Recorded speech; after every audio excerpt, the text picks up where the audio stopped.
Hey, how you doing? This is SEIJIHITO here to bring you another live stream. Shout out to the villain arc because I guess we're just going to keep running with this for a minute because obviously folks, as expected, did not like the video that I actually put up a few hours ago. I mean, again, it's to be expected when the information is quite obvious and you can't sway the narrative and you can't move the goalpost. People tend not to show up because I guess it's not fun anymore when you start putting out the information that will shut a lot of nonsense down. So here we are again. Hey, what is up, Pink? What is up? What is up? Much love, respect, and appreciation, and good morning. So, the very first video or videos that you are going to see is of this woman here. And I know it's very difficult to tell, but she is biracial. And she has a bit of an issue being biracial, and there are very specific reasons why she has an issue being biracial, right? So we're going to go through, probably have some pauses in between, the video to have some conversation or to break some things down, but let's get into it.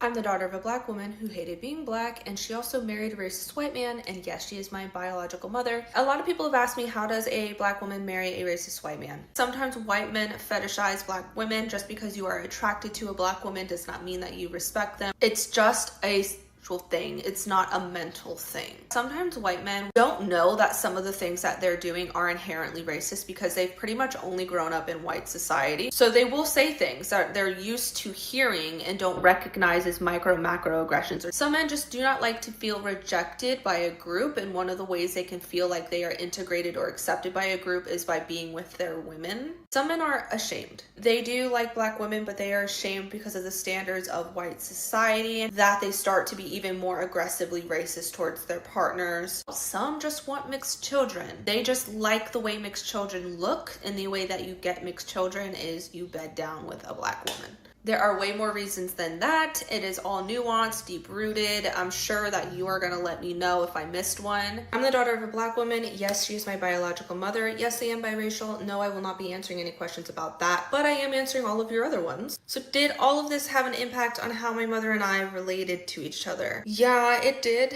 There's the mother-daughter dynamic, and then there's the black woman and the white presenting woman dynamic. I think this frustrated my mother a lot because it made her racial struggles a lot more obvious. She was getting a lot of negative feedback about having a lighter skinned child. She also started comparing herself to her lighter skinned child a lot. There was a power imbalance developing because people were taking my word over her word, even though it's technically she was the parent and I was the child. I was somewhat triggering because I visually represented the people that had abused her, and now she has to take care of me, right? Even though she has all of this trauma from people who look like me abusing her. So you have the racial dynamic, and it kind of trickles down to the mother-daughter dynamic. My mother wasn't connecting to me, which was made really obvious because she was very maternal with my sister. I was kind of like the ugly duckling that got kicked out of the nest. That being said, my mom didn't teach me how to be girly or anything, which led to me being very masculinized, and she kind of punted me off to my father whenever he was around, but my father is an alcoholic and he just wasn't all there either, so I was just kind of the neglected child. Now I'm watering it down because I don't want the video to be too long, so if you have any other questions, please ask them. I will hit you back with a reply. But it did really affect our relationship, so much so that we wound up becoming estranged in the end. I'm the daughter of a black woman.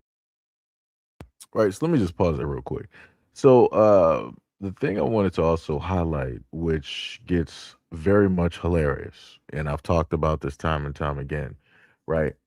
You would go through her comment section and you would have folks basically say stuff like this, right? They would say that I need more proof, basically, that the woman that you're able to see is black.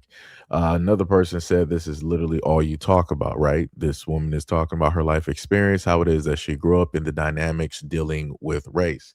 Another person said her mom is mixed. She is not black. Huh? I'm a little bit confused. So it's like now we're at the point in time where if somebody does identify because of who their parent is, if they identify and they was like, hey, this is the side that I decided to identify with, and this is what I'm going with, you got other people out there was like, well, you're not black enough. And I'm like, so now she's not black enough because she stated the problematic side. Again, you can't attach it to a black man. It's the mother. She specifically stated that her mother is the causation of this whole thing. Her mother hated herself. Her mother hated her skin tone. And she also somehow, some way found a white dude that was a racist that also hates black people and decided to procreate. And she's explaining that as a biracial child of both of those two halves. And people want to sit up there and question if she's black or not. And you know, the craziest part is I have the answer to that. And I'm going to showcase the answer to that and let her speak on it. But I'm going to finish up with the video that we have here.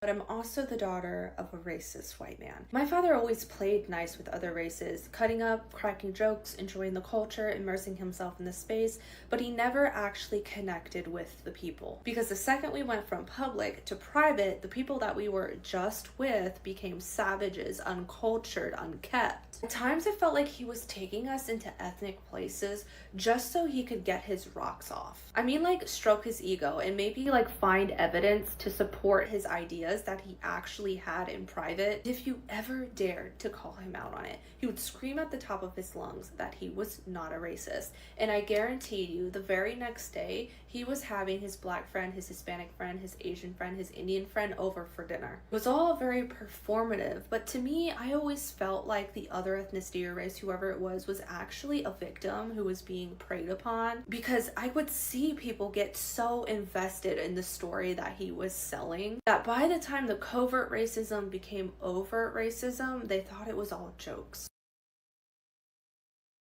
Right. And she's specifically telling you how her father is racist. But oddly enough, looking at the comments underneath her videos, you know, a lot of people didn't exactly know what to say. Of course, you have black folks there. They were like, "Oh, you're not really black," and rah rah rah, and all this other type of stuff, right? I need more proof. I need more proof. But I'm a little bit confused, right? Because people always say that they want or need more proof, and they act as though that they can't just look on a person's page. So, unlike most folks, and looking at some of my comments here, right, where one person said that they don't believe that this woman is mixed. She is just an agent provocateur. Another person says she's the daughter of someone who loves BBC. You do realize that she stated her mother is the one that was with the white man. It wasn't her quote. It wasn't quote unquote a black man that was with a white woman. Yeah, like do people not pay attention? Do people just not pay attention? Like people just off the matter of fact, let me just do this real quick because we got stupidness directly in here. That's her mother in the background. That's the little baby that you see right there. That's her. Let me see if I can get the full family picture. That's them right there. That's them right there. Where do you see for the ones in the comment section that wanted to talk about black men? Where do you see a black man? Show me. Let me know. Point that out for me. Where do you see a black man? I see a Caucasian man to the left. I see quote unquote a black woman directly in the center, and then I see the biracial child directly to the right, which looks exactly like the woman that is front and center of the video, explaining her story. I'm a little bit confused. I'm a little bit confused. It is it's crazy.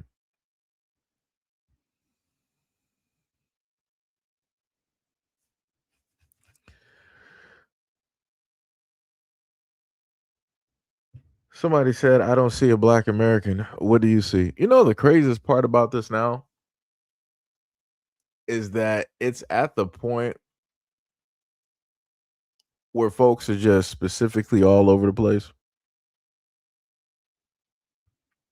And I just want to make it very clear. It makes it very, very difficult to, in a sense, like want to defend folks. And this is coming from who was that? Where did you go? First of all, wait, hold on. We got Don Romero. I can't even trust you right now. I can't. I'm looking at the name. I can't even trust you. I'm like, yo, and you want to sit up here and try to question some stuff. I mean, this is my main thing, right, Romero? Um, for the longest time possible, even when I've been doing this content, and I've specifically even talked about issues dealing with the black community before anybody was talking about, oh, black American this, and before anybody was talking about FBA that and ADOS this and all this other type of whatnot, right? I would always tell people like, yo, I'm a black man in the United States. And because I would critique the black community and even throwing my own hat directly in there, people would sit up there and question, "Well, are you actually black? I don't think you're black. What proof do you have that you're black? What proof do you have that you're one of us?" And you would have thought that I was like maybe some type of like transparent biracial or some type of alien or whatnot or whatever. But people wanted to question because I had critiques and I was trying to point out stuff dealing with the black community. It's a little bit weird. That's a little bit weird. But as I stated before, going back to the comments that I highlighted where people wanted to say, "Oh, she's not black, she's not this, she's not that," and all this other type of stuff. I mean, well, on one end, if a black woman is with somebody, everybody's like, "Ah, no, that's a biracial," right? Cool. But on the other end, if a black man basically has a child with a woman of another race, magically, automatically, that's a black child. I'm like, hold on. I'm like, I could have sworn, like, didn't people sit up there and say that black women have like the Eve gene? They can basically create any and every race and all the other type of stuff. But if a black woman sleeps with anybody else, it's not a black child at all. If a black man sleeps with any race of woman directly out here, it's automatically a black child. It's not making sense. Shouldn't they both just be biracial then? I'm just saying that shouldn't it just both be biracial? But what I'm going to do is I'm going to let the lady here basically speak on the video, and then we'll further have a conversation or whatever. That is a black woman. Y'all speculate too much, and that's exactly all it is. It's just speculation. Okay, I understand there's a little ambiguity around what her exact ethnic breakdown is, but it's like you hear about one black woman with an identity crisis and you think that she's biracial. Fully black women can be insecure about their skin color too, you know. Either way, I guarantee you, if you are a black person who is living in America, you have European descent in you somewhere. I've honestly been way too nice and way too generous about the information that I have given you about my mother, which I've always said I didn't mind, but I want you to understand nobody owes you that information. And if you're the kind of person who feels like you have to have that, I really think you need to ask yourself why that is, because at some point it extends past curiosity. There's a point where you're not looking to understand and you're not looking for clarity to understand, you're looking for something to confirm your bias, which again, I think some people struggle to understand that there are black women out there that just don't like being black, unrelated to being biracial or mixed race. And sometimes there are just light-skinned, fully black women out there. Based off of the information that I have and the assessments that I have done, this is a fully black woman. Right. So again, this is her perspective. This is clearly what she's stating. Obviously, everybody else out there has a difference of opinion because quote unquote people aren't 100%, people aren't full blood and all this other type of stuff. So be it. Whatever people want to, sit up there and go back and forth directly on, right? Which again to me is funny, because my main point of bringing this directly up was the main issue, and I've talked about this directly on this platform before, which is that you have those out there that hate who they are and they hate their skin complexion. And because of that, they tend to attract the exact same thing that they want to run directly away from. They attract somebody who is a part of that exact same thought process. Obviously, you got folks directly out here that's not smart enough to figure out what the main conversation is, because that's exactly what the first video or the second video that she did, or even the third video highlighted, right? Was the fact that her mother hated her skin complexion, hated who it is that she was, and this is why she decided to not be with a man that is reflective of her, but to be with somebody who is completely opposite, but also has the exact same hatred. But like I said, I guess that gets past a lot of people because I wanted to bring it up because inevitably what's going to happen is that you're going to have a lot of biracial kids like her that are going to grow up And because the white side doesn't want to claim them because they're too tan or they have whatever blood directly in them, and the black side don't really want to claim because they're like, you're not black. You don't really look like us. You're not really full blood and da da da. That now puts them in this predicament where they got to figure out who it is that they are. So then you're going to have all of these biracial kids running around, and they're going to have this type of complex where it's like, hey, nobody basically accepted me because I don't basically fit directly in. So inevitably what's going to happen, they're going to be the class in a group that's going to be going directly into, let's say, the police. They're going to be going into the medical field. They're going to be going, into nursing. They're going to be going into government. And the same way that both of these communities have decided to treat them, they're going to come together as biracials and throw all of that right back at everybody else. And people don't even realize it. And it's like a lot of people are too dumb to actually realize and understand how it is that you decide to treat somebody is going to be what's thrown back at you in the future. And slowly but surely, I've been witnessing over the last 5 or so years, at least on TikTok, that a lot of biracial kids are coming out and speaking on the fact that they've had to face an intense amount of racism inside of the home because of who it is that they are. And I kept telling people time and time again throughout the years, I'm like, yo, if you decide that you, like I said, people can date whoever it is that they want to date, that's cool, right? Kudos to you. But at the end of the day, always note that you're doing this for selfish needs and gains, because ain't none of y'all really thinking about these kids when y'all bring them up. Because as adults, it's like, hey, it's cool. You can deal with whatever it is that you have to deal with, but you're not going to understand and deal with what those kids, what those babies have to grow up and basically deal with. All the things that's going to be specifically said about them and how they're going to be specifically treated by either side of these families because of how it is selfishly that you wanted to be out here and just reproduce with one person, another person, and all this other type of stuff, because y'all don't really have, as adults, y'all don't really have the necessary tools to teach these biracial kids how to navigate the world, because you can't even navigate the world like them because you're not the same. But like I said, a lot of adults are too stupid and too thick-headed to actually understand that. So this is why a lot of y'all are going to have to suffer the consequences later on in the future. And then y'all gonna come up and sit up there and say, well, I tried to do the best that and all this. You didn't try to do nothing. You wanted to be with another person because of your own selfish gains and interests. You didn't think about stuff ahead of time, right? You didn't try to get some information together. You didn't try to educate yourself on the difficulties that these kids may face growing up and the things that they're going to have to hear and go through, and you know, all that stuff. Nah. And then on top of that, y'all don't even sit up there and roll through and get none of these kids therapy for the things that they have to go through and face. Y'all just let them just be and be like, you figure it out. Like I said, it's crazy. Like, it is wild.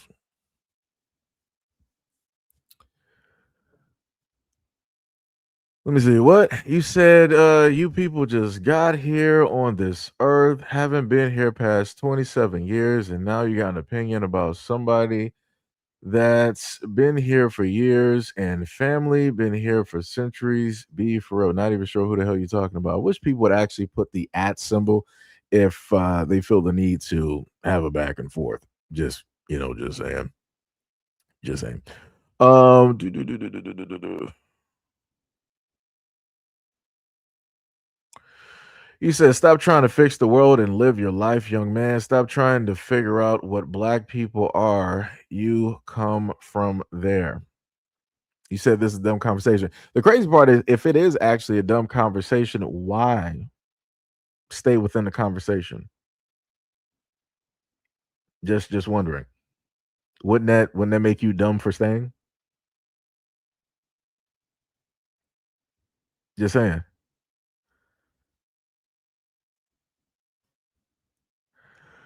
Dun, dun, dun. Somebody said there's no such thing as full-blooded FBA. Another person said, amen. I've been trying to say the same thing since the 1970s. Another person said, stop saying biracial and say it's black people, specifically black men. I'm a little bit confused directly on I'm a little bit confused on that part.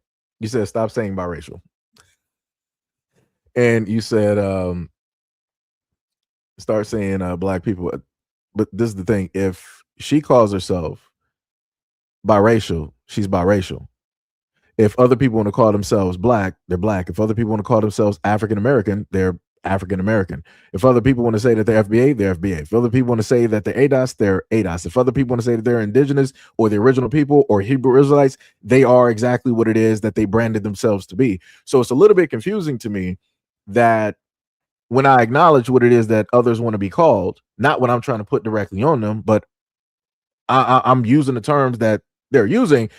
Now somehow I got to correct myself. I'm like, that's a little bit weird because there's been a field of years that I've been doing this. That people, if I decide to say like, "Hey, I'm a black man," people are like, "Oh no, you're incorrect. You're not a black man. You're not a black man. You're Israelite. You're Hebrew. You're indigenous. You're the original man." It's like everybody's trying to correct me and give me words that I'm supposed to say because that's what they want to hear or that's what they find acceptable. And I'm like, yeah. But it's crazy how other people want to try to tell me that I'm the one that need to grow up. And I need to stop trying to figure stuff out and just live life. That's wild.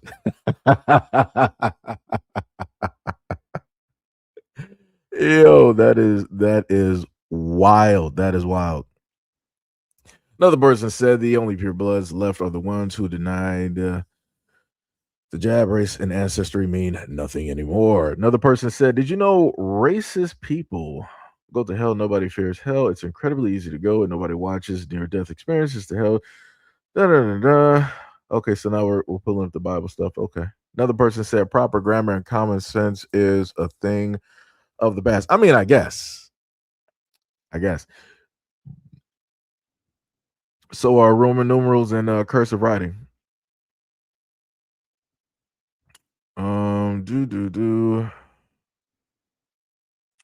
do do do.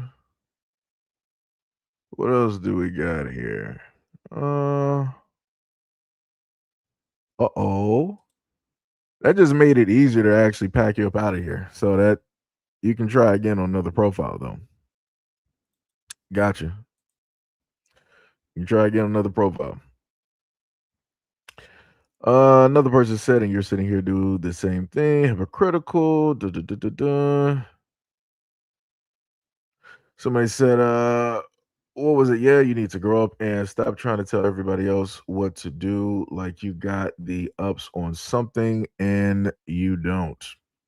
See, this is the crazy part though, right? If you actually fully just like disagree, just like I told other people, then you can clearly go out there and make some information and put some stuff directly out there. I mean, you trying to have this back and forth with me. I mean, obviously you're saying that I haven't been here long enough. Obviously, you're older, and I think you stated something about a family, right? So you're established. You've been here. You've seen the world and things of that nature, right? So you have a lot to say. So wouldn't it be a better use of your energy as an older guy to speak directly on a platform that you create in order to educate people? Wouldn't it be a waste of time at the age that you are to have a back and forth you know, in a chat during a live stream with a younger person that you consider ignorant and dumb? That seems a little bit backwards. I would think that you, as a grown individual that has been here amongst people, seen the world, and created a family, right? You know more about life than I do because you're older. I would think that your valuable time would be better used educating people on a platform instead of doing this back and forth with a young individual. That's all I'm saying. Like I said, I can actually talk to people without cursing. I can actually talk, to people in a sense without, throwing jabs back and forth. Now, unless people want to decide to be disrespectful, which clearly I've seen directly in the chat, then I'm going to start saying, sideways stuff because that's obviously how people like to conduct themselves. Just saying. Just saying. Yo, Rabbit, what is up? What is up? You said let's keep it short. White people ruined everything when they left Europe. Nobody can deny that. Let me see. You said nobody disagrees with you. I'm going to disagree with that statement, obviously, by going back and reading the comments that people have written, including yourself, but okay. He said, but one thing we agree on is that you do not have children. That's a 50-50. The one thing that I love about the internet is that I can watch people make theories about a variety of things. Like I said, you feel that I'm very young. I'm probably under the age of 27. Fine, no problem. You say that I haven't been here long enough on this planet. Fine, no problem. You stated before that you feel that I'm unintelligent in some types of ways, using being stupid or whatever words that you wanted to use. Fine, okay. And then you said that I have no children. Okay. I love the fact that online everybody can just come up with a theory, right? They have no concrete evidence on the person that they're talking about, meaning me, but they just have this theory that is concrete to them because they have nothing else to go off of. Like I said before, I know that you're brand new. You ain't been here. The same exact way that you said I haven't been here long enough. I know you haven't been on this channel long enough. You just got here. So this is why you're talking this sideways, as you're clearly talking at this moment in time, and you don't really have anything to go off of but this 26 minutes that I've actually been talking. Yeah. That's beautiful. I love it. That's very awesome work. Like I said, I love to see folks who state that they're more mature than me and how it is that they tend to speak to other people when they have a disagreement or when it is that they don't like what it is that somebody else is saying. That's crazy. And you stated that you are the older gentleman, when it deals with both being you having this back and forth. That's beautiful. That's beautiful. That's crazy work though. Yo, Angel, what is up? Good morning, good morning, good morning. You said you're just picking stuff up off the ground. I don't even know what that means. Like I said, I haven't been here long enough, so maybe that's like an old school terminology from like the 80s or the 70s. I don't know what that means. I don't know if you mean that you're picking up stuff at home, if you're picking up stuff doing yard work, if you're picking up stuff at work or whatever it is. Like I said, you gotta explain that to me. Remember, I haven't been here long enough. So I don't know a lot of these terminologies and these terms that you folks tend to use nowadays. Yo, Cave, what is up? You said I ain't got no kids and I'm cool with that. Yeah, I mean it'd be like that. Like I said, the craziest part is this though. I can safely say within myself that it's like I said, it's I'll put it to you like this without even putting too much information. With realizing how it is to be an adult and understanding how difficult life is, you would have to ask yourself at this current moment in time and juncture, why would you decide to procreate with another person and bring life into this world if life is already hard enough as it is for you being an adult? That's what I'm trying to figure out. Because I've seen a lot of men out here be so prideful that they've created kids. And then that's it. They don't have college funds for all, 4 to 5 or 6 kids that they got. They don't have trust funds directly for them. They don't have homes directly lined up for them. Right? Those kids ain't, for all intents and purposes, living an easier life or on an easy street better than the parents. And those kids are going to have to go through the same exact difficulties as what the parents basically came directly from. And I'm like, for the life of me, I'm like, as a young person going by, what the gentleman, the fine gentleman in the comment section said about me, being the young gentleman that I am, I would have to figure out why would I want to bring kids directly into this very difficult world and then just have some type of pride directly over that, like I really accomplished something. And it's like they don't have a safety net. I can't guarantee the longevity of their life. I can't guarantee their health. Right? We're in the midst of a potential war at this moment in time. Starting, I think, somewhere in April, they're about to, doing a half and half with gas that's going to tear up a lot of people's engines. Right? We might be at the moment in time where they might decide, hey, we're going to go back to the 1970s and enact a draft at a given moment. If enough people don't want to, I guess, re-enlist or however that, whole thing works with the military. And like I said, we've seen this quite a few times. dealing with war and young kids getting their lives sacrificed. I'm like, this ain't really the time to be prideful and trying to reproduce with one woman or even multiple women. It's just not the time. It's, you know, it's inconsiderate. It's irresponsible. I don't know. Maybe it's just me. I just feel that a lot of adults should be more calculated in when it is that they decide that they want to have kids, and they should be way more prepared.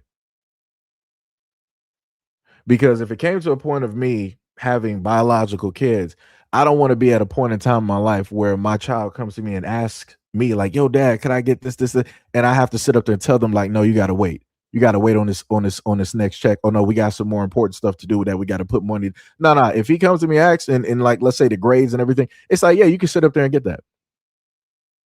I should automatically be able to produce what it is that my child is asking for. It shouldn't be no waiting.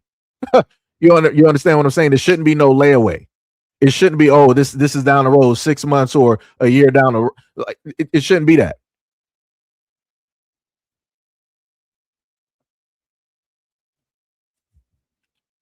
Like, that's crazy.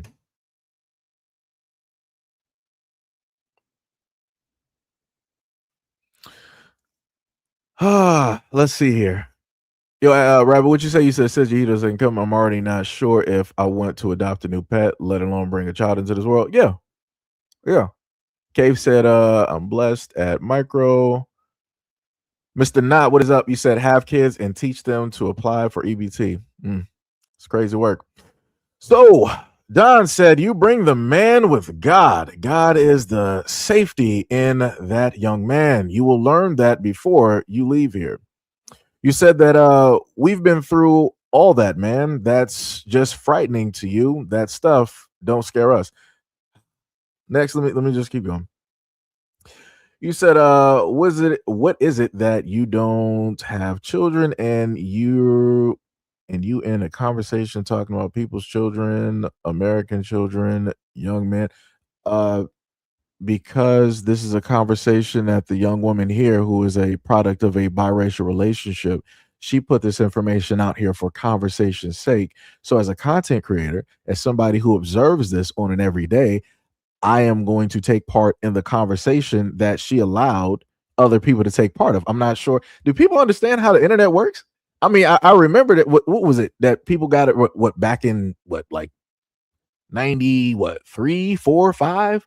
It was somewhere back on Good Morning America. You had one of the people there sitting on the couch talking about, what is the at symbol? And what about the www, right? Back in those days, right? The AOL, you got mail, right? All of that good stuff. Back in the days of Blockbuster and all of that stuff, right? So, you know, again, I'm just trying to figure out, maybe people forgot. Maybe people forgot how the internet basically works. Maybe people are trying to catch up. I'm not sure. I'm not sure. Let me see. What is it? He said none of those things were ever guaranteed. Romero said maybe you should get out of your own backside. See, that's what I'm talking about. Like, that's the craziest part. Now, I can at least say, at least during this part of the conversation, as I've stated before, and he's supposed to be an older male, correct? I expected older guys to actually conduct themselves better when it deals with talking, right? Now, I understand if you want to, curse and all this other type of stuff, if somebody's being immensely disrespectful to you, I get that part. But that's not even as part of the conversation. I've actually been pretty cordial, I might add, right? And I've been, explaining my point of view. I want to say with a type of clarity, right, when it deals with this conversation. But obviously, that's not how it's been working. That is not how it's been working. You know, you also said, and as I said before, we should be in a conversation about your mother and your father. So I'm a little bit confused. We would actually have a conversation about that if you were there, probably like what, several live streams. I've had those conversations. So what would be the use of having or rehashing those conversations again? What, because you're here? Because you're brand new? Because you're trying to figure out some stuff? Because you lack the information and you've just been assuming this whole time? Correct? Now, again, I didn't assume anything about you. In a sense, I went off of your comments because you said obviously that you're an older man. Because in comparison, you were like, "Hey, you must be 27, barely been here. You ain't seen or done nothing in this world, and rah rah rah, and you don't have kids, and da da da da da." So I'm assuming in the reverse, right? If I don't have kids and I'm young, then it means that obviously you're an older male. You've been here, you know things, and then on top of that, you've created kids. I would think that that would be a fair assumption, going by the information that you decided to put out. Just saying.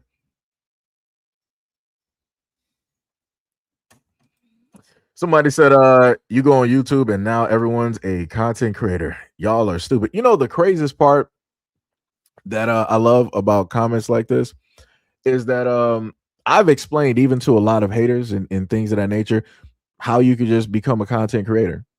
Because I understand for a part that a lot of people have a type of jealousy and or hatred, because a lot of people, 9 times out of 10, a lot of adults actually hate their jobs and they would rather do something else, maybe even possibly sort of kind of just hear me out, work for themselves and also work from home. And what I've decided to sit up there and do in most cases is that I would educate people and actually give them the tools necessary for them to start up their own content creation, even to the haters, even to the most disrespectful people that pull up in my comment section. I would educate them. I would point them to the correct avenues.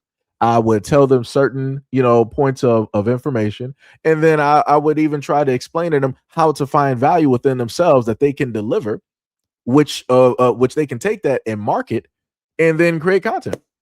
That's the craziest. That's the craziest thing directly about it. But it be like that.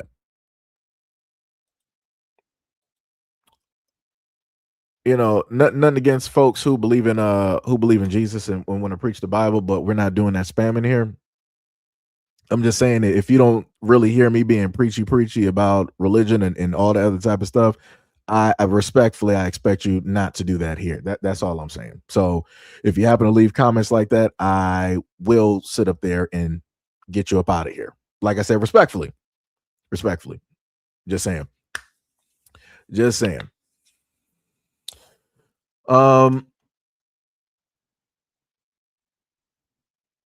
You said nomad because you keep, is that even English? You said nomad because you keep talking about what a kid should have and you talk about what you did. That doesn't even make sense. You're not even making sense. Now it's seeming like everything is chat GPT right now. Yo, D Love, what is up? What is up? What is up?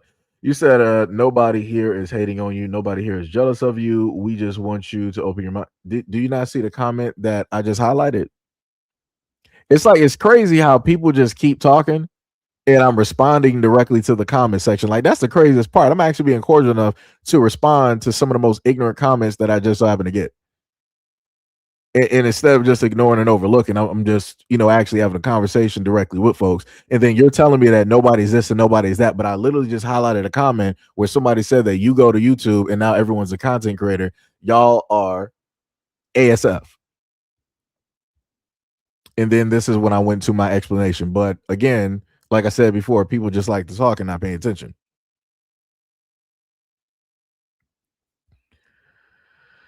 Microbe Joe, what is up? You said to the host, you have the qualities and the persona that makes a good father. Money isn't everything. Most rich dads are absent.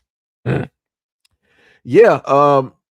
The craziest part directly about this situation, and I've spoken about this before, since people want to sit up there and say, all this other type of stuff. The most interesting part is normally, even let's say being 19, 18, 19, 20, 21, I would tend to attract women during that time who have kids.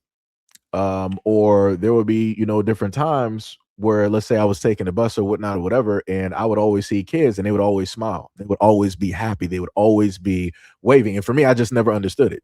Like I said, I don't have a problem with kids. I love kids. Kids are awesome. I've always felt that kids are, the reason that adults can be stupid. The reason why adults can do the most egregious things directly out here, because we will always have replacements, right? Or to technically to put it to another extent, those kids are going to be the replacements. I mean, I think I did say that, but it was another word that I was going to use, directly, for that. Um, but yeah, I've always loved kids. Kids are awesome. They're the reason that we are able to exist and do the things that we are able to do as adults. Because if kids did not exist, then everybody who is an adult right now would be living their lives vastly differently. People would be moving with the utmost security. People would be moving, you know, just not as fast, right? People wouldn't be like, you only live once and live, take life by the horns and all this other type of stuff. Nobody as an adult would be doing that because there's no replacements, there's no backup. Like once you get old, that is it.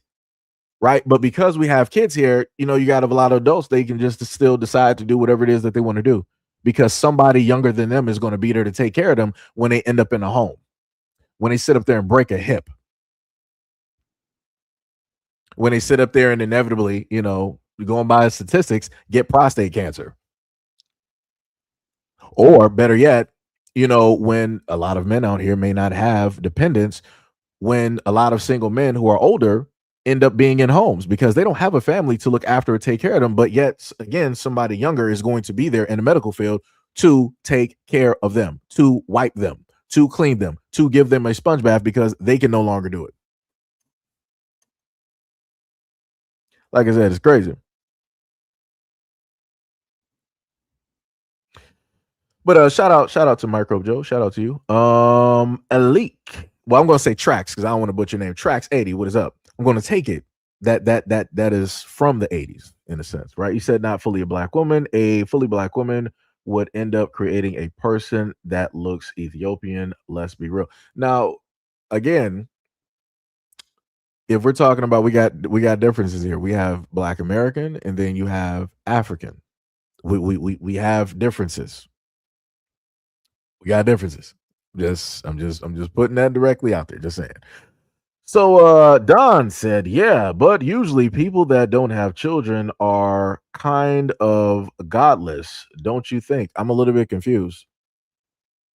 How how is that possible? Like, the craziest part is I've covered more stories of people who have kids and they do the most horrendous detrimental things to kids. They put their kids directly into slavery. They sell their kids directly to for drugs. They abuse and do a variety of things. And these are people that can produce and actually have kids.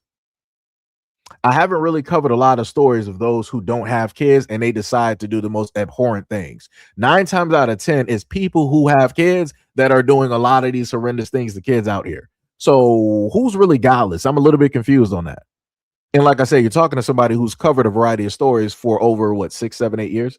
Because like I said before, you just got here.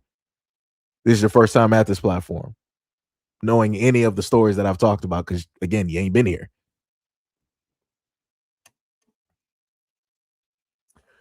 Traveler said trying to give a child anything that they want is irresponsible and disingenuous. If you want your child to be successfully mature throughout the stages of Erickson, you do realize I sat up there and said if the child's grades are good.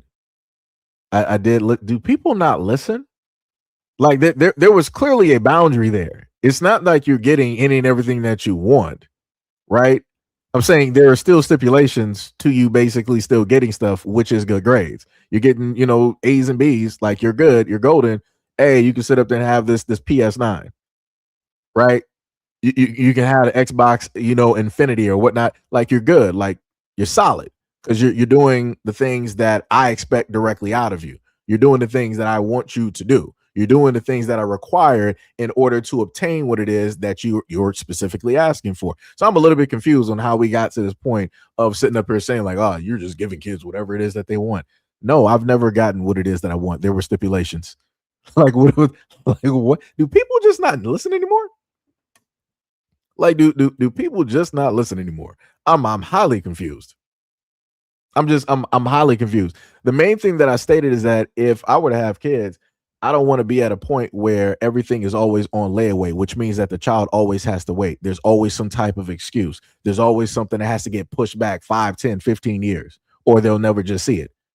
I don't want to be at the point of always, as an adult, as a parent, giving a child a promise that they'll never see. Like, no, there's too many parents out here that do that.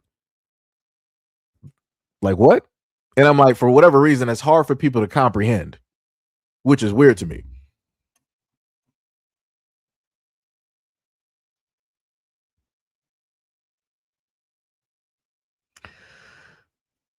What is this? No comments, no more ignorant than your comments, sir. And you said so now comments are hateful. Is that what you are saying? Lord have mercy. People don't pay attention. Yo, Bushido, what is up? You said good morning, chat. And what up, brother Seji? I see people waking up saying foolish things before coffee first. Yeah, and I didn't even have my coffee first. I have not had coffee in a minute. And you just keep saying that you're afraid to have them. Like, do people not listen? Do not like the craziest part is this. If you have adults out here that say that they would rather be secure, financially secure before having kids, y'all will sit up there and make it seem like they're just automatically against God. If people have a specific boundary on when it is that they want to have kids, y'all want to say that they're the next coming of the Antichrist, which is weird to me, which doesn't make any type of sense. Like, y'all are highly judgmental directly on that. And I'm guessing because you guys went out there and just created kids on a whim, on a just a whatever. And I'm like, everybody ain't like that. Like I said, however it is that a lot of people, grow up, then, people are going to come to that determination on the correct, I guess you could say, age or financial stability on when it is that they want to specifically have kids. It's crazy to me that either you have to be godless or you got to be fearful. It's wild. It's crazy. Michael Joe said, guys like you help make the kids we need for a bright future. I try to live that way also. Like I said before, in my mind, I go by things being responsible. I've seen too many irresponsible men directly out here producing kids and not really being able to produce directly for them, failing their kids 9 times out of 10. You got fathers, or I'm sorry, you got men who are physically present directly in the household with their kids, but they're not actually mentally there. Like, the body of the man is there, but they're not actually there. Like, you got fathers, like I remember my one friend Alex going to school, great kid, awesome.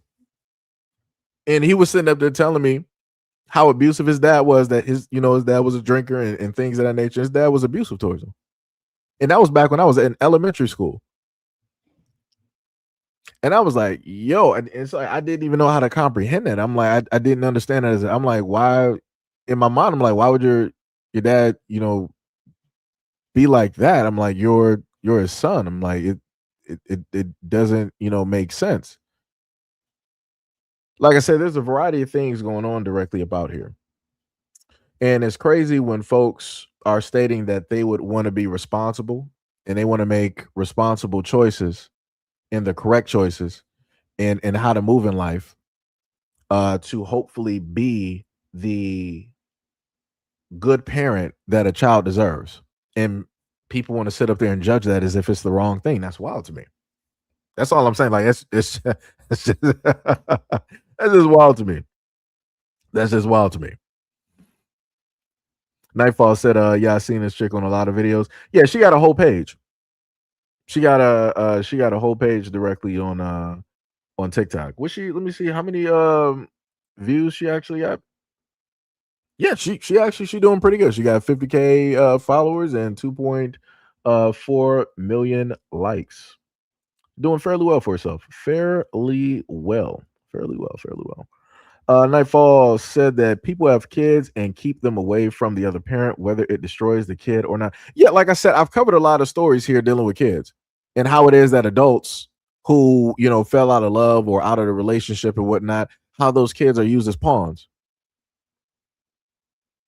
But like I said, I can bring up those stories. I can bring up the proof. I can bring up the news stories. I can bring up the court reports or whatever it is.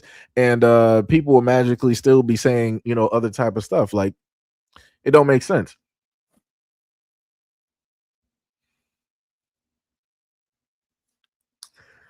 You said that The host, did you or did you not state that when your child wants something, you don't want to tell them to wait? I also stated that there were stipulations within me stating that I don't want them to wait. I literally stated that. This is like my third time.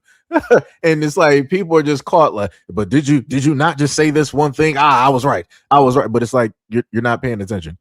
You're fighting so hard to be right that you're missing the one main part that I stated before. It's like, Lord have mercy. Yo, Shan, what is up? What is up, Tippy? Good morning. Good morning. You said what makes you godly if you have children? Hey, Sham, your guess is as good as mine. Like I said, I'm a godless person because I don't have kids. I guess.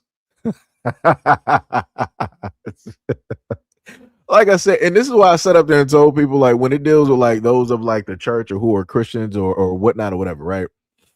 Um, those are some of the most judgmental folks when it deals with like religion. They'll be the main ones to sit up there and condemn you because of whatever thing. But like, oh, you're going to hell. I'm like, wow. So I was like, that was quick. I'm like, last time I checked, I could have sworn that hell was on earth. I could have sworn last time I checked, Satan supposedly got banished here. And him and the angels that fell or whatnot, whatever that decided to follow him, I could have sworn that they were imprisoned here. I could have sworn that's what happened, but it's whatever. It's what I could be wrong. I could be wrong. Sham said, when did it become a sin to not have children? Hey, I don't know. Like I said, I don't know. Like I said, hey. What? You said the problem is the world don't work the way that you wanted it to. What are you talking about? You said, no, sir. Your comments are just so absolute, and that's what we're trying to warn you against. Look here. Look here. If I basically state that I want things to be a certain type of way in order to have kids, it is how it is. It shouldn't be a problem with that. It shouldn't be an issue. I mean, if you are the one, the left or the right hand of God, and you could just sit up there and condemn me to basically say I'm going to hell and I'm godless, then so be it. It'd be like that then. I'll be seeing a lot of people there with me then who are supposed to be the most faithful going directly through church, knowing the word and everything, but they're still committing adultery and doing this and doing that and thievery and gluttony and right? But it's whatever. It's whatever it is. Let me see. You said the reality is that if you have a child, you have it with some woman, and that woman have her own ideas about how is that supposed to be child should be raised, and then you're in trouble. What? I'm a little. I don't even know. I'm not even sure what you're even writing there. D Love says, Cedric, you're doing good because sometimes I don't even speak to people till I have my coffee. Yeah, I haven't had coffee in a minute, and I actually miss having coffee. Let me tell you, I would be on doing these live streams, just sipping coffee, talking directly with y'all watching these videos. Sham said, LOL, I can't have children, so I would never experience that. It won't matter anyway. I don't want children. It doesn't make me any more godly, and it doesn't make me godless because I don't want children. Tippy said, unfortunately, to protect children is to not have them if you're not going to protect them. Nightfall said, while having money helps with raising kids, but that is not the entirety of what being a parent is. No. That part, let me just highlight Nightfall real quick. No. That part I understand, but again, I'm stating from how it is that I grew up, right? Normally, if you grow up a certain type of way, you don't want your kids to grow up a certain type of way, right? So if you grow up with a lack of money, you want to make sure that you have enough money for your kids because you don't want your kids to face the exact same difficulties. Like if I wanted to put my kids through a private school, I can sit up there and do it, and it's not breaking the bank, it's not breaking finances, it's not causing a rift or a problem, it's not an argument between me or my significant other, whatnot, whatever. It's not causing no issues, right? You could just it's already paid out for a year. Oh, it's already paid out for 4 years. Right? Anything that child needs when it deals with being raised, when it deals with an education, when it deals with the longevity of their health and their life, all of that, it's already afforded. Right? That's what I'm saying. Like whatever struggles or hardships that I had to go through because of money, I don't want them to go through that. Again, I didn't sit up there and really suffer when it dealt with, being cared for, being loved or acknowledged and valued and respected. I didn't have those problems. I was good. I was completely good on that, right? So again, I'm just listing the other, portion. You said, yeah, but your statement is an absolute statement. Sham said, no matter what, there is absolutism about it.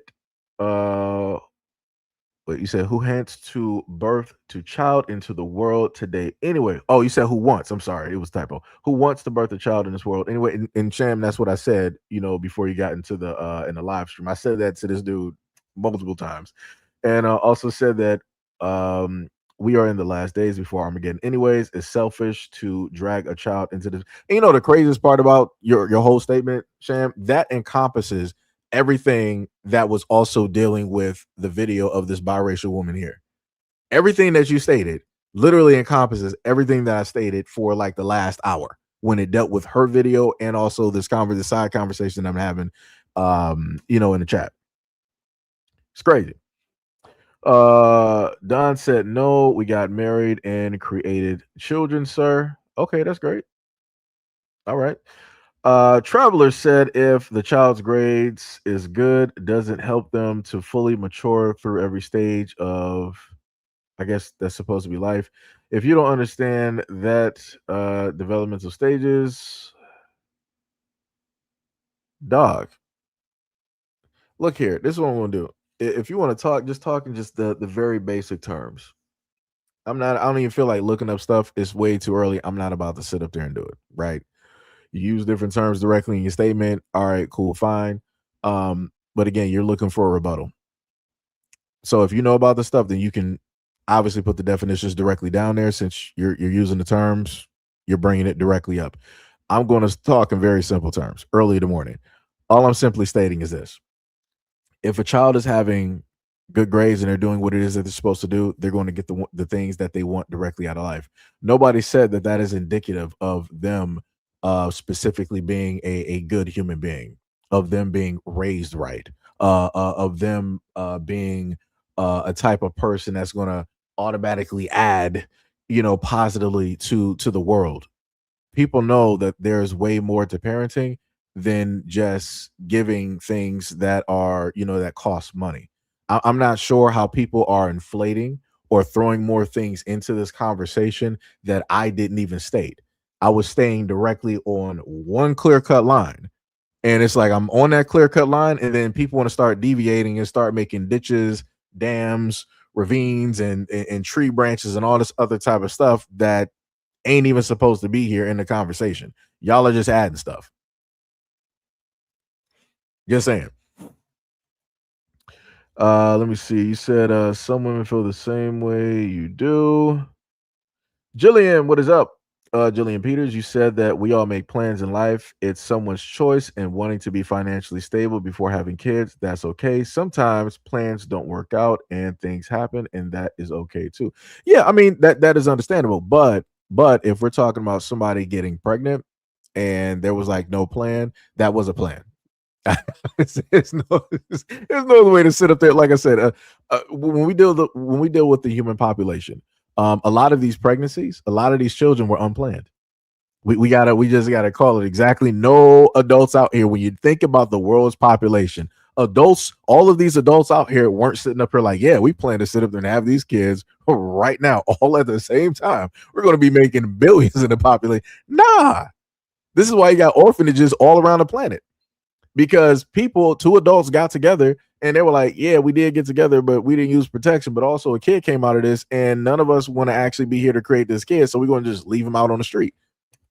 Like, yo, they got documentaries about this in South Korea, in Asian countries, where both parents are sitting up there sending their babies to these orphanages because, quote unquote, they're not ready to be a parent, but they were ready to have relations, and they're still having unprotected relations, which is going to be another causation for having a child. And they're going to be doing the exact same thing. So, I sit up there and look at it where I understand where people sit up there and there's a mishap. that takes place. Like, let's say people take precautions where it was like, all right, you sat up there and used a contraceptive and stuff still happened. You are 100% correct. But also, you got moments where people, two consenting adults, will get together and they will have, um, you know, I just lost the word just that quick. They will come together and they'll have relations without having any type of protection. They planned that. Like nobody's pullout game is that strong where it's like, you ain't getting pregnant. Nah, it's over, buddy. Should have wrapped that one up. But it's tough out here. But shout out to Miss Jillian Peters. Shout out to you. To be said, public school teachers and that BS. Yeah. Yo, Gary Warren, what is up? What is up? Microbe Joe said not everyone should have children. Bars. And the independent, true critical thinkers are the ones who should have as many as possible. The craziest part is critical thinking has been leaving society for a very long time. And we're at a point in time where you have more people who will follow what other people do versus just thinking specifically for themselves and coming down to their own determination of what it is that fits them or what suits them or whatnot. Ms. Peters said his is wait, you said his is someone godly whether or not they have kids.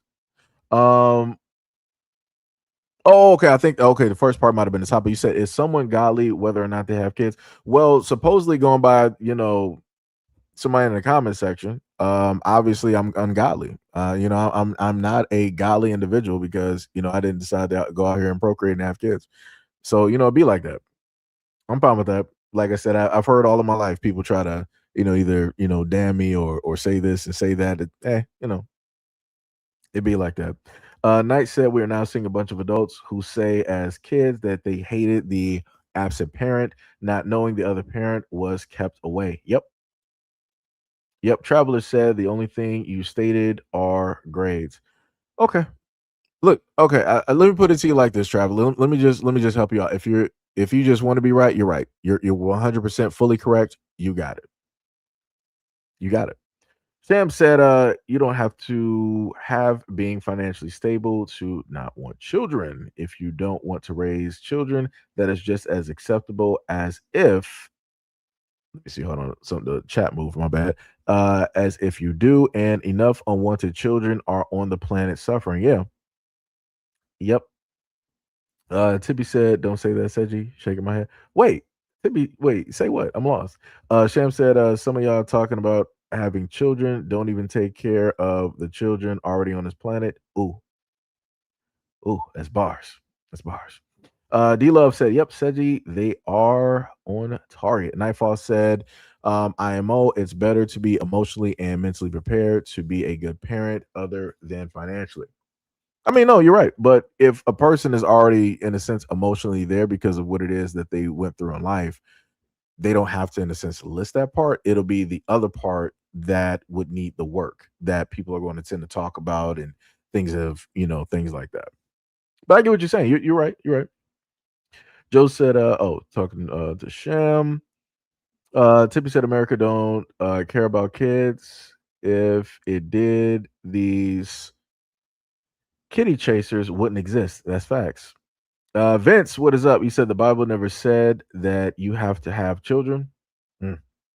I mean, hey, you gotta tell that to the other dude directly in here because I'm godless because I don't have no kids. So, Michael Joe said, not trying to talk anyone into my opinion, just having pride in fatherhood and promoting the positive. Hey, much love, much love. I see you. I got you. I got you. Ms. Peter said, instead of living a life with love and understanding, they I think that was supposed to be they love judging and condemning, which is so far from what they're supposed to do. Yeah, like I said, I'm used to it. And what a lot of folks don't understand when it deals with religion, they're the main reasons that a lot of people turn away from religion. Because some of the most religious people are the most judgmental, which is crazy to me. Like that doesn't even make any type of sense. Because last time I remember being in the church, they said that the only person that really got the power to judge is God. but yet you got humans on this planet 9 times out of 10 want to harshly, judge you over, your religion or how religious are you or lack thereof. I'm like, man, come on, dog. It's crazy. Rabbit said, hell is in America, especially the majority of white neighborhoods and sundown towns. What was it? Nonformist said what they mean is they're narcissist and the only thing that matters in their life is them and nothing else. They have no time for anything else, and that's not a virtue. You said everything that you hear about, oh, I don't want to bring them into a poor life or blah blah blah, is just a narcissist's excuse to cover the narcissism. You said giving your life over to bringing a child up is wait, I think that's supposed to be is the complete opposite of selflessness. Um, you said you comprehended that, don't you? It is the total polar opposite of selfishness. How did this become like a whole, like, in a sense, back and forth? Because people have a stance on how it is that they want to, or what when it is that they determine is the right time to basically have kids. Like, that's crazy. Like, that's wild. And for the folks out here that's, doing this back and forth right now, this is my thing. If you care so much, because I'm going to talk about something that I've at least done, trying to bring awareness, right? Um, if y'all really, as much as y'all say that y'all, bringing kids into this world and care about kids, um, what have y'all done in order to curb the issue when it deals with grown adults going after kids? Because y'all keep talking about bringing kids directly into this world, but I don't hear nothing about safety, a guaranteed safety. I don't hear nothing about a protection. I don't hear nothing about bringing awareness about all of these adults who are going after, kids and families and whatnot through a variety of angles and ways. Now, for me, myself, something that I can at least speak directly on is that I've touched on the government. I've touched on trafficking. I've touched on these things in other countries, and I've especially touched on these things when it deals with the United States. And I've covered both the police, the fire department, doctors, nurses, pediatricians, daycare workers. I pretty much almost any job that you can think of. I done covered a story where it deals with these adults specifically going after these kids. So again, I'm just trying to figure out. It's like, all right, cool. You want to bring kids into this world, but my thing is like, what guarantee do you have in order to fully protect these kids from all of these people, these grown adults out here that mean them harm? Like, there's stories left and right of teachers, both in preschool, middle school, and high school, that are literally going after kids. Like, what protections do y'all have set for them? Y'all don't have nothing. Because a lot of 9 times out of 10 that I cover these stories, y'all ain't doing nothing. And that's just facts, statistically speaking. Because if a lot of folks who say that they care about kids is actually doing something, then I wouldn't have covered a lot of stories. I wouldn't have read a lot of articles.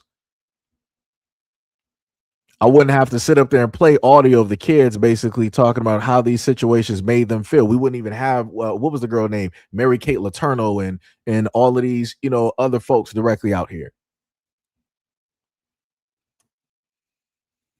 Just saying. Tippy said you have parents popping out babies for the check. Yeah. Nightfall said my only issue with biracials is that unless they are taught the reality of the world, they usually grow up into people of extremes. And Nightfall, the craziest part is, I'm not sure if you were here during the first part, the first 30 minutes. I listed that. That was the whole reason I brought up this video. And I stated that even to the people who are, doing this back and forth directly with me. But it was like I was trying to make that as obvious as possible, but they just overlooked it. They didn't care nothing about that. They didn't want to attack that situation and break that down. They were like, nah, you're just talking about a situation you don't got no bearings directly in because you don't got no kids and you're just doing this. I'm like, man, y'all don't even understand how detrimental this is. That you got folks out here, like I said before, doing these interracial relationships and they're creating these biracial kids, and none of those parents can specifically help that biracial child navigate the world. They can't, because one is black, the other one is white. Y'all do not have any type of books. You don't have no knowledge base on trying to guide those children through whatever types of like racism or whatever it is that they're going to have to face from society, or whatever size of their family. Y'all don't got nothing. But like I said before, it's like y'all folks want to be out here just mating with whoever, being selfish because you want to sit up there and do it. Or in the further extent, like the young woman here in the video basically said, you got people out here that do it because they want their kid to come out a certain type of way. They like the skin complexion. They like the eye color, the hair, and all this other type of stuff. Like, yo, crazy type stuff, man. Like people just don't wanna just pay attention. Like it's wild out here.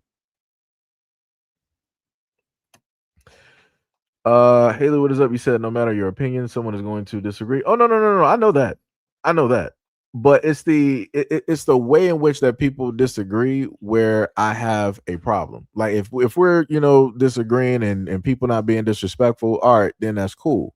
Right now, if you're being disrespectful and saying like slick stuff out the side of your mouth for no reason that there's no need to do it, then we got a problem. Because now it's going beyond you just disagreeing. Now you're disagreeing and being disrespectful, or in some instances, maybe even being condescending, right? So that inevitably becomes the issue and the problem. Micro said, cast aside, children can actually make me cry. You are a special person for doing that. Mm. Okay, you're talking back to Sham. Sham said that's exactly why I don't encourage people to have kids. People know who they are and if they want kids or not. I don't bash people for not wanting kids. Nonconformist said, I would never encourage anyone to do anything, but I won't condemn people for having children. I mean, I guess it's either for or for not having. I'm not sure, but Ms. Peters said, "Oh, D Love sitting up here laughing." Ms. Peters said, "Without using protection as well is not 100% effective. So you make a plan to not have kids, thinking that the small percentage won't happen to you, but as a sexually active adult, you should know." No, that's 100% true, but that's what I'm saying. People can sit up there and have plans, have protection, and then stuff still happens. But you have a lot of adults that's like, man, that this shouldn't have happened. I'm like, well, you took a high and mighty chance that something was going to happen because you didn't stay abstinent. You didn't just stay directly by yourself. You didn't stay on your side of town, and she didn't stay on her side of town. Y'all either came together in a hotel or each one of y'all houses or apartments, however it basically work, or maybe even the back of a car or a bar. However it basically work, y'all decide to do it. It's crazy work. Nonconformist said that when people don't want children, that's fair enough. You can't argue. It's their choice. It's their responsibility. I just don't tolerate all the little excuses they give. Just be honest and say that you don't want them. This is the thing, though. Who's to say that it's excuses?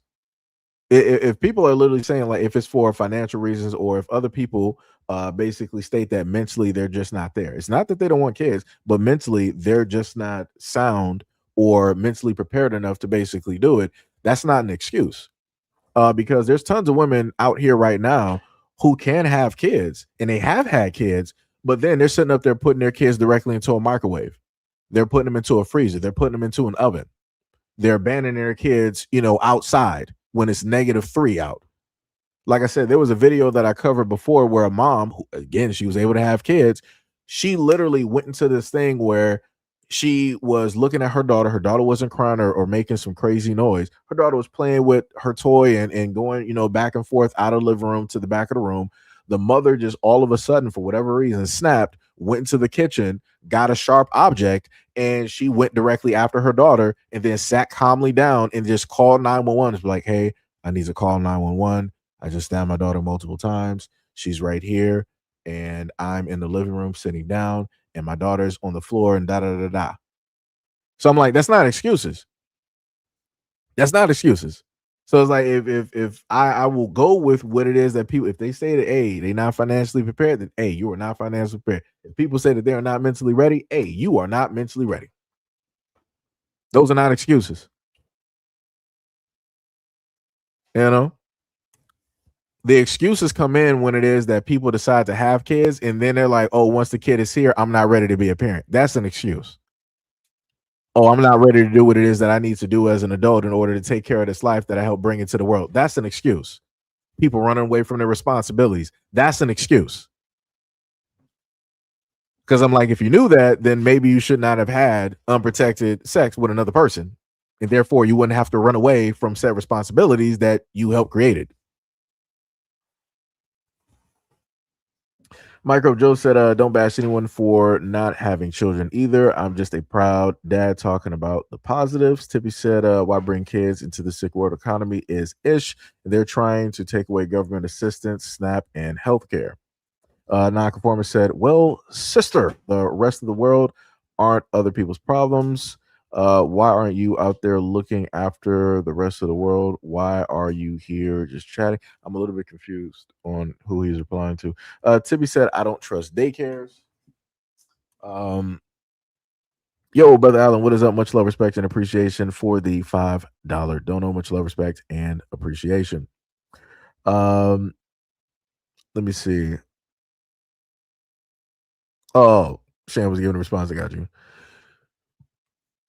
Nonconformist said both of my children are happily married with children running their own businesses. Don't tell me ish about my children. Who are you responding to? I'm a little bit confused. I don't even know who you responded to. I'm talking about nonconformists.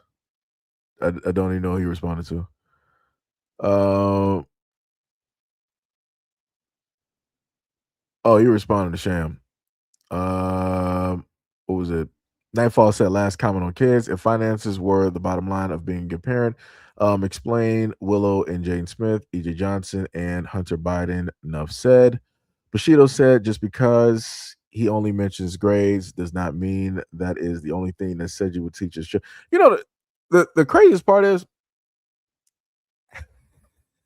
I've had these conversations, with on live streams directly before about different levels to certain things.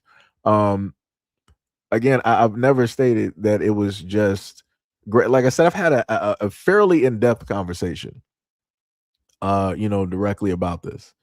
But you can't expect folks that just got here to go peruse and look back and watch some previous live streams. Like I said, I get it's a lot of it's a lot of work and all this other type of stuff, and you can't exactly expect people to sit up there and do that. But it's like I said, it's whatever. I enjoy it. Like I said, who's the dude that was up here, Don or whatever.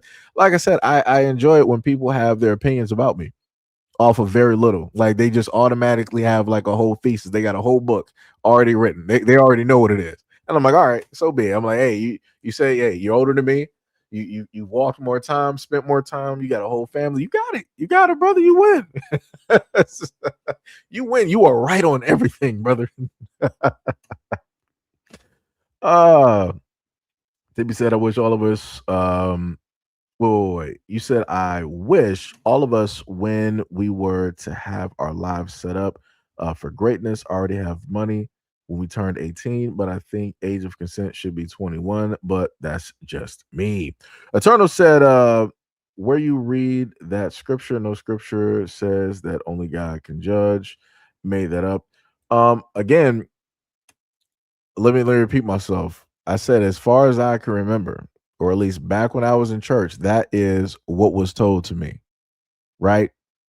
So again, somebody who went through church, Baptist, Christian, Catholic, again, been through church, been through private schools, whatever you want to call it.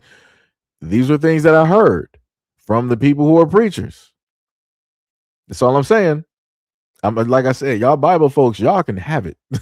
Like I said, I ain't trying to debate y'all on nothing. Y'all can keep all of that. Like I said, y'all can keep the prayers up. Y'all can keep doing this and keep doing that. Like I said, you got it. Because that's the one thing I've always learned and understood that is a 100%. When it deals with Bible folks, they always like to debate on scriptures. They always want to prove who knows the most and who read this and who read that. I'm like, y'all got that. Like I said, y'all be making it and turning everything into a competition. You got it. Sham said, poverty is a form of trauma on children, especially when it leads to neglect or abuse in many cases. Wanting to be financially able to raise kids helps with less strain on the child. Terry, what is up? You said, LOL. This is what they mean by communication breakdown. Harvey Cobb, what is up? You said, I was married to one of the nearest. I guess. I'm not. I think I know what you're. I'm not sure. Sham said, frankly, financially, if people are struggling to keep a roof over their heads and living close to being homeless, it certainly is a bad time to have children, even if they are better than Will Smith. Tibby said, how you want people to have children when they want to cut food stamps, raise gas prices, raise rent, make it harder for families to buy homes. Vincent, what is up? You said chemical castration or just castration in general. Red Rose said, living in the moment type of mess. Nightfall said, you're right. I missed the first part of the convo, but this is the problem in the black community we deal with consistently. I got you. Gregory, what is up? You said only racists push stuff like this. Nobody else cares but the racist. I'm a little bit confused. Sham said, like I said, people want to do their dirt, and sure, they go through the baby euphoria, but when they wake up to real life and hardships from raising them, the abuse and the abandonment comes in. Tippy said, exactly. Just be selfish, and white women acting rebellious towards her white daddy, but be racist herself, and black dads don't come, black dads don't do ish about it and deal with it. Um, wait, Tippy, the lady in the biracial there, her mom is quote unquote black. The dad is the white guy, or maybe you might have been responding to like a different comment. I gotta make sure I put the picture directly back up there so people know what it is. Tippy said, I bet you today some mixed kids don't know about Malcolm X. Rabbit said, as Seji, you need to read was that Beastars don't watch the anime. Main villain is biracial who went insane. His father is a herbivore gazelle, but his mother was a carnivore leopard. No, I know what you're talking about. Well, I did see the anime. That was like way back during the pandemic. I did see that, so I know what you're talking about. Sham said, Peaches is a prime example of someone who can have kids that should never have had kids. Nightfall said, nope, stories like those are just pure evil people. Um, Nini, what is up? You said my kids are mixed now about their history, know about their history, and are thriving in every aspect of life. I mean, that's great. I mean, if that is for you, for your story, that's great. But again, that's not every story. And when I happen to go on TikTok and I listen to a lot of these biracial kids tell their stories, it's vastly different. Like this young woman here, she specifically stated that her mother in the background hated being a black woman, hated her skin complexion, and she ended up being with the white guy there. And she stated that the white guy, which is this young girl's father, the one that you see directly in the picture to the right side of the screen, she stated her father is racist. And she stated a variety of reasons of why and how her father is racist. And those two came together and created her. So, like I said, it's great for your example that your kids are mixed and they're completely fine and dandy. That's awesome. I'm happy that it worked out for them. But that is not every single biracial. All of those kids are not that lucky,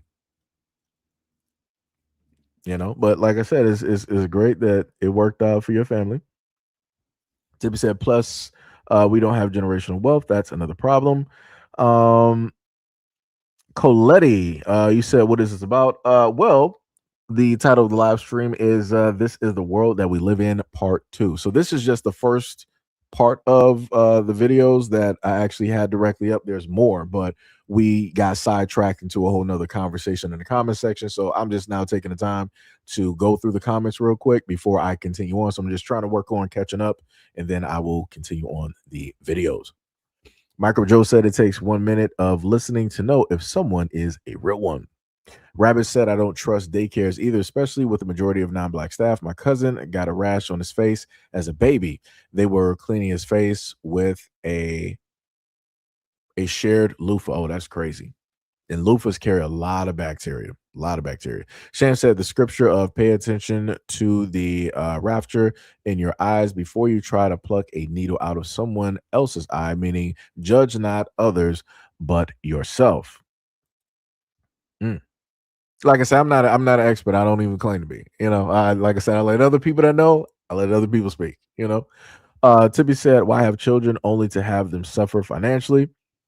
Um, Bear said that you shouldn't judge, but there is, I think, what is that? Is it supposed to be? I think it's righteous correction. Paul corrected the churches on their sins, but he didn't judge or condemn them. Shem said that the Bible also says that at, I'm not even sure what was it, one thieves. It's been a minute. 411, mind your own business and be peaceable with all men. This is another form of don't judge other people, worry about yourself and keep the peace. Sham said, or there's a scripture that says, judge not others unless you want to be judged. Matthew 1, and people need to read your Bible. Tippy said, wow, race mixing can't solve racism. Hey, um, I was going to Nurse Armstrong, because I'm going by the picture. So I got you. Yo, Nurse Armstrong, what is up? What is up? What is up? You said you missed the first part of the live, and the DeBarge family had a racist father. Ah, that's crazy. That is crazy. Sham said, yeah, the problem with mixed children is that they can get rejected from both sides and it messes them up. They don't have a place to fall or fit into, and they become antisocial from it. Yep, and that's what I was trying to highlight and speak directly on, but we got sidetracked on some whole, other type of stuff, and folks didn't want to, just listen to the main thing that was there. And that's why I was saying that when it deals with a lot of these biracial kids, how it is that they are treated by one or both sides, those folks, other folks inadvertently that are not a part of that family, they're going to have to suffer the consequences of what those kids had to face when it deals with the society in the United States. Because a lot of these biracial kids, they're going to be the ones in government, they're going to be the ones in medicine and dealing with medical, they're going to be the ones that are first responders, EMS nurses, and all of this stuff. So they could automatically have their biases because of like what it is that their family put them through, and they look at you and it's like, oh, I see you as the same my family, so I'm not going to do everything that I need to do in order to save your life, right? Or things of that nature. But I keep trying to tell people like, yo, this is why you got to be careful on how you sit up there and raise and treat these kids, because you don't know what it is that they could become in the future, or how that can end up negatively not just impacting your life but the life of other people. But like I said, people just want to go out here and procreate. Sham said, look at the people claiming childless people ungodly and can't quote a single scripture. Um, I don't, wait, I think it was like, I don't mean being ungodly because I don't want kids. My heart breaks for the kids that suffer now. Yeah, same here. Nightfall said, prime example of extreme biracials, Colin Kaepernick and Tiger Woods. The craziest part is I did not, Colin Kaepernick has been one of the most consistent dudes out here, even past like his career being like done, him not getting picked up, him being blackballed and everything. He is still on the exact same path that he has been on.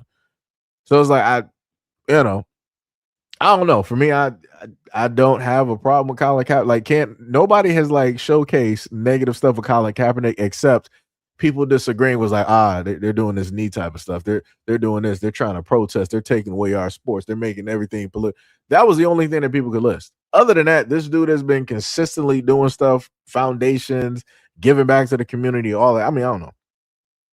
I don't know. I don't know. Like I said, if extreme is in a sense somebody deciding that they want to make a stance and they're going to stand on that stance and do positive for others in the community, you know, I'm all for it. I don't got no problem with it. You know, I don't got no problem with it. Tiger Woods, on the other hand, that man, he just, that man is gifted, highly gifted. The dude was just all over the place. He's just- he's all over the place. But like I said, Tiger Woods is Tiger Woods, one of the world's greatest golfers. You know. Oh, you said I mean that Colin is pro black, and then Tiger Woods is running from being black. Extreme. Okay, I got you. I see what you're saying. Yeah, yeah, yeah. I get what you're saying. Um, what was it? Sham said, I don't want to hear about being ungodly. What is it? Heath, what is up? You said God separated all of us by the Tower of Babel, have diseases from different genetics and different nationalities. The truth is, we're all supposed to be like Jesus, but so few truly do, right? What was it? Sham said, even if both parents are raising the biracial, the background, grandparents and family being racist cause severe damage as well. Yep. And I've covered stories on that too. And I think people don't understand the trauma of having a broken family. That's facts. Rabbit also said that Kenya is a very interesting place. Oh no, I'm going to be talking about Africa in a minute. We're going to be getting there. I just got to get through these other videos first. Uh, Nightfall said, I just mean okay, yeah, I read that one. Sham said, I support biracial families. Um, what was it? You said I support biracial families, but I also want people to understand that there are struggles that you face that you should not ignore, and your children make sure they're getting help with it. You also said that too many biracial parents bypass if their children are able to socialize properly or if they need therapy or dealing with racist family members. I hate when people force interactions with racists.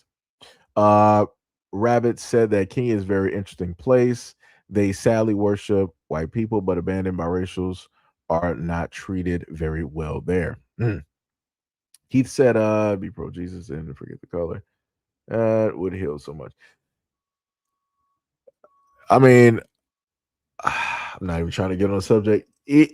For Heath, I'm just going to touch on this once. Even if you stop people from judging others on color, the main problem that's going to happen is that people are going to have issues with. They'll judge people off of religion. They'll judge people off of clothing. They'll judge people off of their culture. They'll judge people off of their native tongue. It don't matter. You can take color directly out of there, and people will still find a way to still separate themselves or say that they're better than another person. It's still going to happen. It's inevitable. You know, it's inevitable. But now, since we have finally caught directly up, and also shout out to everybody who left comments, whatnot. Now I'm going to go to the next video because again, this is a topic where it deals with the world that we live in, part two. And I'm probably going to replay this twice. I did put the captions directly up there, but I will replay this twice. So let's take a listen to what these kids have to state in school. You do not have no 5 bodies. Yes, I do. How the hell you going to? I have 5 bodies. You have 5 bodies. Why do you want more? Because I love and I'm addicted to it. And once you gonna want more and be horny all day, every day. Speak for yourself, mama. It says what we want here. And get head. But still a virgin. Is that a man? Are you in my business? How do you get head? So let me repeat that again, just in case people might be a little bit confused. Let me just replay that one more time. You do not have no 5 bodies. Yes, I do. How the hell you going to? I have 5 bodies. You have 5 bodies. Why do you want more? Because I love and I'm addicted to it. And once you gonna want more and be horny all day, every day. Speak for yourself, mama. It says what we want here. And get head. But still a virgin. Is that a man? Are you in my business? How do you get head? So we heard that, right? So the craziest part about this is that I cover videos like this pretty often, or I try to at least bring awareness directly to it, and I do it for the simple fact that I try to warn women out there who are raising daughters that social media is a very dangerous place, and a lot of the thought processes from older women will trickle down to these young girls, and they're obviously, I'm guessing they have to be in high school, possibly, right? High school, maybe like late middle school or whatever it is. And the one young girl that's directly on the desk, sitting with the, I guess that's an orange sweater or whatever it is. She's basically talking about being promiscuous. She's talking about that she's already slept with 5 guys and that she loves it because she's addicted to it. And the craziest part is that, when I happen to bring these videos up, I receive quite, or at least if the video didn't get ignored, I receive critiques from women out there that really don't want to address the situation. They don't really want awareness to be made. or they'll decide to sit up there and say, well, it's black man's fault if the father was there, if black men were in there. And I'm like, no. And this is when I gave the example before where I've, known and dated those who have had their fathers in their lives, and I've met their fathers, right? Good dudes, solid dudes, everything. And they will still do whatever it is that they want to do. So it doesn't matter if they have a father or not, they're still going to do what it is that they want to sit up there and do. And the main thing that I'm sitting up there trying to tell a lot of women out here, I'm like, these are your daughters. And in a lot of instances, people will sit up there and say that the daughter is a reflection of the mother or the women of the family, right? And you have a lot of people that want to run away directly from that. They don't want to take on the responsibility directly from that, because at no point in time should any of these young kids, these young women out here, be talking like this. Well, let me go back, correct, not young women, any of these young girls, because I did say, possibly high school and or middle school. So I'm not trying to sit up there and have people like, oh, why are you aging them up and da da da da. I mean, realistically, technically, they're having an adult conversation as kids, which they shouldn't, right? But but like I said, you shouldn't at any point in time be able to open up social media and see these young girls having these types of conversations. And this is not the first time. This is not the last time. And to make it worse, a lot of these kids are out here are recording themselves performing acts, and they will upload it on X. Like, let me tell y'all something. And I tried to warn people. I tried to warn parents and tried to tell them, like, yo, y'all need to start monitoring your kids, and y'all really need to start having conversations. Like, there's been too many times where I done seen folks' daughters directly out here, and they're sitting up there just putting whatever online. That's the best way I can put it. They're putting whatever it is online. And then what's happening? Other teenagers, other young folks are coming directly underneath that comment section, basically highlighting that post. And you know what happens? Let me sit up there and put it to a more a quicker route so I can just get to that main point.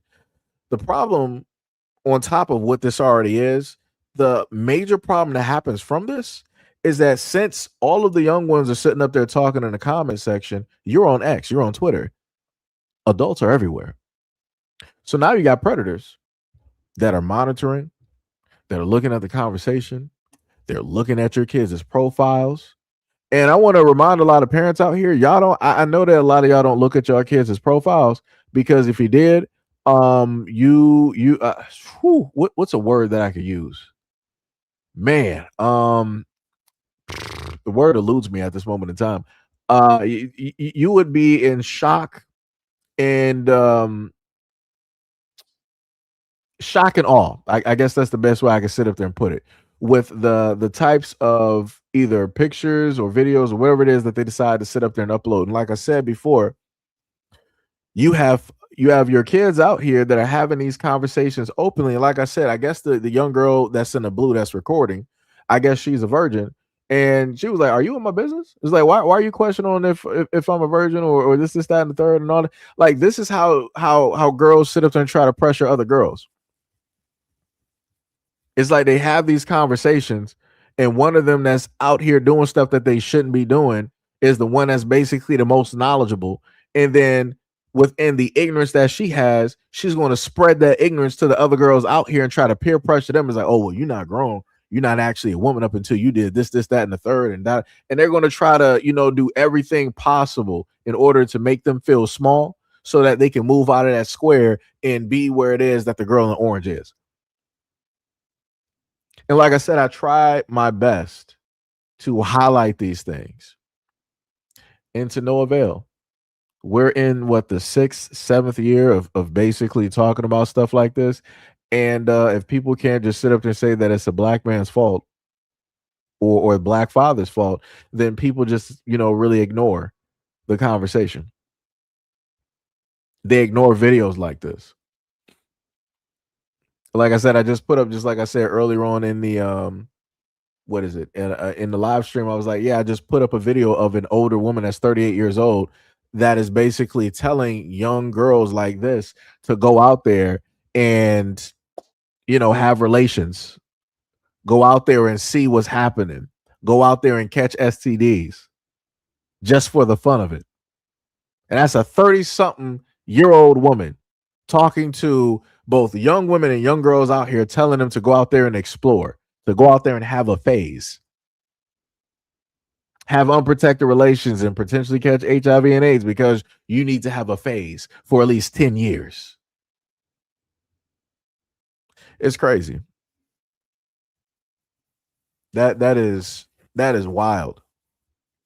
But like I said, you got folks that like to run away from these type of conversations because they can't blame who they normally want to sit up there and blame and try to scapegoat and go move the goalpost around.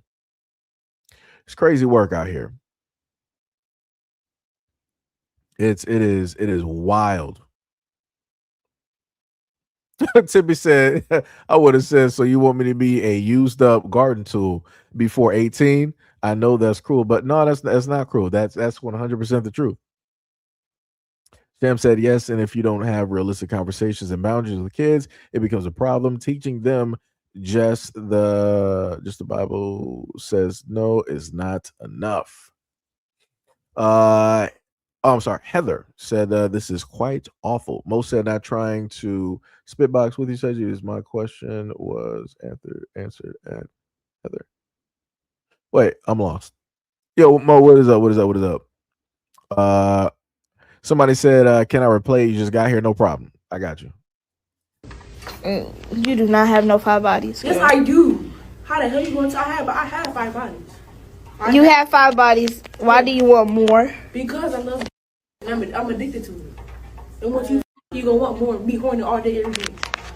Speak for yourself, mama.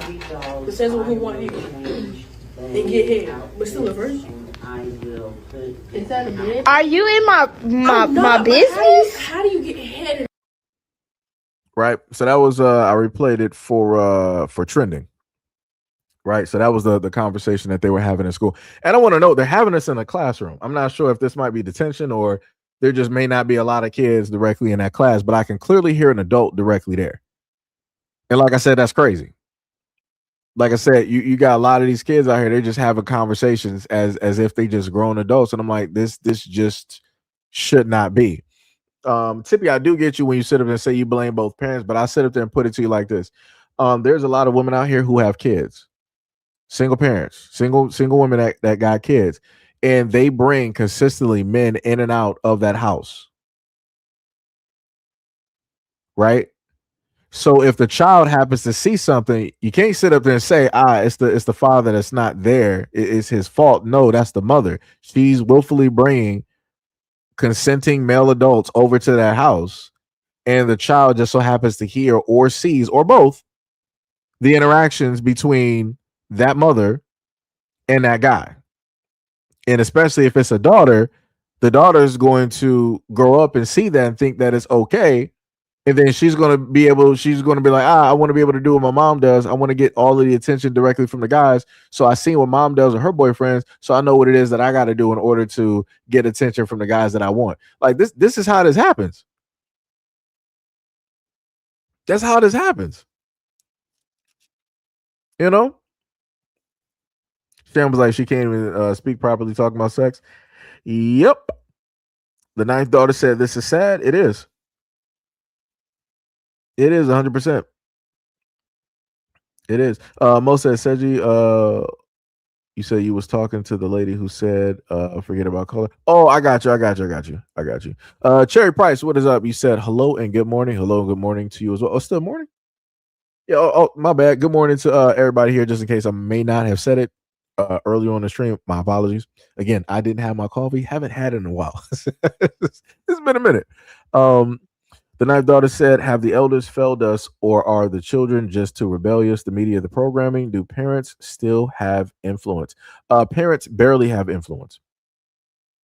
That's the best way I can sit up there and put it. You're going to have a lot of parents out here that's going to be like, no, I got full on influence over my kids. No, you don't. Maybe when they're inside of the house, you do. Outside of that house, the world has the influence. It's going to be a fight. And the determination of what that child is going to do is going to be on them. It's not going to be on you. Because, you know, at the end of the day, for a lot of parents, they could be like, you know, I instill a lot of values and all this other type of stuff in my kids. It's like you can do that, but then your kids can still go out here and get somebody pregnant or get pregnant by somebody else. So then what does that mean? Are you going to sit up there and say that you failed as a parent, or are you going to sit up there and say that that child opted not to pay attention and listen directly to the values and they fell directly for the trap? So it's like it you know, it doesn't, you know, specifically matter the amount of values or whatever it is that you instill directly into the kid to an extent. You still got to deal with the world. And the world has a very major influence. The world is the world is louder than any parent directly out here. And it's going to come down to that child to decide if they want to opt to listen to the quiet voice of the parents, or if they want to listen to the yelling and the screaming of the world and to their peers. You know, Tippy said, "Yeah, I know. I still blame both." Tippy, at certain points, both can't be blamed for stuff. I put it to you like this, and like I said, I get what you're saying, right? I put it to you like this: when we talk about things going on in the black community, and we got young black dudes out here ripping and running sprinter vans and sitting up there ripping and robbing and pillaging, we're not going to sit up there and say we blame both parents. I've never heard a person sit up and say, "Oh yeah, I blame." I'm just going to sit up and put all the blame on black women. No. People like, yo, where are the black fathers at? Where are the black men of the community? Because again, those are young boys sitting up there doing it. So it is expected for people to sit up there and be like, yo, we're the men of the community to get this situation under control. No problem. Right? No problem. And I'm right there with folks, right? But within that exact same vein, when I cover stories of young girls sitting up there ripping and running directly through the streets, toting guns and selling drugs and doing the same things that these young black dudes are doing, what do people sit up there and say? They be like, they're not sitting up there saying where the mothers at. They be like, yo, where these fathers at? Where the men in the community at to sit up there and come get their done? I'm like, huh? I'm like, no. We got to pull back on that, because I have a belief that everybody has a role to basically play directly within this, right? When it depends, when it gets to like certain levels of teaching, the men have to sit up there and get control directly of their sons directly about here, of the young men out here. That's how that works. When it deals with the young women to a certain point, the women out here, the aunts, the grandmothers and whatnot, the mothers, they got to get control of these young women directly up out here. Now, the part where both parties got to switch kids, right? Where the father got to teach the daughter and daughter got to teach the father. This is when it comes directly within relationships, when it deals with the conversation of love, you know, finding another person, when it deals with the conversations of how the other side can sit up there and trick you and deceive you into believing certain things that's not real and all that. When it deals with those conversations, that's when parents need to be switching. But like I said, everybody has their role to specifically play at certain times, and that is specifically their role. Like I said, that's just my belief. Maybe I'm incorrect on this. I don't know. But I can swear to you that when it gets to a certain point in time where a young man gets into like that teenage, like it's 12, 13, 14, where he want to start trying to tempt fate and he want to prove that he's tough. Yeah, that's not the mom's job to sit up there and knock him down. You need the father or the men of the family or the community be like, oh, you looking for a fight? Oh, you trying to show how tough you is? Okay, we got to sit up there and put him directly in his place. We're going to show you that how tough you are is not going to sit up there and work out. If we're going to do this dance, how many ever times that we need to sit up there and do it in order for you to get it directly through your mind that this is not how you move as a young man, and this is not how you move as a man directly in life. You can't just be like, I feel like fighting, and you just want to. You can't do that. You're going to lose. When 100% guaranteed, you're going to sit up there and lose. It's going to be a horrible loss. And then within the exact same vein, when it deals with these young girls out here, 13, 14, and all this, and they start getting that mouth, they start talking. The father, let me excuse myself. The moms and the aunts and the grandmothers, that's y'all time to sit up there and pull up in the scene and start straightening her up real quick. Because the moment of time the girls start popping up off the mouth and saying stuff they don't need to be saying, it's y'all time. Like I said, maybe I'm wrong. Maybe I'm sexist. Maybe I'm a misogynist. But again, that's my belief. I'm sorry. Sorry, not sorry. The ninth daughter said there was a time we saw grown-ups doing ish and we knew better. Why don't they have the fear Gen X had? I mean, that's because Gen X had parents. right now those parents don't exist. Like the parents of now are still kids raising kids. This is why the kids act the way that they do. Because the parents of now are more so trying to act like a friend or a best friend versus a authoritative figure. That's laying down the law, rules, and the regulations. Animalistic behavior said lack of discernment at its finest, let alone teaching the use of discernment. Devil Hustler said garden tools love bringing over these ninjas. Why else you think they got a crib and no man in the house? Mama gotta live too. Oh, that's that baby boy line. It's like, yo, Jody, mama gotta live too. You a grown man, Jody. As soon as I saw that line, I already knew. Sam said, cause too many babies having babies, and she probably no different than her mother, abandoned by her father and just going through life with what she knows. And Melissa said that as if the Bible only teaching just says no.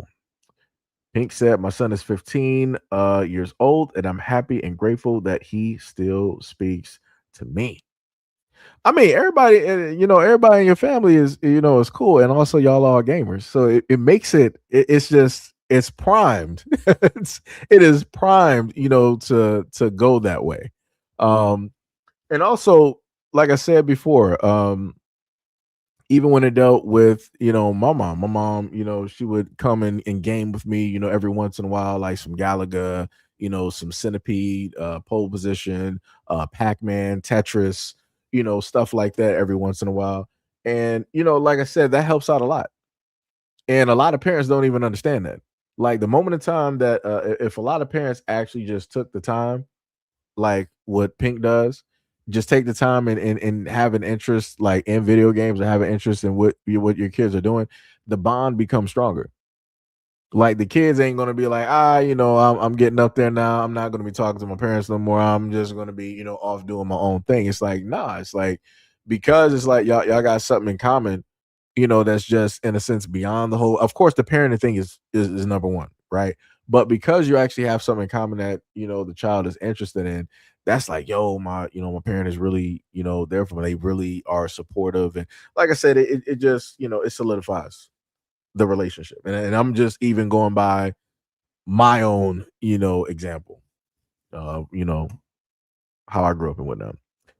Sham says society fails these unwanted kids over and over and it forces them to grow fast. That's why I said that we don't care about the children we already got, but want to add on to it.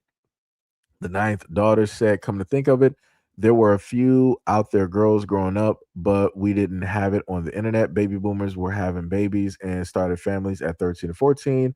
Are we just seeing it more?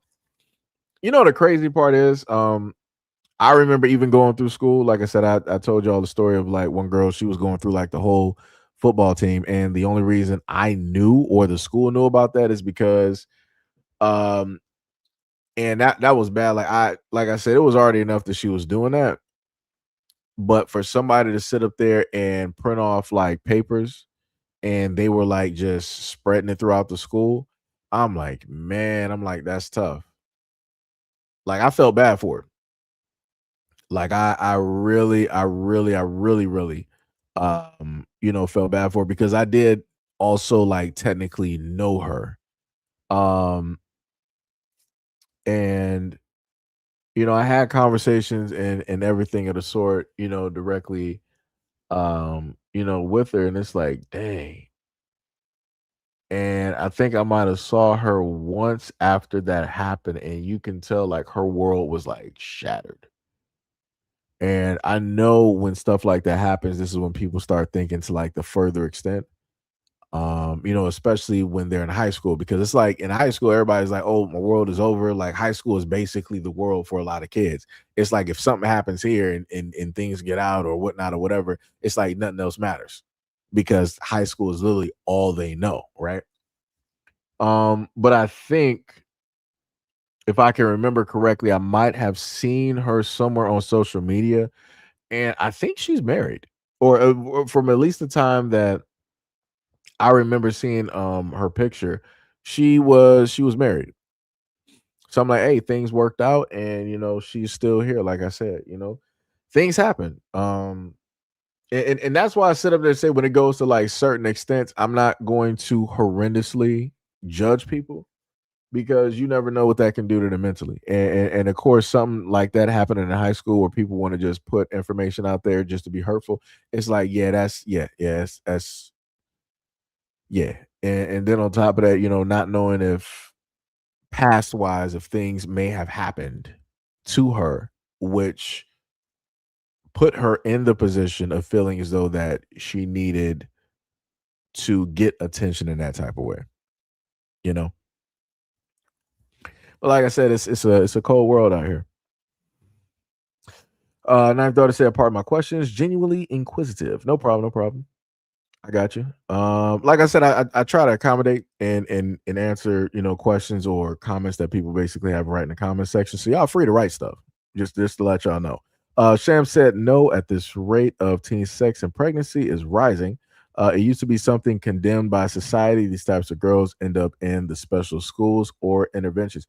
Better yet, Sham, what's going to inevitably happen, and I hate to say it like this, and I don't want this to happen, but I can see where this is going to go because of the timeline that we are currently in, dealing with social media and how these young girls are told to think by older women.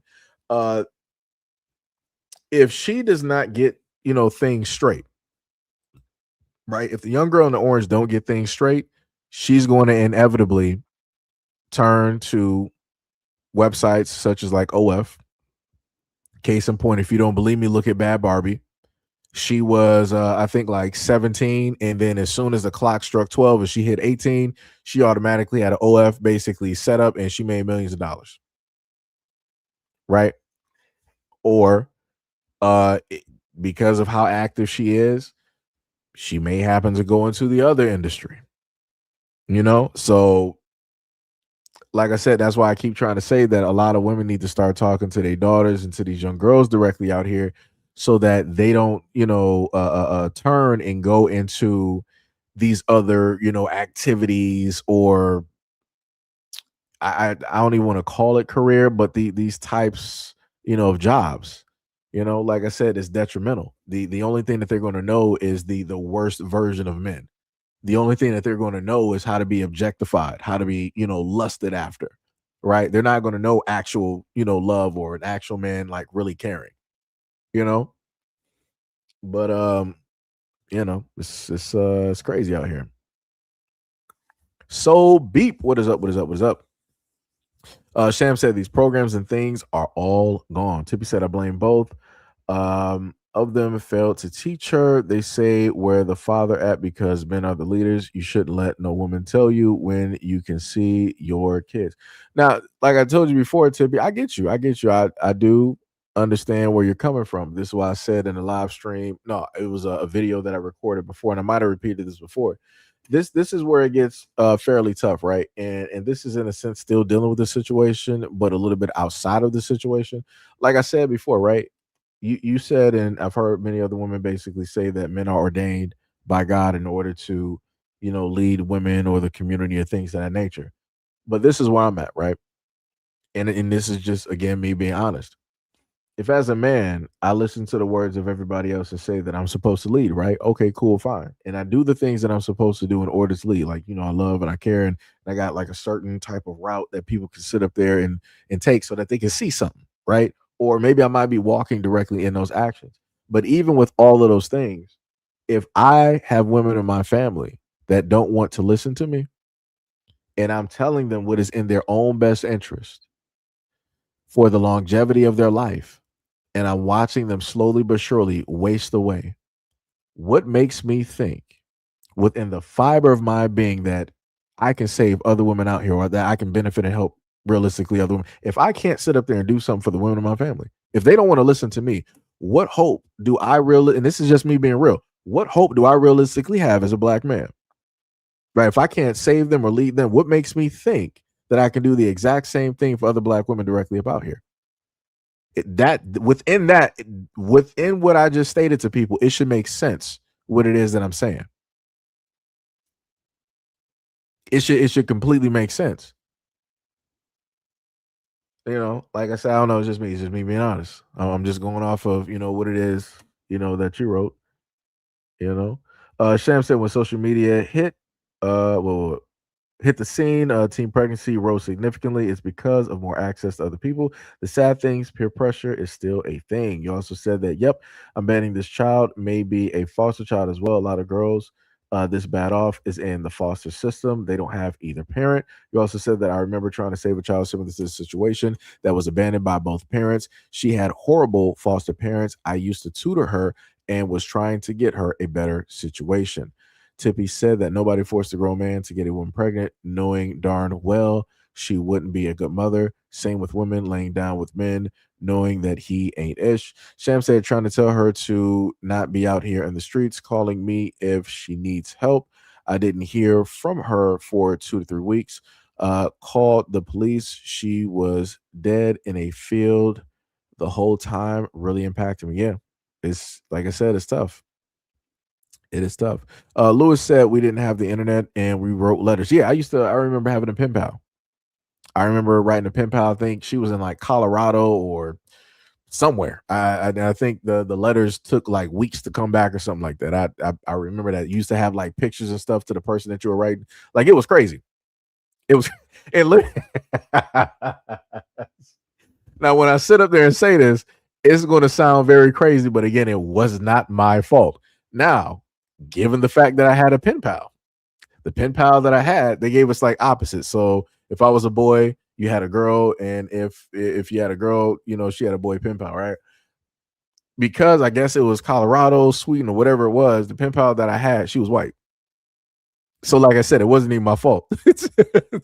They started this indoctrination early. Crazy work out here. Like I just had to sit up there and think about that. I'm like, man, they really tried to get me. They be trying to get kids at early ages. Let me tell you something. It's wild out here. It's wild. But during those times, as a child, you ain't even thinking about it like that. But now as an adult, it's like, man, they tried to get me. Tippy said, women like Sexy Red always popping out children, and these grown men stay getting them pregnant. Like, dude, do you have eyes? You see the type. But you got to remember, Tippy, Sexy Red is dealing with ratchet dudes. She's dealing with hood dudes. Those women, they'll sit up there and tell you they're not dealing with standard issue dudes. They will never do that.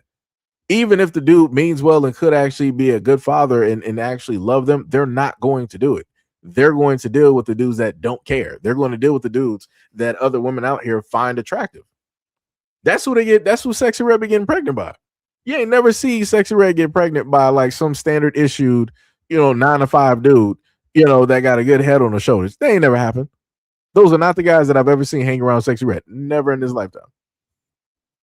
Sham said she was 13 years old, much like this young girl. She was sexually active, prostituting, doing drugs, and etc. I always felt if I had met her sooner, would she still be alive today if I was able to intervene? That's tough. Animalistic said 100. Tippy said, darn, sorry to hear that, Sham. That was really sad. Yep. Tippy said, I understand that. You ignore women like that and keep leading. Don't let women stop you from being. No, it's not the whole thing of like of being a man, but you got to understand. You hear women your whole life, trying to sit up there and tell, even as a young boy, it's like, yo, you a man now. And I'm like, huh? I'm like, I'm 6 years, like, you're a man now. I'm like, that don't make any type of sense. 13, you a man. I'm like, what? Like, what are we talking about here? It's like that. Like you don't actually get a chance to just be a child. You automatically are given a title of being a man, and you're not even anywhere close to it or even having that understanding.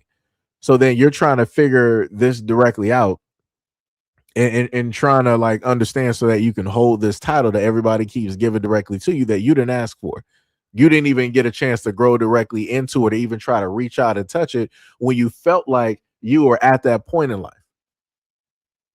And, now, being a grown man, I'm trying to sit up there and do what is best for, again, Black women and women in my community. But again, folks don't want to listen. So it's not listening to people, tell you or stop you. Nobody can stop me from, I'm already a man. Nobody can stop me from doing that other than myself. It's the whole thing of people keep telling you to try to do something while also at the same time not listening and not following directions. And I'm a patient person to an extent, but the moment in time I realize that you're not just paying attention, I just drop it and I just stop caring. So this is why whenever I happen to do this content where I'm talking about, black women, these young girls, it's still a consistent battle. And like I said, this is just me being honest. It's a consistent battle with like, all right, should I still be trying to fight this fight and still like actually show that I care and love and whatnot or whatever? Because at the end of the day, I'm still going to have people die. You don't really care about black women. You don't actually love black women. No. And then if it's not that, then it's how people just don't want to listen. They want to ignore and all this. And like I said, I don't got no time for that. Because like I said, I've dealt with that before, dealing with young women who got kids and they don't want to pay attention to when a guy is trying to basically tell them like, hey, this is how you want to move. You shouldn't be having all of these dudes around your kids and da. And again, women don't want to listen. And as a man, you get to the point where you're tired of people being dismissive, not paying attention. And then when they throw themselves into a stupid situation, they want to come back and cry to you and talk about like, oh, why didn't you tell me? Why didn't you leave me? Why didn't you do this? Where are the men? It's like, yo, it's tiring. It is a very, very emotionally, mentally tiring thing. And it gets to a point as a guy, it's like, yo, you're just gonna have to sit up and just save yourself. You're gonna have to just throw whatever to the wayside and just let people be. Like if you see people directly on the ground, like, yo, you just gotta sit up there and like walk past them. Because it gets to the point where it feels like if you try to pick them up or carry them, it's dead weight because you can try to save them, but it's like they still not gonna listen. It's like, yeah, okay, I see you burning. No problem. Let me sit up there and drag you to this water. No, they trying to sit up there and drag you back to the fire. I'm like, no, bro, get off my shoulder. Get off my back. You good? You can stay burning on the side of the road. You got that.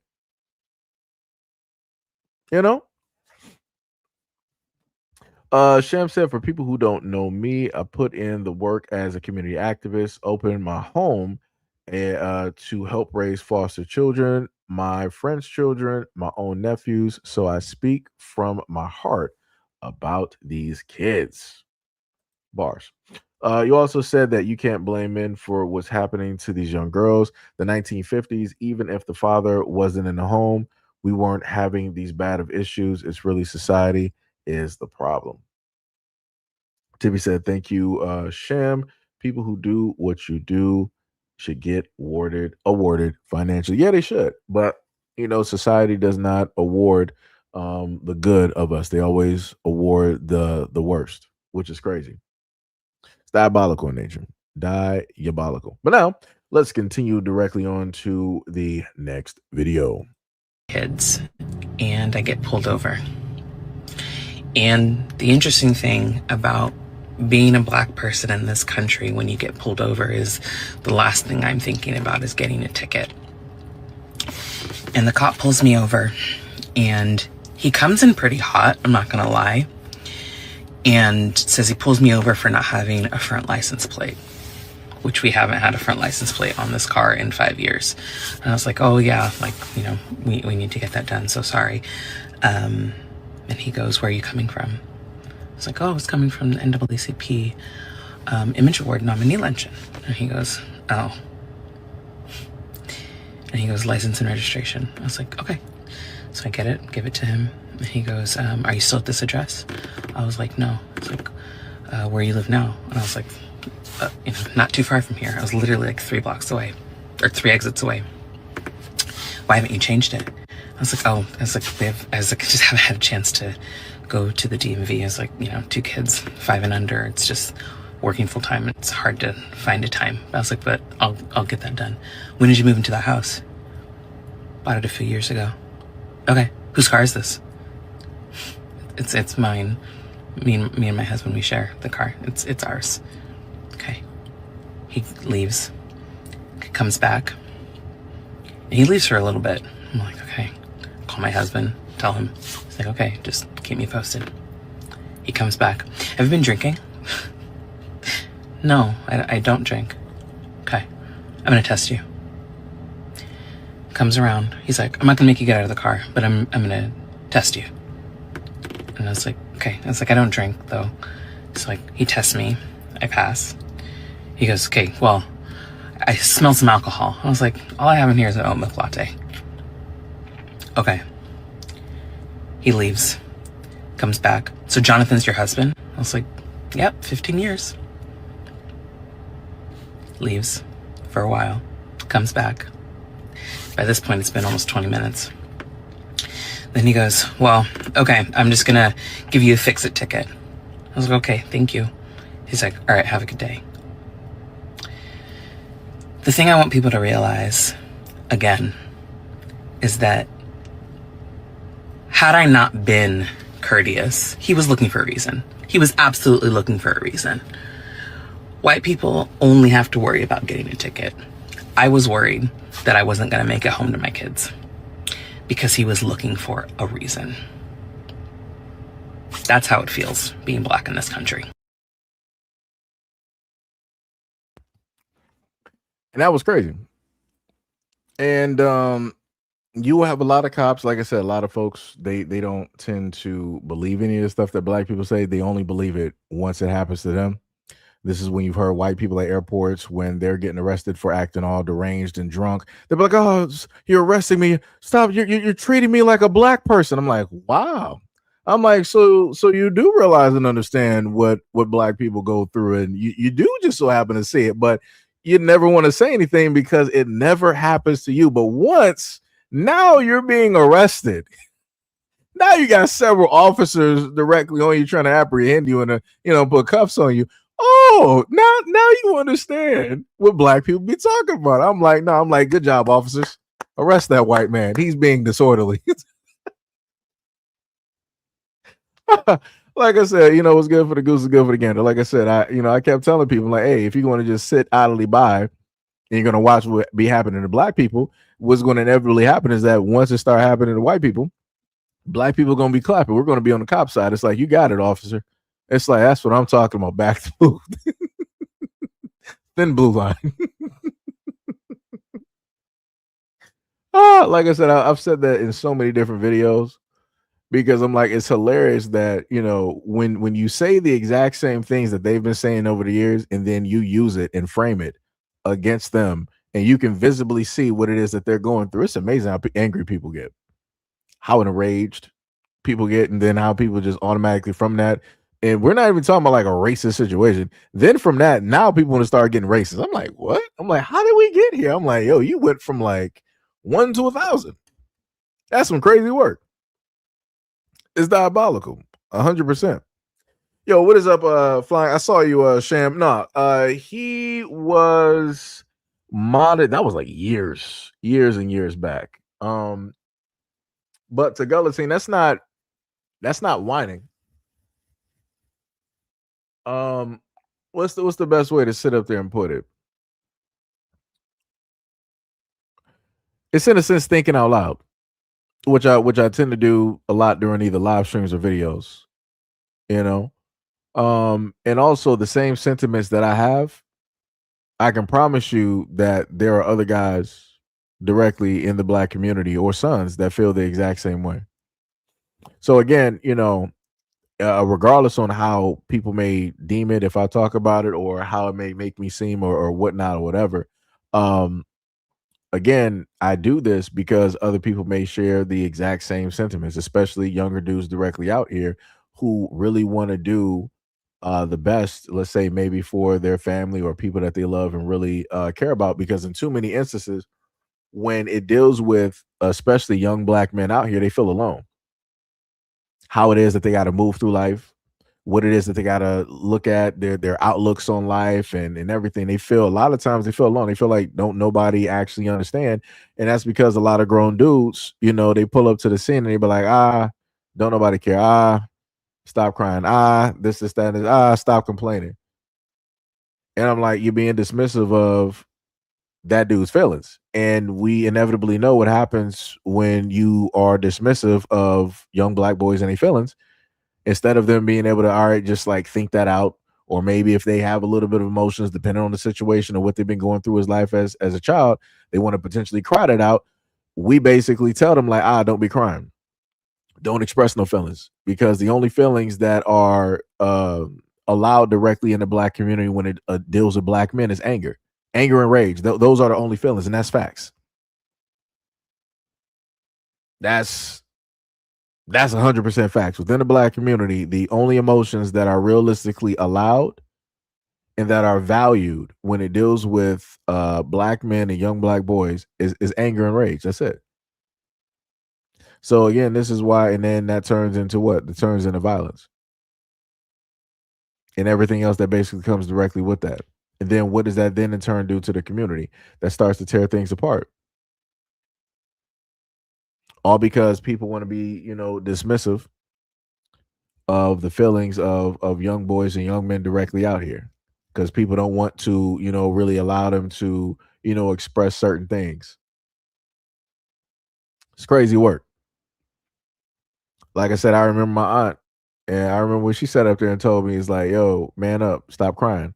I'm like, ain't you a woman? I'm like, how? Like, what? I'm like, like I said, given the situation, I was vastly confused. I was like, I understood if I heard that from like an uncle, but I'm like, dog, you are still a woman at the end of the day. I'm like, you're telling me you don't sit up there and like, what? I'm like, yo, like I said, stuff is crazy. Like I said, it's crazy work out here. It's diabolical, crazy work. But anyways, so what we're gonna do is fly directly to the next. Is the next video? Yeah. We're gonna fly directly to the next video right here. Feeling disoriented in their marriages right now because they're grappling with the fact that their husband, a seemingly good man, is wholly indifferent to what's happening to women, to children, to marginalized communities, and over 1,100 women that I polled felt this way, which was the overwhelming majority. Women are watching the world burn right before our very eyes. We are losing even more rights. Children are being killed senselessly and more in gun. Hold up, pause that, pull that back. I'm a little bit confused. What do you expound upon that for me real quick? What do you mean I'm past logic? Explain that to me real quick. Explain this to me real quick.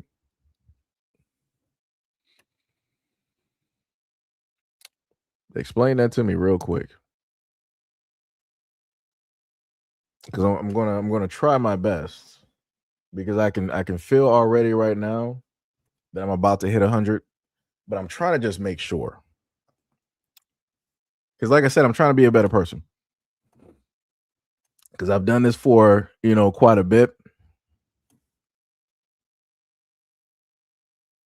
And I'm just trying to figure something out.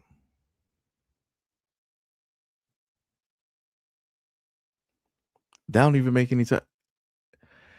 So if you look directly on the screen, right, it says that you're past logic, but you're from Detroit. I need you, as the guy that you are,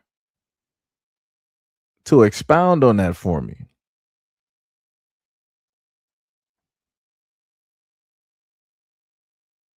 It's a very clear thing that I stated.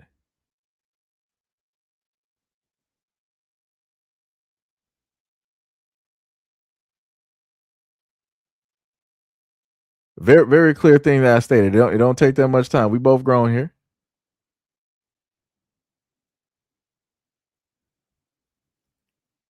Like I said, I wait. I take time.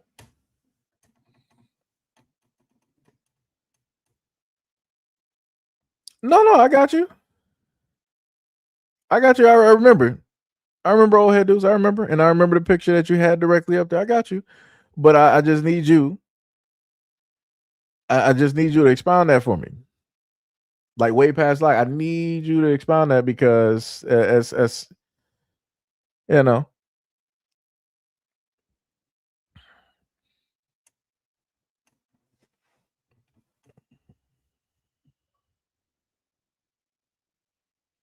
What you talking about in my teens? No, you didn't. You, brother, no. I didn't start YouTube in my teens. Like what? I'm not I Show Speed or like some Kai Cenat. Like I didn't start nothing in my teenage years. even when I go back and look at my Tekken videos, that was not my teen years either. So I'm like, maybe you got things confused. Because I know when I started, doing social media and whatnot, it wasn't no teen years. Trust me. Trust and believe. Videos would have been vastly different up here if it was teen years.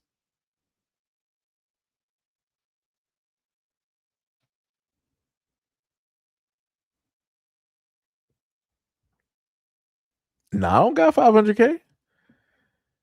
No, everything stopped a long time ago. A lot of both, probably by the powers combined of both YouTube and other folks out there that just don't like me. They put a stop to that a long time ago. Never even reached anywhere near 500K. I wish that would have been great. That would have been glorious. But stuff happens. Maybe it happened for a reason. I don't know. But yeah, 500K subs. Nope.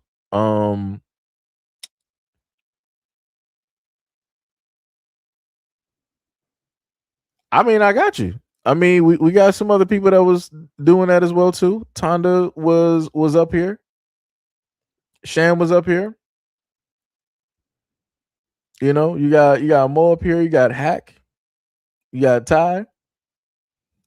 Like it's quite a few people that's up here. That was there like back when I had very little subscribers.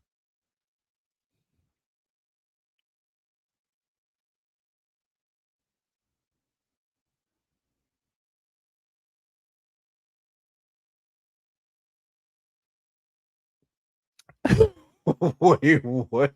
You said you said I'll get you to 500K. I'm allowed to start ish. I love you, Nigerian. That's crazy. It's just- ain't nobody trying to see that up over here. Nah. That's good on that one. Nah, I'll stay where I'm at. Nah. We don't need no extra nonsense over here. With Africans pulling up, they got too much stuff going on. Nah. We ain't doing that. We ain't doing that.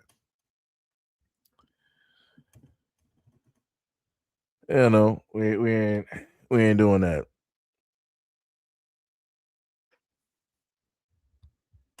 We ain't doing that. Like I said, try to be a better person. Let me tell you something. I was about a good several seconds in this live stream was gonna be vastly something different. Let me tell you something, because I felt it. I'm like, past logic. I'm like, for whatever do you mean? Past logic. That's it sounds a little bit insulting right there. I'm like, that's yeah,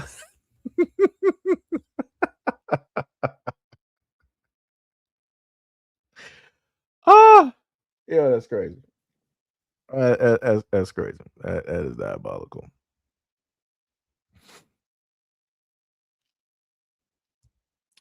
Wait, what?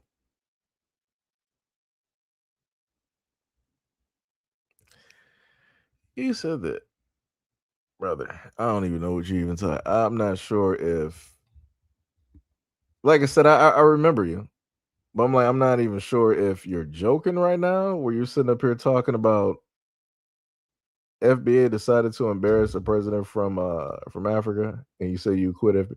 I'm not sure if you're even joking right now or whatnot. Like I'm not even. Let me just fly past real quick. I gotta kind of skip past this, like the CC situation. Sham, remember that? Say I know Sham and Mo, and I think Tippy, Gail, and a few other people remember that situation. Oh boy, I'm just gonna skip past it right now. I'm gonna just skip past it right now. People are already putting in votes. I'm gonna skip past it right now. Let me go back to the video real quick, right? So the reason I wanted to highlight this video with this lady here is the fact that she wanted to talk about men in general. And she was like, their husbands and that. This is the main problem that I got with this. She's a white woman. And at the end of the day, she doesn't want to call out white men because those are the main ones that make the laws, rules, and regulations. Those are the ones that give her the protection and all this other type of stuff. So in order for her to talk about the situation of which she knows that her men are in control of and make the rules for, she says men in general. For me, I know as a black guy, black American male, I know she's not talking about me. I know she's not talking about me. Like I said, I need people to really be honest whenever it is that they're talking about these problems and talking about these situations, especially when you know it's only dealing with one demographic, and it's a demographic of which that you're a part of, that you are raised in, raised with, or side by side with, and also get married to. Be honest about the situation. Call it out exactly for what it is. Like I said, you're talking about your husbands are watching the world burn because they're the ones burning the world. They're the ones causing wars. Like, how are you sitting up there saying men in general when it's the men that you are literally married to and that you put in power, and you make sure to hold your position so you can keep those exact same men directly in power, the ones that are also, mind you, taking away your rights when it deals with the choices of your body and everything of the sort. Again, it's not black men sitting up there doing that. It's white men doing that. Like I said, it's crazy work out here. And you got so many people that's going to eat that directly up and move directly with it. Next, we're going to go directly over to Africa, and we're going to look at the nonsense that has been going on right here. As we found out from this slave owner turned informant. Oh, it was this video. So let me just preface this. This was a recent video. This is a recent video where they're talking about an African man was a ex-slave trader. This ain't like, some 60s, 50s, 40s, 1900s, 18. This is in today's time where this African man was sitting up here just like selling kids to and from. And also to note, they're going to list as well too that he was also sold as well.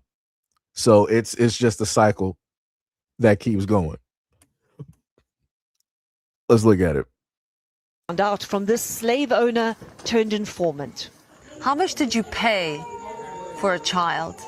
500 Ghana cedis. That's about $80. But it's a human life. You bought a child. Is that not slavery? That's how it is, he shrugs. Over 25 years, he's bought thousands of children. What's the worst thing you ever did as a slave owner? Forcing a kid who doesn't know how to swim to dive to the bottom of the lake, he told us. They could go down and never come up. So many children have died here. But there is another dreadful truth to hear. He was sold into slavery? By my father, he tells us. The child... Right? So the guy in the video who captured, and this guy here who captured and sold kids, he was also a child slave himself because his father sold him into the exact same slavery. And it's like, man, so you're dealing with like unhealed trauma. So for him, because he was sold, he don't really see no qualms or no problems going out there and selling other kids because this will happen to him. So in his world, and from his point of view, it's normal, it's natural because his parents did it to him. That's tough. That is tough.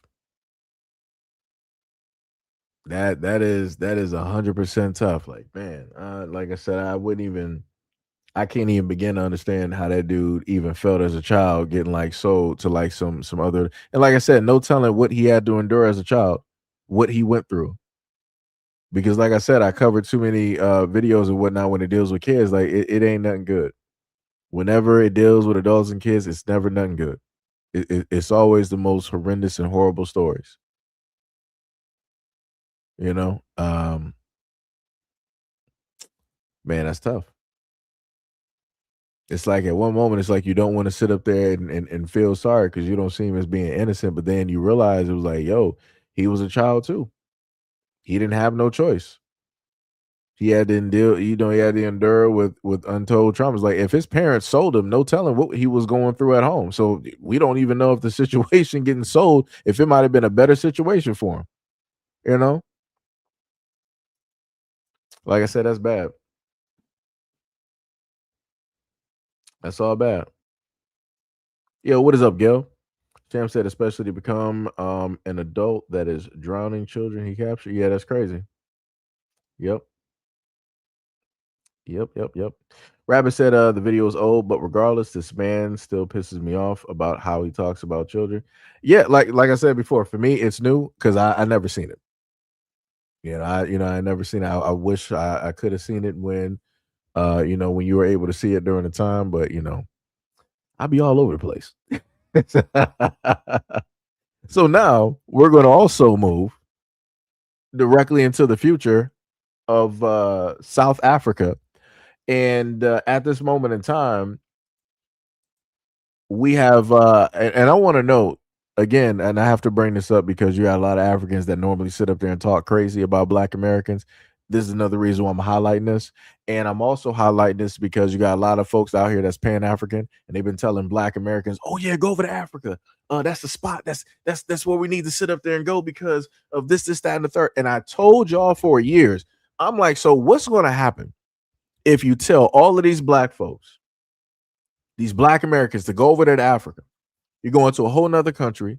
You don't know the people. You don't speak the language. You don't know the culture. You don't know the government. You don't know whatever complications or issues that they've had in between the different tribes or the groups specifically there. You don't know nothing about the civil unrest. What's going to happen? And who are the Pan-Africans that are going to specifically protect the Black Americans when all hell breaks loose?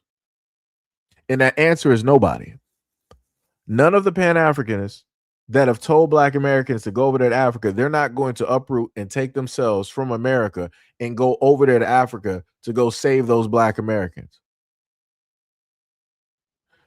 Let's take a look. Oh, matter of fact, I could just play this part because this is just a part of it. I had to mute it because of the music. It said South Africans protesting against the installation of the Nigerian Igbo king in Eastern Cape, dealing with South Africa. So you got all these people running directly through the streets. In other videos that you're going to be able to see, you have Africans going through. If you are not, let's say, like a resident of, if you're not from South Africa or whatever it is, and they know that you're from another area of Africa, they're tearing up your business. They're burning up your cars. They're setting fire to a lot of things there to get people who are not supposed to be there out.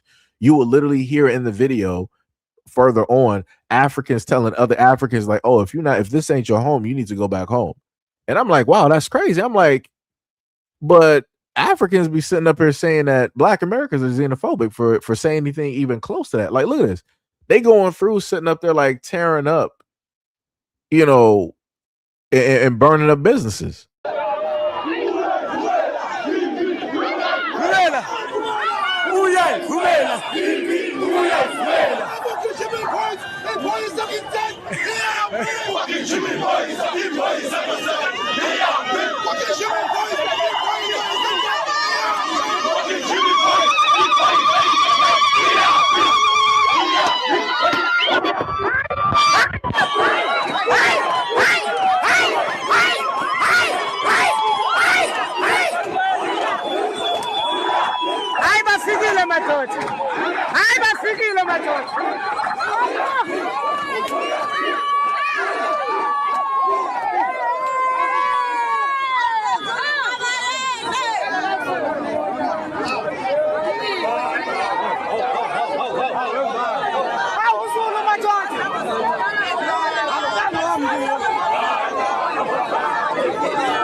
People, everyone is basically, well, you can see, Stephen, there are the Look at visuals.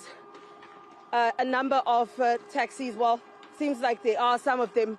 Let me pause it real quick. It said on March 30th, 2026, protesters have torched vehicles and buildings allegedly belonging to foreign nationals in protest against the installation of Nigerian king in the Eastern Cape, Part 2.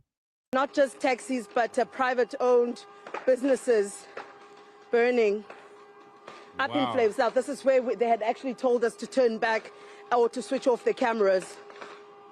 And SEPA, I mean, to set a car alight like that's actually quite a hard thing to do.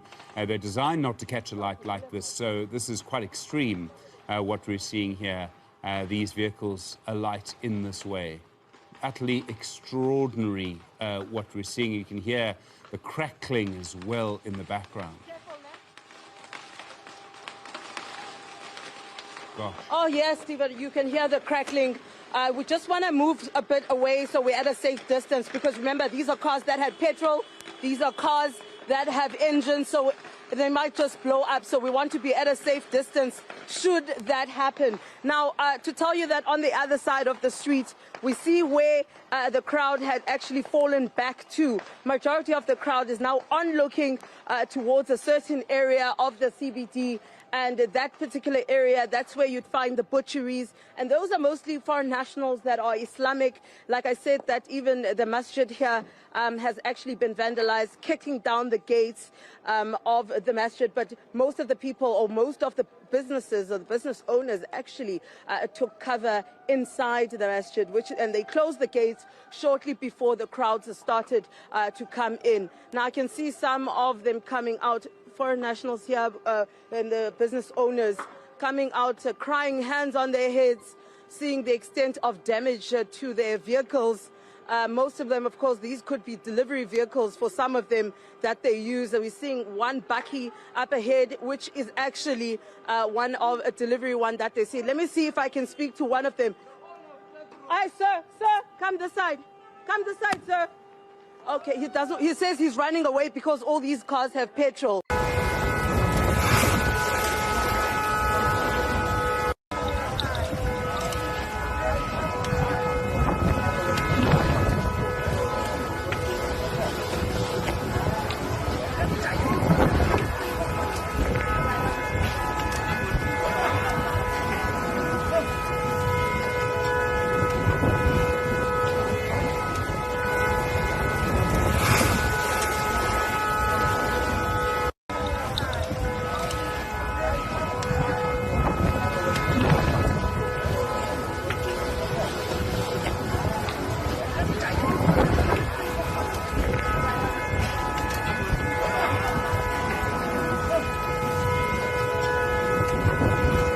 This is what is going on in South Africa right now. And I think every African need to be. So this is all I'm saying, right? Before I continue this video, the reason I got to list these things with Africa, because again, you got folks out here that want to talk crazy about Black Americans, especially Africans. They want to talk all types of crazy, but it's like y'all sitting up there ripping and running, tearing up your country, tearing up other stuff because other people are there who don't have nothing to do with the situation, but you feel it's right to burn it up, their property, their cars, and to, in a sense, put hands directly on those folks and to push them up, out of town as if they specifically did something to you, which again is egregious, which is 100% crazy. But the thing I will sit up there and say is that I don't see none of these Africans, while they're going through and trying to do this, I don't see them doing this to white people. I have yet to see a video of Africans deciding to go to a white business that's established, a white vehicle, or try to tell white folks and their families that they need to move on up out of here and forcing them directly. I ain't seen that. And I'm like, that's crazy. That's a little bit wild.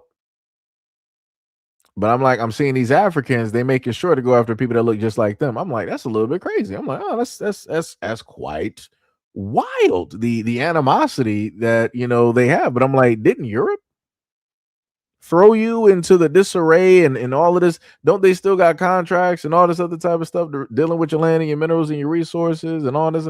I'm like, hey, but you got anger, more so with people on the continent than those who are still and robbing directly from me. That's a little bit weird to me. That's crazy to me. And the main thing, like I said before, is that it's crazy to me is that a lot of Pan-Africans are not about to go over there and risk their lives in order to stop that nonsense from happening. You're not going to see Pan-Africans deciding to be like 4 or 10 deep to try to stand in front of thousands or 100,000 of these Africans trying to tell them, oh, stop, don't burn this stuff down. We're all this and we're all that. Don't let the divisiveness get. They ain't about to do that. They're not about to do that. That is not about to sit up there and happen.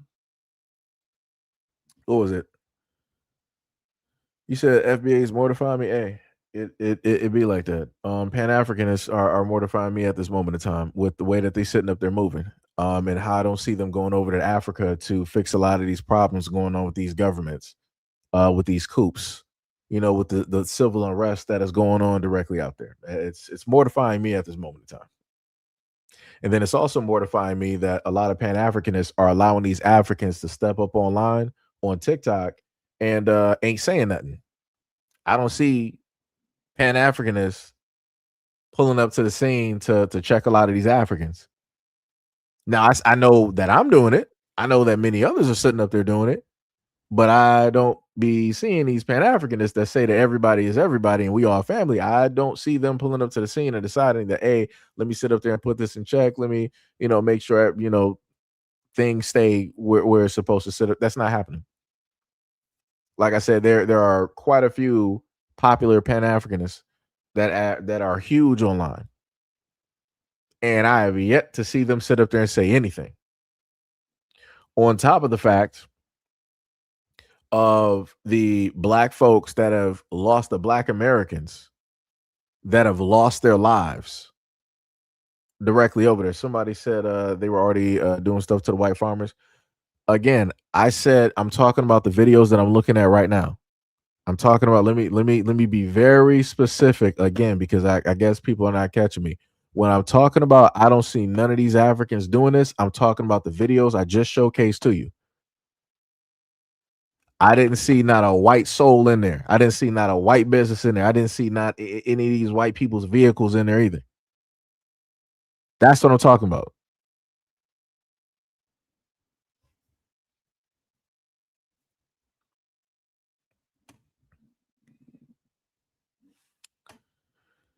Let me see.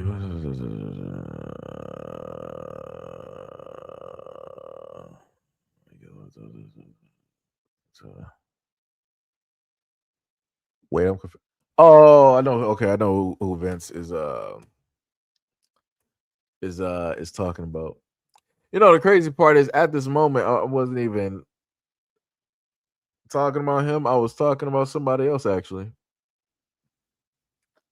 Because what was the dude I set up there and I did a video on him before? Because what was the dude? Consciously, because I set up there and did a video, not a video directly on him, but he was a part of a video that I did because he was on the whole thing with Rhonda Osman, the brick lady, which caused a huge division when it dealt with black men and black women during that time, because fields of black women were like, oh, look at how black men are acting. Look at how it is that they just want to brick us to death, and how it is that they want to be violent towards us, and how it is that they don't want to believe a black woman, and they're okay with violence and rah rah rah. And then it was found out that she was basically just stealing. She basically lied. And you got black American women that fell directly for the trap, fell directly for the trick. But you still have this division. There was no apology or anything that happened. Like I said, I did a whole slew of videos on Rhonda Osman or whatever. Like I said, everything was highly questionable. And I stated that. And even amongst the videos that I did, I still had black women pull up to the scene, be like, oh no, this is how you black men, da da da. And I'm like, then after everything was said and done, and now she's in court, and now, going through trials and whatnot, or whatever. Thanks to shout out to Daphne Sutton, one of the few black women out there that decided to take the initiative and go through all of the hate to basically make sure that, things took place the way that they were supposed to take place. You didn't see none of those women sitting up there pulling up to the scene making apologies, pulling back the things that they decided to say about black men in general. You didn't see none of that. Everybody just skipped past it. Like, it's crazy. Like that's wild to me. That is 100% wild.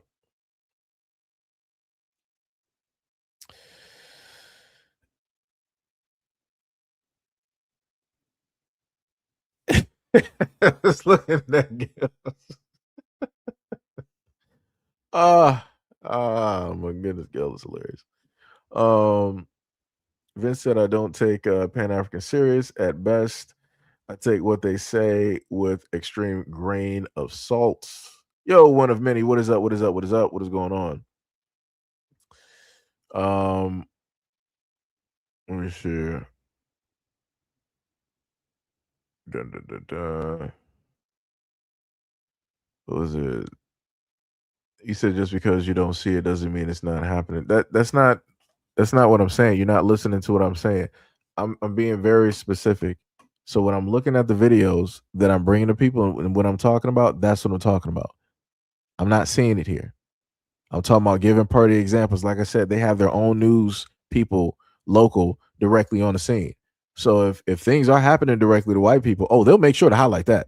Oh, best believe Africans love white folks. They will make sure to highlight that. They'll be like, oh, and they'll make sure to call that out, both there and over there in the UK. The Africans in the UK will be the first ones also call that out too. So, like I said, I'm not sitting up there seeing that. Like I said, people know who it is that they'll go directly after and who it is that they won't directly go after. Like it's crazy that people keep trying to bring up the exact same thing, and I'm like, yo, I'm talking about this right here that is in front of us that we can clearly see at this moment in time.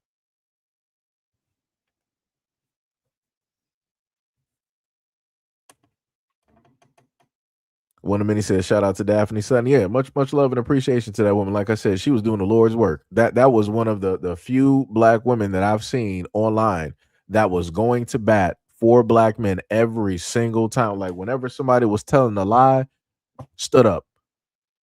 She was sitting up there taking all the hits. When it dealt with Rhonda Olsen, and that was happening for it almost felt like half a year plus that it dealt with that whole situation. And how the whole internet was torn, at least in the black community. Wild. Wild. Even to the extent where you had African women coming directly in here trying to talk about and speak on black American men.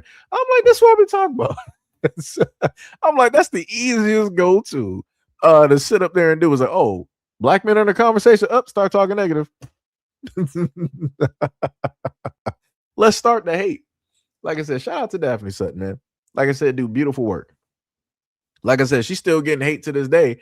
And even when she points out everything and she has 100% proof, you still got women out there trying to come at her sideways. I'm like, dog, you're moving stupid. Just admit that you were wrong. Like, she has all of the information and proof. Like, she got text messages, she got voicemails, everything. And you're still acting as if that stuff doesn't. I'm like, brother. I'm like, this is, like I said, this is what I'll be talking about. It's over. It's curtains. It's curtains.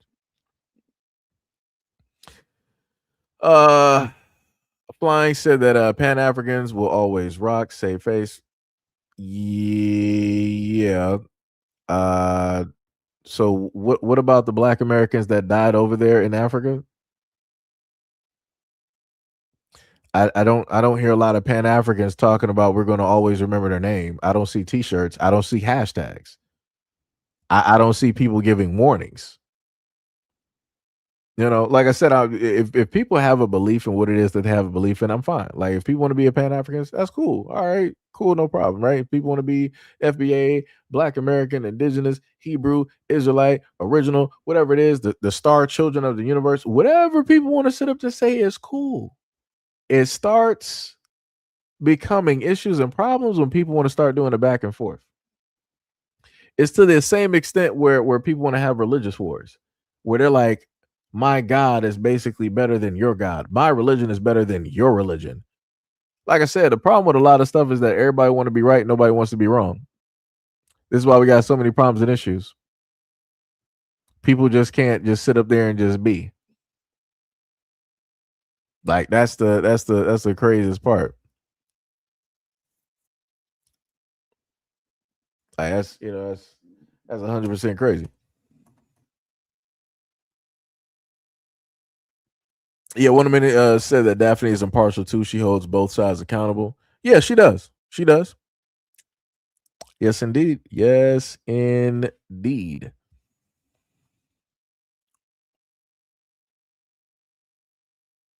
One minute says so many African YouTubers are covering news in the United States and about Black Americans freedmen, though nothing really from within their own backyards. And that's my point. And that's my point. Like I said, when it deals with Pan Africanists, they're not going to call that out. I'm like, y'all don't find that weird. I'm like, so y'all fine with them always talking about Black Americans and being in Black Americans' business and culture, even though they have no parts of it realistically. But when it deals with stuff that's happening back home, if they're Somalian, if they're Kenyan, if they're Nigerian, whatever, South African, whatever it is, y'all don't find it suspicious that they don't want to talk about home, even though they up here flag banging in the United States, which is disrespectful.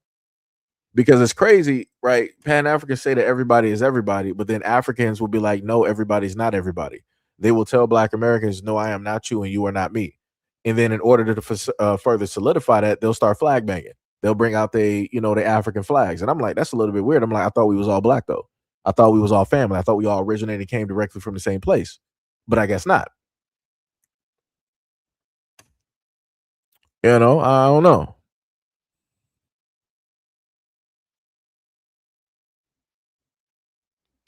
I don't know. It's kind of crazy.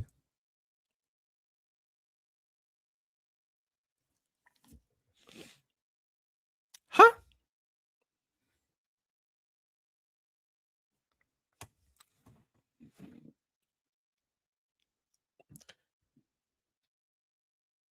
I'm a little bit confused. Wait a minute. Where's my stuff at before? Because you said, hold on, what?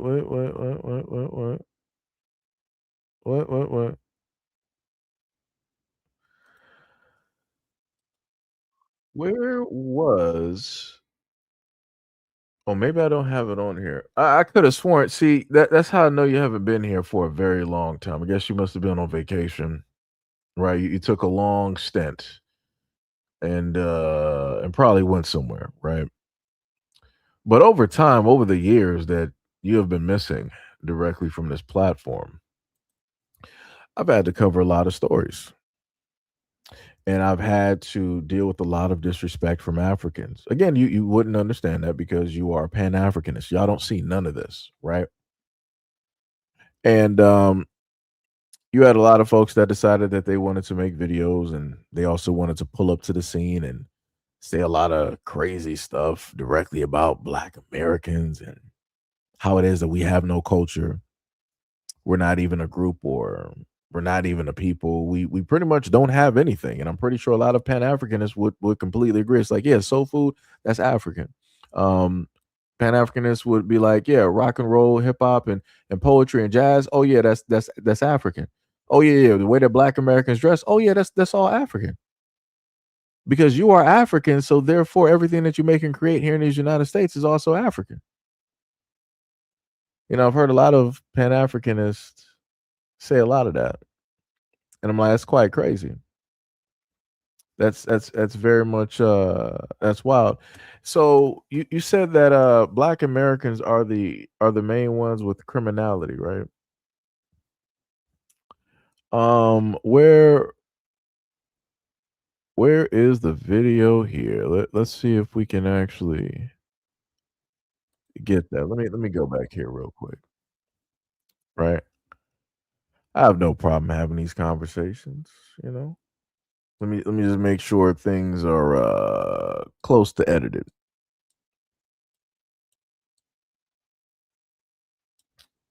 Right, let me see. Is this the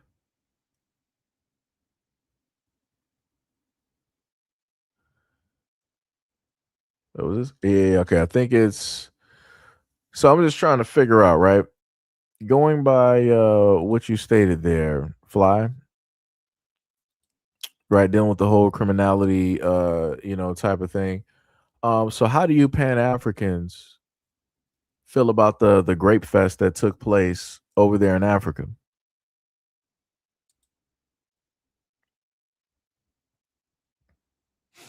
Let me know.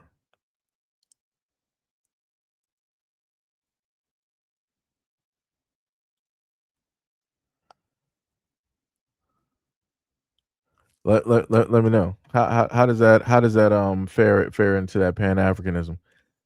Is that a belief that Pan-Africanists have that they're okay with? Because I didn't really see Pan-Africanists speaking out and calling that out. Right? I'm like I said, I'm just trying to figure some stuff out. If I actually have the video directly down here, I can just pull it. It's going to take me a quick second.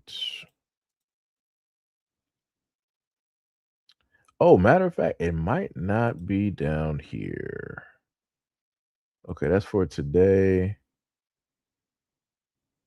That was yesterday.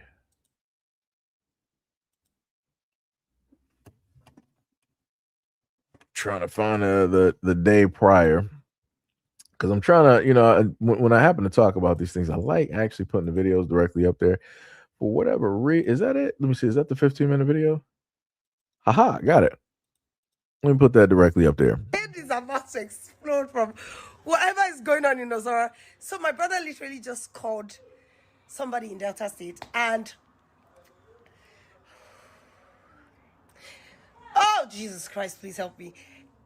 And they told him that there were some victims, a guy and a girl, like obviously boyfriend and girlfriend walking together, and they dragged the girl from the guy, they the girl in front of her boyfriend, and the boyfriend was fighting, and they beat up the boyfriend and boyfriend as well. So explain that to me, right? Flying, because you said that you are a Pan-Africanist, and like I said, no problem with that, right? I don't mind people who have a different point of view or an opinion, right? You're a Pan-Africanist. I clearly am not. Now, this African woman just clearly explained to you and everybody else that during a grape fest that was taking place in Nigeria, a Nigerian man had his woman directly with him, and a group of Nigerian men decided to break them apart. And as the guy was trying to stop that from happening and defend his woman, he was beaten up. They were separated. The woman was raped, and so was the boyfriend. Explain that to me, how that works within the in the realm of being a Pan-Africanist.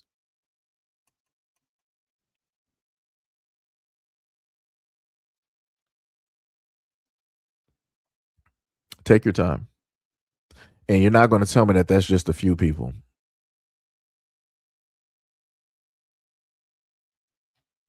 Because even the king over there decided to say that out of his 20-year rule that he has never heard of or seen anything like this before. But then I was able to pick up on information from women that stated in between the times of this roughly has been going on in between like a 2016, 2018 time frame, which is within the realm of that king's reign. And they stated, at least one of them did, that they were a victim of that grape fest.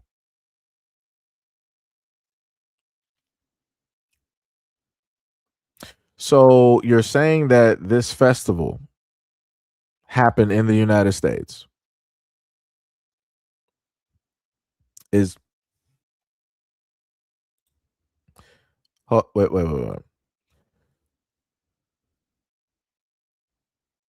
So, Flying, you're trying to say that everything that I'm talking about with Nigeria that happened in Nigeria happened in the United States? Is that what you're trying to say right now? You can't be serious. You can't be serious. You can't be serious either. And let me just keep this going, because maybe you're a little bit lost in translation right now, right? That's why I got the captions up here so everybody can catch up, right? Let me just play this, right?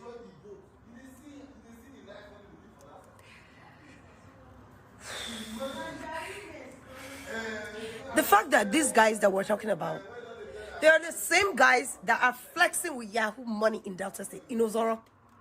These are the same boys. Like literally that video that they were dancing and flexing, I know about 3 of them in that video. So she said it happened in Ozoro. Where in the United States is Ozoro? I'm just trying to figure that out. What black community is that? I've never heard of that. And then her accent, I don't know any Black American women that I know of that I was raised with, went to school with, that is, or that even dated, that have that. Not even Black American women in my family that have an accent like that. I'm a little bit confused. This is seeming like it's not Black American to me. It's seeming like it's not the United States. But let's continue. I know 3 of them in that video. The one holding the camera, I know him too well. These are Yahoo boys that are moving in money in Ozora, building houses and driving big cars. And they still have time to do this festival. They still have time to do this nonsense. The fact that somebody's girlfriend, you beat him and then you beat him as well. And then some of you feign ignorance when it comes to homosexuality. Jesus Christ, my head.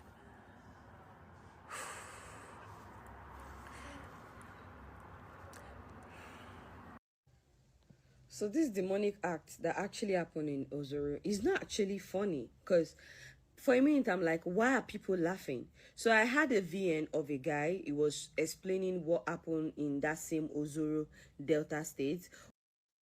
Wait a minute. So you said, I guess that was supposed to be, you said, excuse my drinkiness, Hito, Nigerians acting feral like Indians is behind the times. So you mean to tell me this whole time that you've been a part of this live stream, you've been drinking?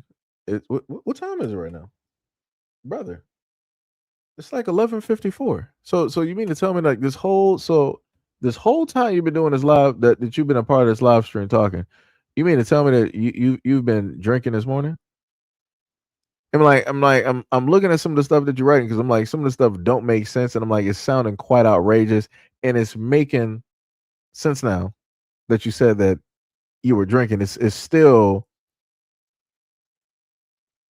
in the air for me, in a sense, because people normally say, what was it, like a drunk mind, sober thoughts, whatever it is, like, basically, people will be their true selves when they're inebriated, or however it is that people like to sit up there and say.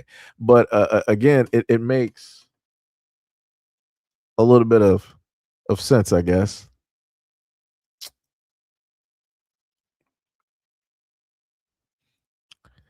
Dog, it is, brother. I think you need to just log off. I'm just gonna be real. I think I just need to. I think you probably should just like log off right now, brother. Because I'm glad you said something. Because for one brief second, I was like, we could just have this conversation, on the live real quick. And I'm like, you know what? I'm happy that I decided not to do that. Because I'm like, you've been drinking.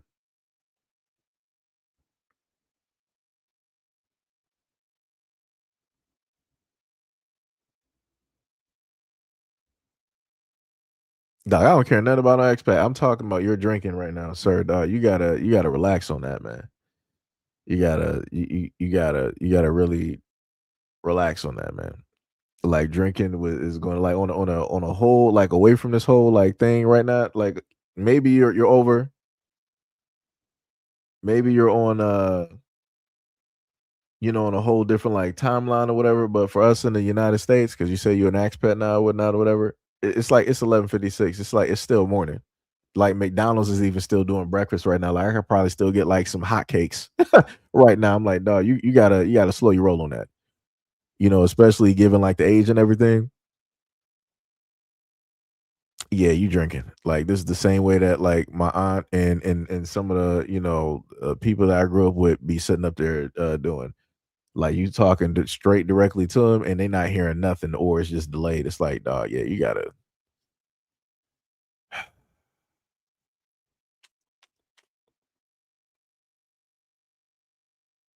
Yo, that's crazy. Mo was like, he ain't drunk.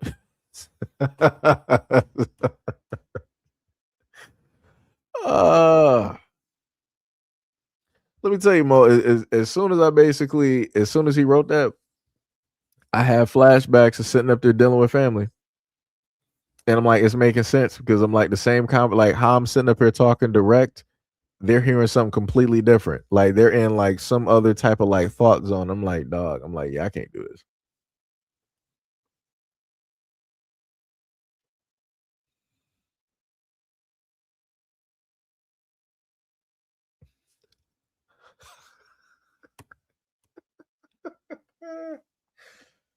Ah, man. Dear Lord. You know the craziest part is I just had a conversation like earlier talking about, folks that I know drinking. That's the craziest before he even came direct, that was like hours ago. Before he even came directly into the chat, I already had a conversation about like folks sitting up here drinking.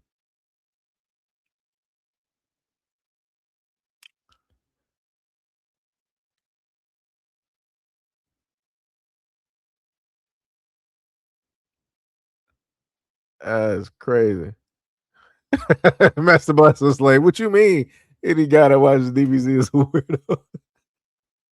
I saw Mo right there, and I was gonna say something like, "Nah, that dude trolling." I'm like, "Nah, I ain't about to fall for this. I ain't about to fall for this." Tippy said, "Autocorrect ruined my comment. Ignore that Sedgway. What you write?" Tippy said, "What's the use of getting what is that?" Tippy, what type of comment is that? What's going on? Oh, that is crazy. That is crazy. Master Blast said drinking in the early morning. Yeah, drinking is like I said. Like I got a family that be drinking early in the morning. I'm like, yeah, that's crazy. I'm like, dog, 9 o'clock in the morning. What is you doing in life? I'm like, that's wild to me. I'm like that's why I told folks before, like you probably never in this existence, you'll probably never catch me drinking, and it's for like this reason. It's like I don't got no time, dog. I done watched folks who I went to high school with. They became drinkers, and it's like, yo, the way that they look now is crazy. I'm like, nah, I can't do that, man. Mm-mm. Oh, you said over there is pushing midnight. I mean, I figured it had to be something technically, but yeah, I'm just saying you got to be careful with that drink, man. Like that's all I'm saying. Like I said, I deal with folks who are of the older generation, older than me. Yeah, y'all got to be careful with that drinking. Like I said, in a lot of instances, y'all be overdoing it. Just to be real, y'all be really like overdoing it. You know.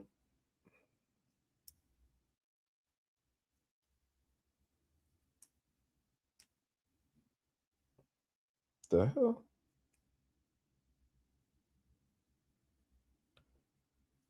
Why is this not? Oh, maybe this ain't the right one. I'm trying to look for my charger for my phone real quick, so I can stay able to have that charge. All right, now I'm back. Mo was like, if he's drunk, then he's telling the truth. That's crazy. Flying SEIJIHITO is midnight in the Philippines. You said there's no cutoff. Tippy said, what's the use of getting sober instead of sober when you're going to get drunk again? LOL, that's the blues song. Sham said, yeah. Ron lives in Africa now, probably why. Sham was like, you Pan-Africans because you live in there. Flying said, yeah, I'm eating crumpets, egos, and white. I'm going to say the last part, but I feel like I'm a little bit in between on what you actually wrote there, because I feel like I know your baby talking about pasta, but at the same time, I feel like you may not be talking about pasta. So, Tammy said, America is the best country in the world to live in. Mo said he should be demoted until he can get straight, no permanent bans. Sham said, yes, should be demoted from mod and temporary ban till he sobers up. Flying said, look, man, I'm a day one. Old head deuce 22. Check your early comments. No, I know old head deuce, because I also remember on IG as well too. Like I said, I happen to remember certain names because I've seen them a lot. Varying years, also depending.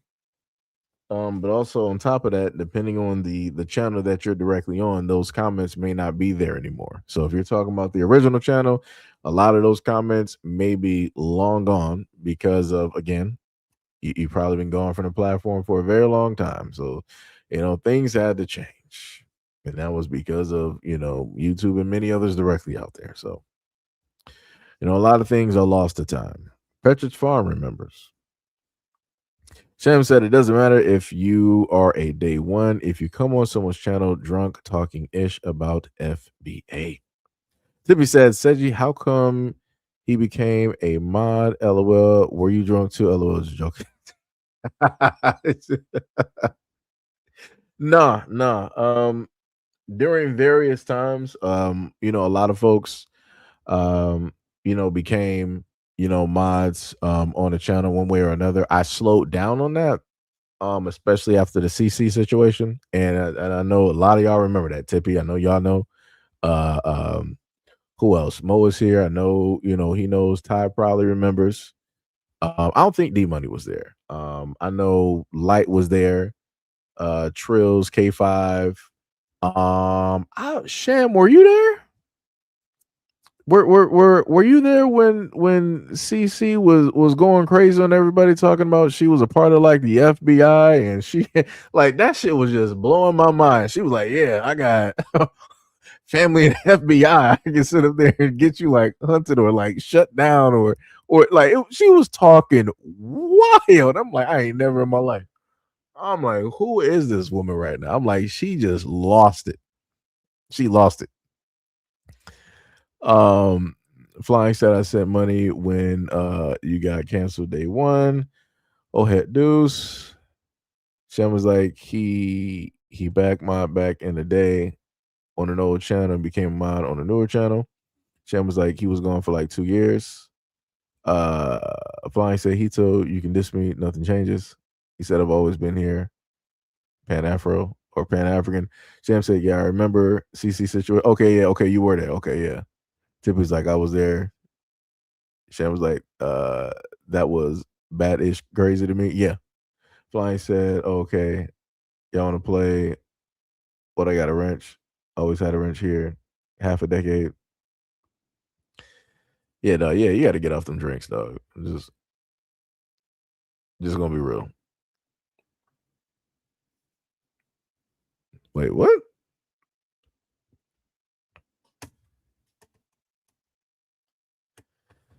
Oh, comment down there look crazy. But yeah. During like certain times, like people, you know, got wrenches over here. Like I said, we got brother Reigns over here, brother Torian, Tareen. I keep butchering the brother's name. Lord have mercy, brother Tareen. Lisa Cabrera. And we got like some other folks as well. Like I said, you know, we got a variety of mods here. It's just the fact that, you know, everybody is either, you know, off doing, you know, their own thing, busy, or, you know, some people forgot their accounts. You know, talking about for the normal folks that's not, you know, content creators and stuff, you know. A lot of people forgot their accounts or stuff of that nature happened, like Nurse Armstrong. I think something at one point in time happened to her account or something like that, because she got in contact with me before and let me know and whatnot. You know, so yeah, we got some people here. A lot of people, you know, some people ain't been here obviously for years. Master Blaster says sober up player. Yeah, it's like, yo, that's crazy. Tippy said, I'm just playing Flying G, LOL. You good? You just funny. Sham said, we don't even have wrenches anymore. We got shields. Wait, y'all got shields? Wait, where did hold on, where do you see that at? Because on my end it's still showing wrenches. Wait, did they switch it? Y'all telling me something brand new. Hold on, let me I gotta look. Now I gotta look at the back of the screen now. I gotta go to the very back. And look at this. Yeah, y'all do got shields. Oh snap. All right. Huh.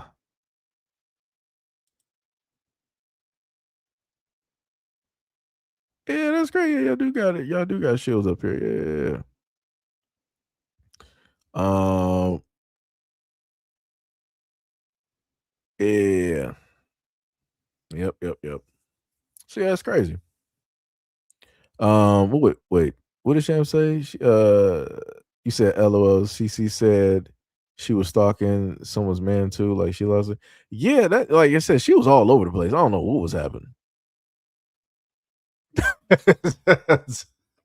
Third was like he was really testing why he got y'all. You said he is really testing y'all why he still got my privileges. Like I said, I try to be a more better and understanding person. Now let me tell you, if it was up to Mo, and if it was up to Sham, this would be a whole different. We wouldn't even be talking about this no more. They would have, it would have been a case closed on this whole thing at this moment in time, But I try to be understanding on certain things, and and whatnot. I see that I'm going to have to make sure if I ever happen to do live streams and I have people directly up, I'm going to have to like let people know. I'm like, hey, can't be having people, just drunk up here because I can't really control and monitor what people decide to say when they're inebriated because people start talking real like wild and whatnot. And I'm like, yeah, can't be having that. Can't be having that. Mm-mm, mm-mm. I don't even know what that means. Alabama Riverboat. I don't even know what that is. You said, yeah, nah, shields now. You said on the end, it shows shields. Yeah, they switched it up. Yeah, that's weird. I don't know why they put I mean, I guess that means that y'all are the defense, I guess. I don't know. Just threw me off. Let me see if I click on one of these. Let me look at some pin messages.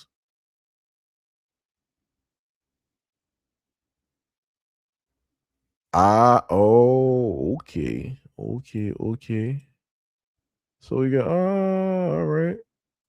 So we got different what's the names? Or does that send me to like another area?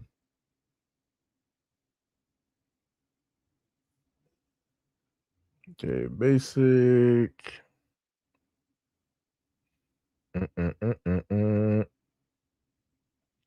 Yeah, I'm just looking at the background real quick.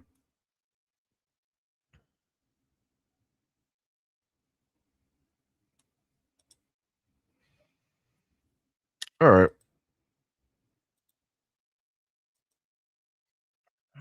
Look at that a little bit. What we got? To be said, I'm definitely not a tree hugger. Wait, tree hugger. I'm a little bit. Wait, what happened? He said tree hugger is boomer's term for hippies on today's call. That's crazy. Master Blast said I was a mod for this girl on here, but she started flirting with me, and all the other mods talked her into taking it away after I didn't show up for a stream one day. Oh, that's wild. Wow. Yo, they ganged up on you. Yo, they was hating on you. Yo, that's crazy. Wow. Yo, they was mad. They was real. They was big mad about that. That's crazy. This man was sitting up here talking to the main person on the channel. People got mad about that. It was like, yo, you need to get rid of him. He ain't been here in like 24 hours. You know us mods, we're supposed to be here. Yo, they was hating on you, man. That's messed up. That's messed up. Tippy's like, I never heard the term before, but she'd have said, yeah, they switched it up. Flying says, support the youngins. I've joined 2 bank cards. Wait, 2 bank cards. I don't even know what that. Are you saying you got like a membership or something? I'm confused. I don't even know what 2 bank cards even mean. Like this is like different terms. 40 subs. Sham was like temperature. He said the rent's agent. I believe your rent's agent. This one, Miss Sham, is crazy. Mo said I'm drunk too. He will eat puppy tails instead of oxtails. That's crazy.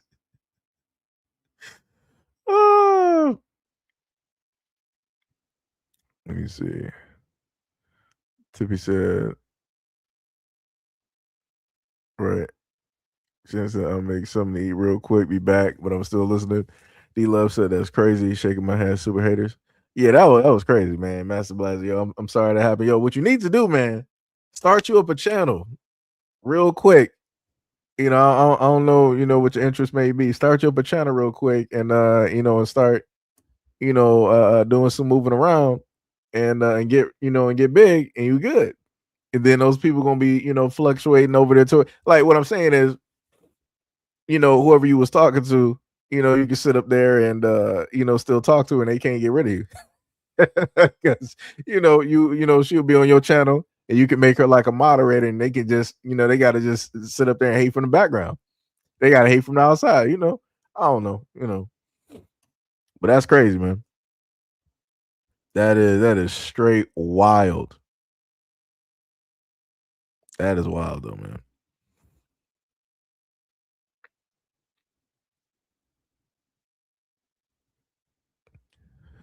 Tippy was like, I was here before that happened.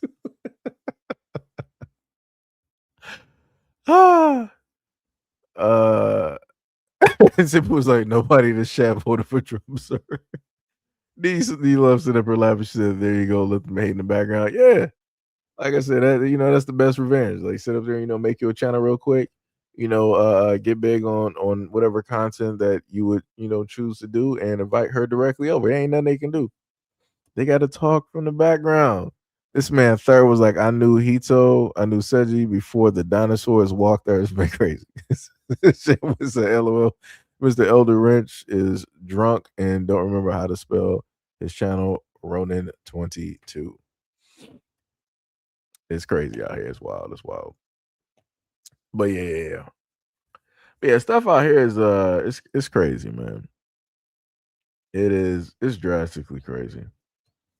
Did I have more videos? I have to ask myself that question because normally Tippy would do it, but she's in the background cooking. Susie Homemaker at this moment in time. So let me actually check real quick because I know I've just been talking, just running my mouth real quick. Because I think we actually covered the main videos that I wanted. Wait, what video was it? Oh, okay. I did have this other video because I wanted to give a shout out to this mother. So I want to have us take a look directly at this video. I'll probably have it up as a single form video pretty soon. Let me just do this. Yes, sir. Cheese stick. You want steak and cheese? Yes, sir. Yeah. Shout out to okay, I have to clean the grill. I just finished the steak and cheese. Take your time. For the $2 dono. Sir, steak and cheese, you want everything? Mayonnaise, lettuce, tomato, everything? No, I want everything. I want everything. You want to pay tomorrow? Like yeah. You can pay. Is it like chili cheese hot dog? Is like, yeah, I am live streaming. Oh, all right. No, I was looking. I was like, my face right there. The fuck? Yeah. I am on live. And then also I share on Instagram. Is okay? That's what's up. Yeah. Okay. Absolutely. You will see me on you will see you on Instagram tomorrow. All right, I can post it. Or TikTok. Yes, TikTok. Instagram too. Listen, boss. Okay. Steak and cheese. Yeah, steak and cheese. Everything on it. Heavy mayo. Heavy mayonnaise. Heavy Okay. mayo. Heavy mayo. Yeah. Heavy mayo. Okay. Oh my gosh, I messed up.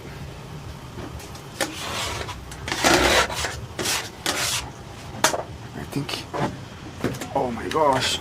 It was slow today. I say let me go home. You guys keep coming. It was slow. Be hungry, man.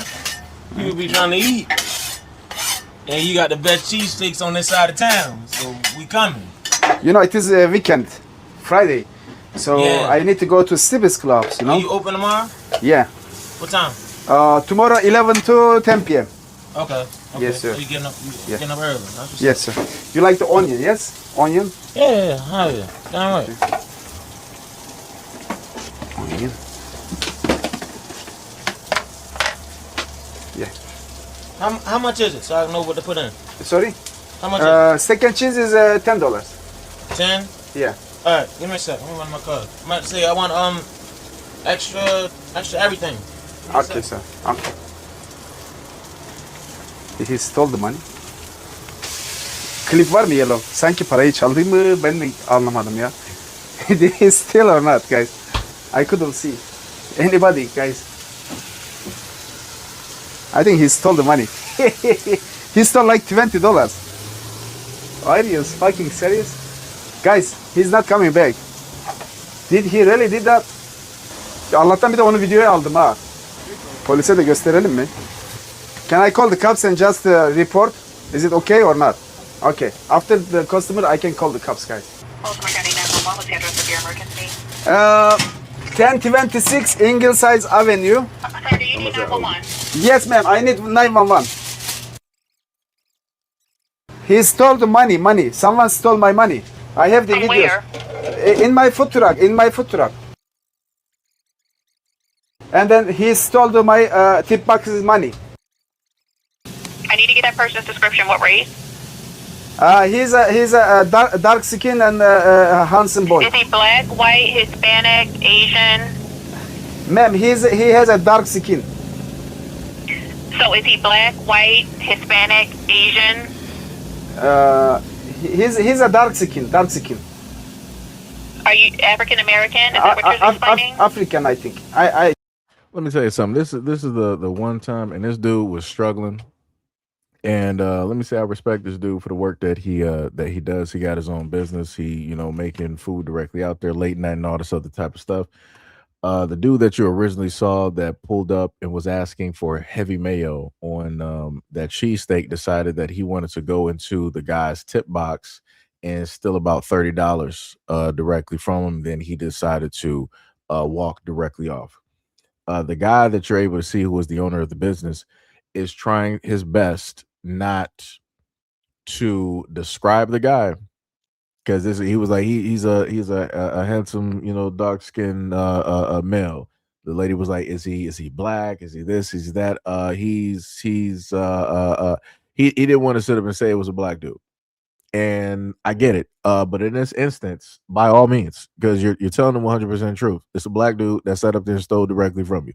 He had no business pulling up, stealing directly from you, and deciding to do this. Like I said, I would not condemn this man for whatever the description. I don't look at him as a racist. I don't look at him as anything negative. What happened is exactly what happened. At no point in time should he be afraid to, say exactly what it is. He shouldn't be afraid of being canceled or nothing like that. Like I said, the black dude shouldn't have pulled up and stole from him. Like, that's crazy. I'm like, dog, you really that hard up for like $30? I'm like, you don't got like nothing going on?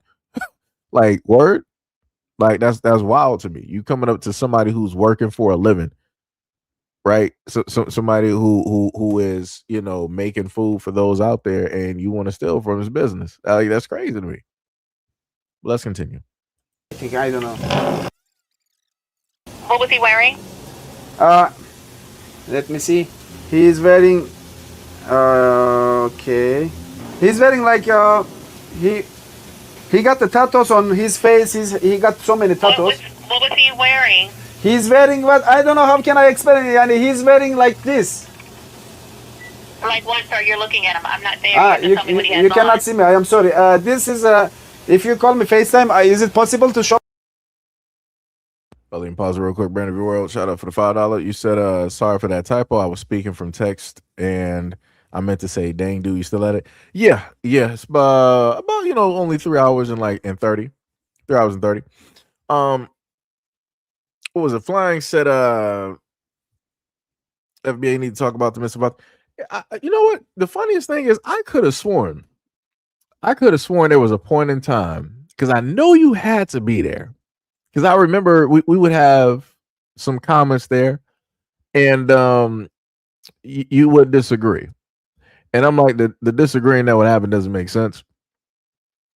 Because when I was going on a nice little stretch, when I was specifically talking about black men in the black community and what it is that should be done, how it is that black men should be conducting themselves, how it is that they should be there for the family, the kids, and all this other type of stuff, and also including elders, older gentlemen like yourselves, I specifically stated that it's really on y'all to sit up there and try to get in contact with younger dudes directly out here, or better yet, even just the young ones within your own families. And I remember just barely. I remember some conversations there.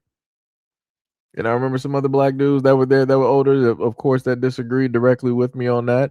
And folks wanted to sit up there and say that they're not, that's not their responsibility, and different things of that nature. And I remember during those times I was really, really going off, because I'm like, it's crazy to me to sit up there and know the fact that you got black dudes out here that shift responsibility. Because like I said before, it's crazy on my end, knowing the fact that before any of this stuff here, like I said before, even amongst my own community, I'm sitting up there trying to talk to, like, younger dudes there, and trying to get directly to them. But the thing that was technically missing directly out of that, I didn't really see a lot of older dudes, which is weird. I'm like, it shouldn't really be me that's still young that's trying to talk to like young dudes out here. Right? It's like, it doesn't really make sense. It's like, why would the younger dudes really, in a sense, look at me? I'm not really that much older than them. Right? Maybe somebody who's like 25, 30, 35, 40, really should be the ones, in a sense, pulling up to the scene and talking to the young dudes directly up there. And the crazy part is, you being a Pan-Africanist, right? And you said FBA is the fatherless emotional wreck with no fatherly logic. The craziest part about that? The craziest part about that is, flying, is I noticed that you overlooked the fatherlessness that happens in Jamaica, because you're a Pan-Africanist, right? It's crazy that you overlook the fatherlessness that's in Jamaica, or as the Jamaican men call them, yellow jackets, which basically means that the men there are raising kids that are not even specifically theirs, because the women there are lying. Instead of them making the actual father responsible, they're placing other men as the responsible father, which they're not, in order to raise those kids. The other craziest part is that when it deals with Africa, because again, you're a Pan-Africanist, right? Nigeria has orphanages. You know what orphanages are, right? That means that those kids are fatherless.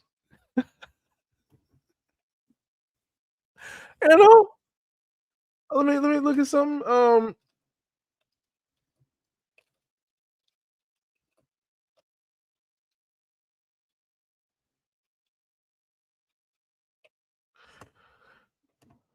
Let me look at this. So it is. Let me just use in Nigeria, right? It says it is estimated that there are approximately 17.5 million orphans and vulnerable children in Nigeria. High figures is driven by poverty, disease such as HIV and AIDS, and ongoing conflicts, including the northeastern region. Total number around, again, 17.5 million children fall into the category of orphans and vulnerable children. Causes are the numbers of increasing due to violence, communal clashes, banditry, and insurgency. The risks. The children face high risks of abuse, exploitation, child labor, neglect, and with many living on the streets or in unsafe environments. Education. A major crisis exists with an estimated 18.3 million Nigerian children currently out of school, and many of whom are vulnerable or orphaned. So, to flying, what's the Pan-Africans doing about those 17.5 million fatherless children in Nigeria? That's what I'm just trying to figure out.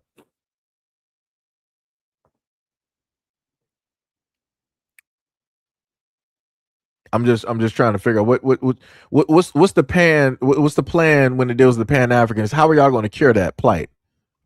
Right? Because y'all are so worried and concerned about Africa and what's going on directly over there. What's the plan for y'all to help, curb the amount of AIDS and HIV directly over there? What's y'all plans in order to get Bill Gates and his folks directly up out of there?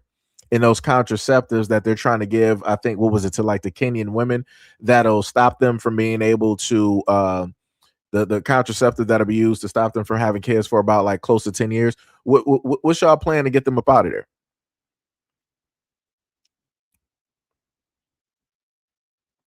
That's what I'm saying. And the crazy part is, all right, cool. You want to talk about the whole reparations where Ghana decides that they want to, put their business, they want to stick their nose directly over in this business. This is my thing, right? How is it possible that explain this to me, right? If Ghana was the ones that basically sold Africans, right? They're the ones, all Black Americans, quote unquote, right? Because we all came from Africa, right? So they say, right? So if Black Americans came from Africa and a lot of us came from Ghana and Ghana sold us, how in the world can Ghana ask the UN or the United States for reparations for something that they did? Shouldn't Ghana be the ones paying reparations first? I'm like, I'm a little bit I'm confused on that. Help me understand that, right? Because if I let me just type in Ghana, because you keep bringing up the Ghana president, right? Let's put in, does Ghana have a history, right, of slavery?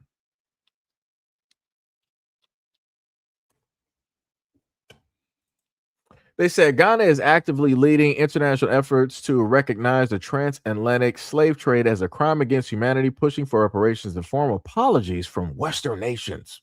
Ghana also preserves historical sites like Elmina Castle. Modern slavery still exists in Ghana. Whoa, let me backtrack. Let me backtrack. Whoa, that's a little bit crazy. Hold on. Wait a minute. Wait. Let me read that. So it says Ghana is actively leading international efforts to recognize the transatlantic slave trade as a crime against humanity, right? Cool, no problem. So then it says pushing for reparations and a formal apology from Western nations. Cool, no problem. Then it says Ghana also preserves historical sites like the Elmina Castle. Cool, right? No problem. Then they get into the part where it says modern slavery still exists in Ghana. So I'm a little flying. Help me understand this, right? So help me understand, since you want to talk about that you're horrified by FBA saying whatnot or whatever about the Ghana president, right? You're a Pan-Africanist, right? And you're for those in Ghana representing Black Americans or whatever, and trying to work for or get reparations for Black Americans, right? Whatever. No problem. Two problems here. If we're to go by history, Ghana sold us into slavery. Problem number one. Ghana should be the first ones giving us reparations, but they're not doing that. Second problem is that still in 2026, they have modern day slavery. So how is it possible that Ghana can go to the UN and anybody else and tell them to acknowledge and respect anything when they still don't even respect it themselves? What are we doing? What are we talking about here? I'm a little bit confused.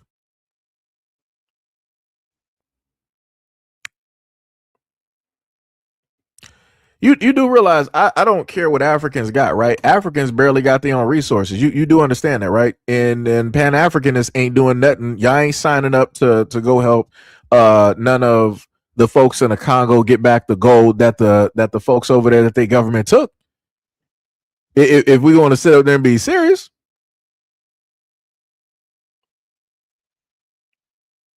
It's like I'm like I said, I know that you're inebriated, but you should be able to still hear everything that I'm sitting up here saying as a Pan-Africanist. I need you to make that make sense to me.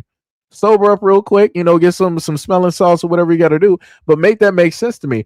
How is it that Ghana can sit up there, the Ghana's president can come over here and ask for anything, and yet they still got slavery happening in modern days? How does that work? How does that make sense?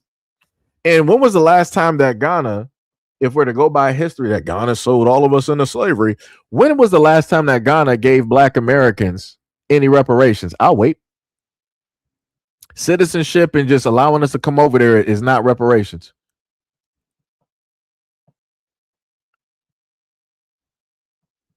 Tip was like, give him the StreamYard link. Nah.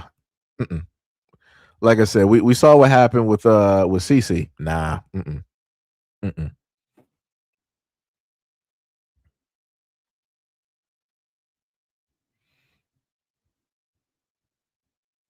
He said Congo is worse. T Jam FBA. What does worse have to sit up there and do with it? We're talking about, like I said, I don't, I'm not talking about the Congolese and what it is that they got, going when it deals with slavery or anything. We're talking about Ghana. Congo is not over here trying to talk to the UN or to the United States to represent Black Americans. I'm specifically speaking on Ghana and their representatives coming over here and they're still doing slavery. That doesn't make any type of sense. You're the wrong people to be even trying to say what's right and what's not when you can't even correct what's going on at home. And you the president? Brother, no. No. Like, that's crazy. That's wild. The crazy part is how you still, say that FBA basically, stands for nothing. That sounds exactly like white folks when they talked about BLM. And like I said before, I covered the good and the bad and the ugly when it dealt with BLM, and I told people before it was the main wordage, which is Black Lives Matter. Right? Didn't say that nobody else lives matter. It was the main statement that was there. It's not everything else that came directly. It was just the main statement. That's the main thing that I agree with, right? But then you had white folks directly out here and everybody else that wanted to disagree with that statement. They were like, oh, so you guys are just trying to say that only Black lives matter. What about the whites? What about the Asians? You started having Asian lives matter, white lives matter, blue lives matter, Latin lives matter, all lives matter. It's starting to sound like that, which is crazy. But like I said before, you wouldn't have had all lives, or white lives, Latin lives, Asian lives. You wouldn't have all of those quote unquote lives matter if it wasn't for what? Black Lives Matter. And what people don't even understand is that how stupid it was the fact that they basically showed how much that they legitimately cared about Black lives by trying to create their own thing, saying that they matter more because of what it is that they feel that Black people were saying. Crazy works, diabolical. I mean, I guess, and that's how you can look at the climate that we currently have right now when it deals with politics and everything of the sort. It's the exact same thing.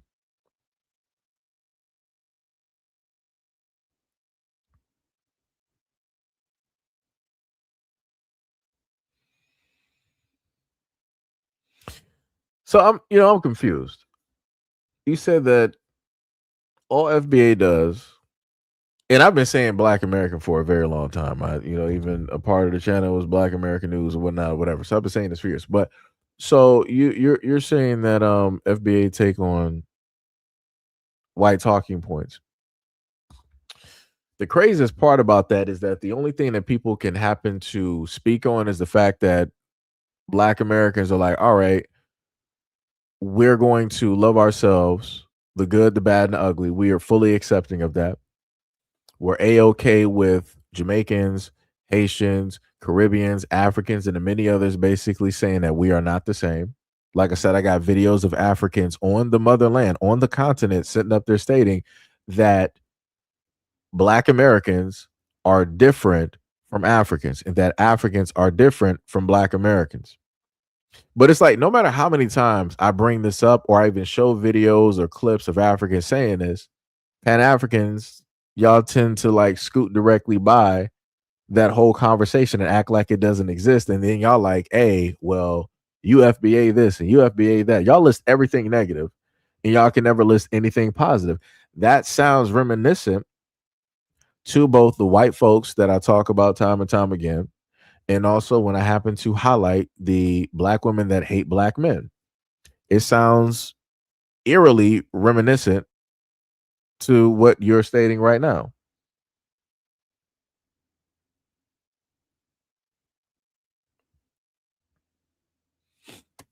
Just saying.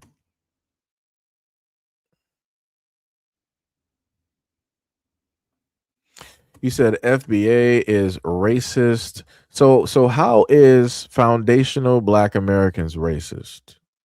Tell me that one. Explain to me the laws, the rules, and the regulations that FBA has made in order to ban different groups such as Africans and all these other types of folks from being around black folks? Tell me that. Who said I was a black conservative?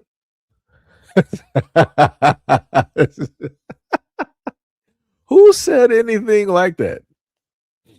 You said that you've been here for a long time on the channel, brother? Huh? Like I know you've been here, but to say that I'm a black conservative, where did that come from? Where did that one, like, what video was that? Let me know what video or live stream did you get the information from? Because you say you've been here since I was doing this in my teens. What video or live stream do you remember where I was like, yeah, I'm a black conservative?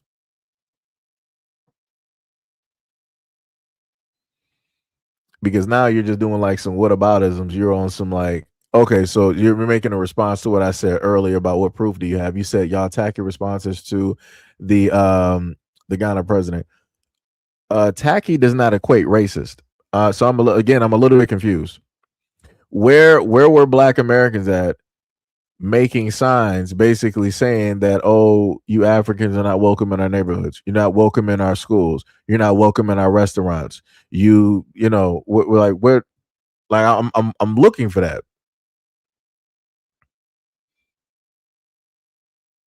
Like, I'm a little bit confused because I could show you actual racism, which I've done in videos before, talking about true Americans where they have signs outside of their neighborhoods where they say that they don't want no dogs, they don't want no Mexicans, and they don't want no blacks. I could show you racism if we sit up there and talk about how the Chinese and the Japanese were put directly into internment camps over there in California. I can sit up there and bring up historical racism. So again, I'm asking specifically, like, give me some black and white of black Americans, FBA, quote unquote, being racist when it deals with all these other groups out here. Now I can sit up there and show you the reverse. And that's real easy because I've done those videos recently.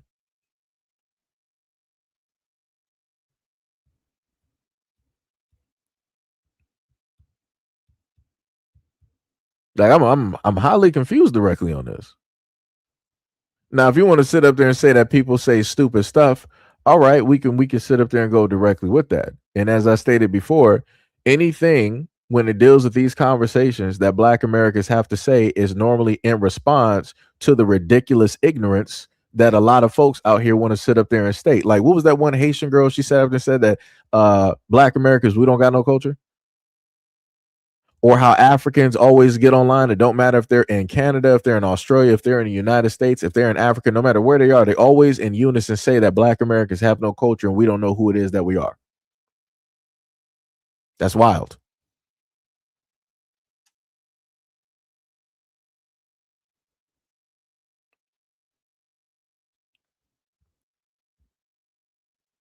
Like, that's wild.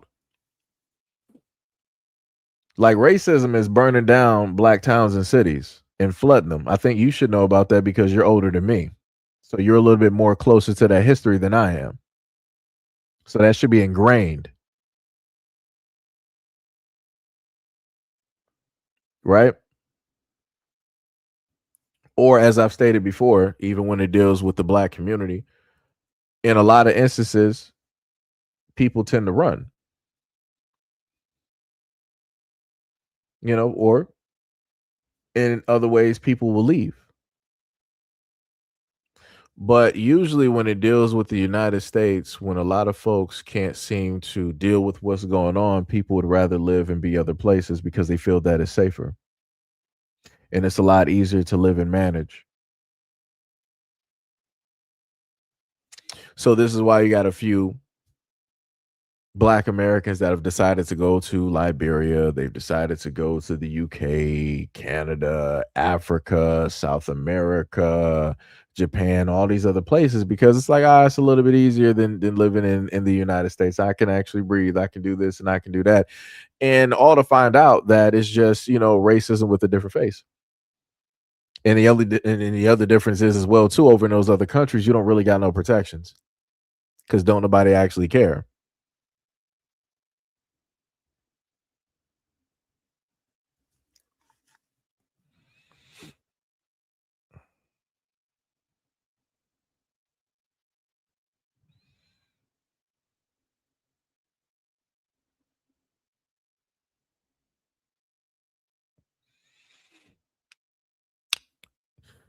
I'm a little bit confused. So you're telling me, out of all people, not to make somebody angry.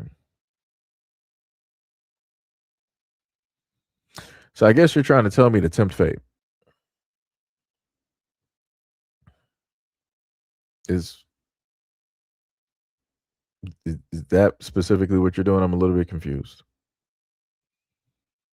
Because, it's crazy to me, like I said before, that when folks want to pull up to the scene and you decide to be oh so nice, you be oh so accommodating, you try to be oh so understanding.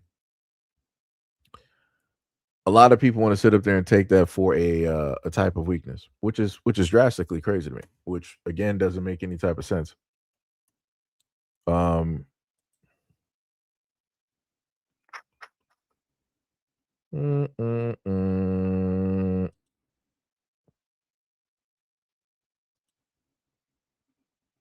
Let me just, because yeah, I'm not. Let me see.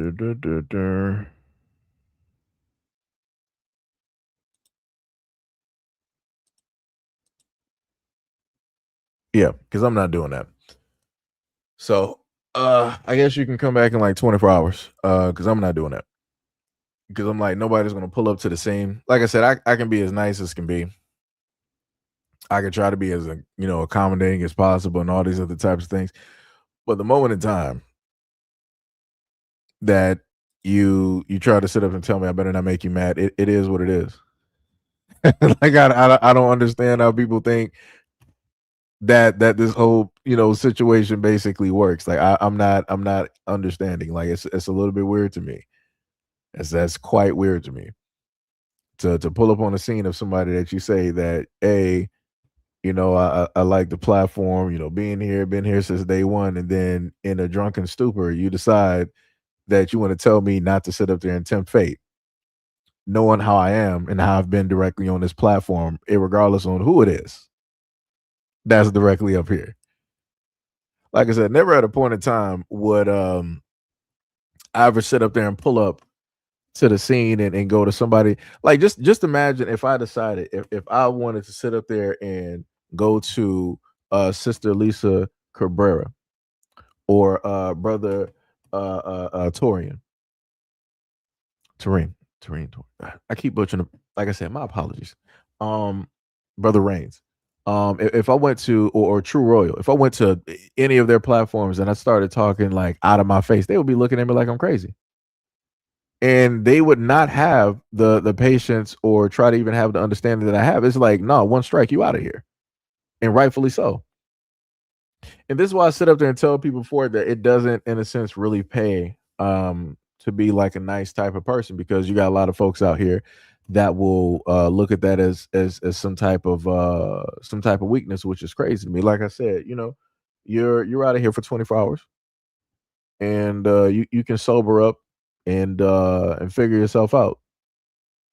Now, if you decide to come back and you again are in some whatever drunken stupor, and you decide that you want to tell me to tempt fate directly again, I'm just gonna let the mods basically handle it the way they want to handle it. Like I said, I'm not about to sit up there and do that, and I ain't about to have nobody up here trying to make it seem like I'm shook or something. Like we're not we're not doing that. Like I got to deal with like YouTube and racists and whatnot. Like what are we talking about? Like that's crazy to me. Like dog, like I said, I need folks out here to get themselves together. Like too old to be sitting up there doing this, and drinking is not an excuse for acting foolish. So hopefully that will sober you up. Like that's wild to me. Lord have mercy. That is 100% wild. Like I said, by far that is almost like worse than the trolls. Like it's worse when it's like when it's somebody that's technically been here and like this is how they decide to sit up there and show up. I'm like, dog, what are you doing? I'm like, dog, you got to get yourself together.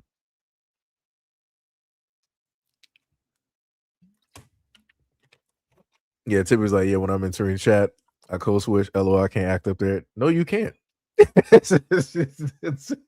Everybody's gonna pack you over.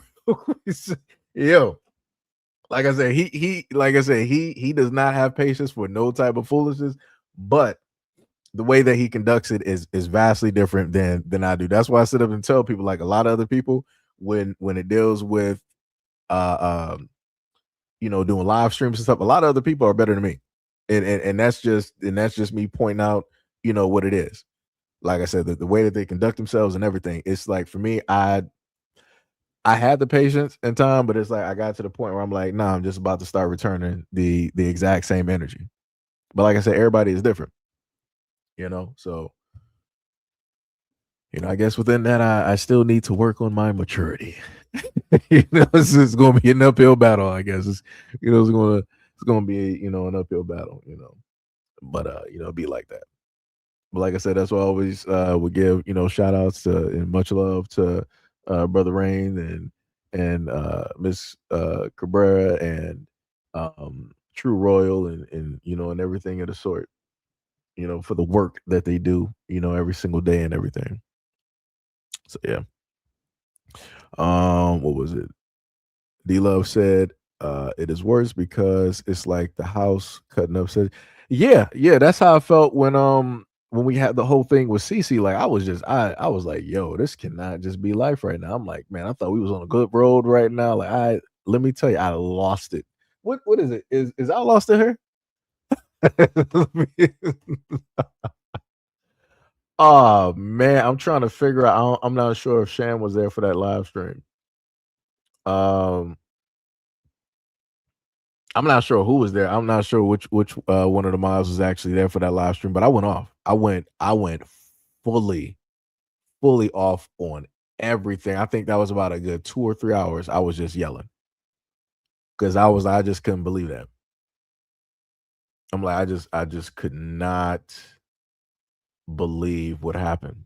Because I even think during that time, I think dealing with the Discord, I set up that I was just so mad. I just started like unmodding people. Like I was just like I was just outdone. Like I didn't even know what to do. I'm like, yo, this is just crazy. Like I almost just wanted to just like nuke the whole like Discord and there. I'm like, man, I'm done with this. Cause I was just like, yo, the looking at the conversations and like the back and forth, and it was just like one breakdown happened, then it was like another breakdown happened, and it was like a fracture break. I'm like, oh my God. Like, oh my God. Vince was like, Brother Reigns is chill, but he will send you to the abyss. Yeah, he will. Yeah, he don't play no games. Like I said, he don't like he's calmer, right? But you can hear it. Like the moment in time, it's like he even noticed something or sees something. It's like you can hear a slight change directly in it. Like I said, it's not like me. Like I said, I'll just at certain points I'm fully raging out. Like that's just that's just what's gonna happen. Like his is like it's a calm rage. It's like, yo. It's like this is your first and only time, basically doing like, yo, yeah. Like I said, he'll get people straight real quick. He will get people straight real quick. B Love said, I don't think it's a maturity thing. I think it's a draw the line with disrespect. I mean, Mo said you talking about the one from the UK. Yeah, that was Q. I remember Q. And the crazy part is when it came to conversations, like the energy that she had, I'm like, yo, like she is like, it was just like, it was fire. I'm like, yo, I love this. I'm like, it was great. And then it just went somewhere else. And I'm like, yeah, because we had that one live stream. Wait, was it a live stream? I forgot what it was. Wait, was it a live stream where she was going off? Yeah, it was because I don't think Qatar was there. I think Light was there, and was Trills there? I think Light was there, Trills was there, and a few other people. Like, yeah, she was unstoppable. It was like the juggernaut. It was like once she was just like on fire, it was you could not shut her down. It just wasn't happening.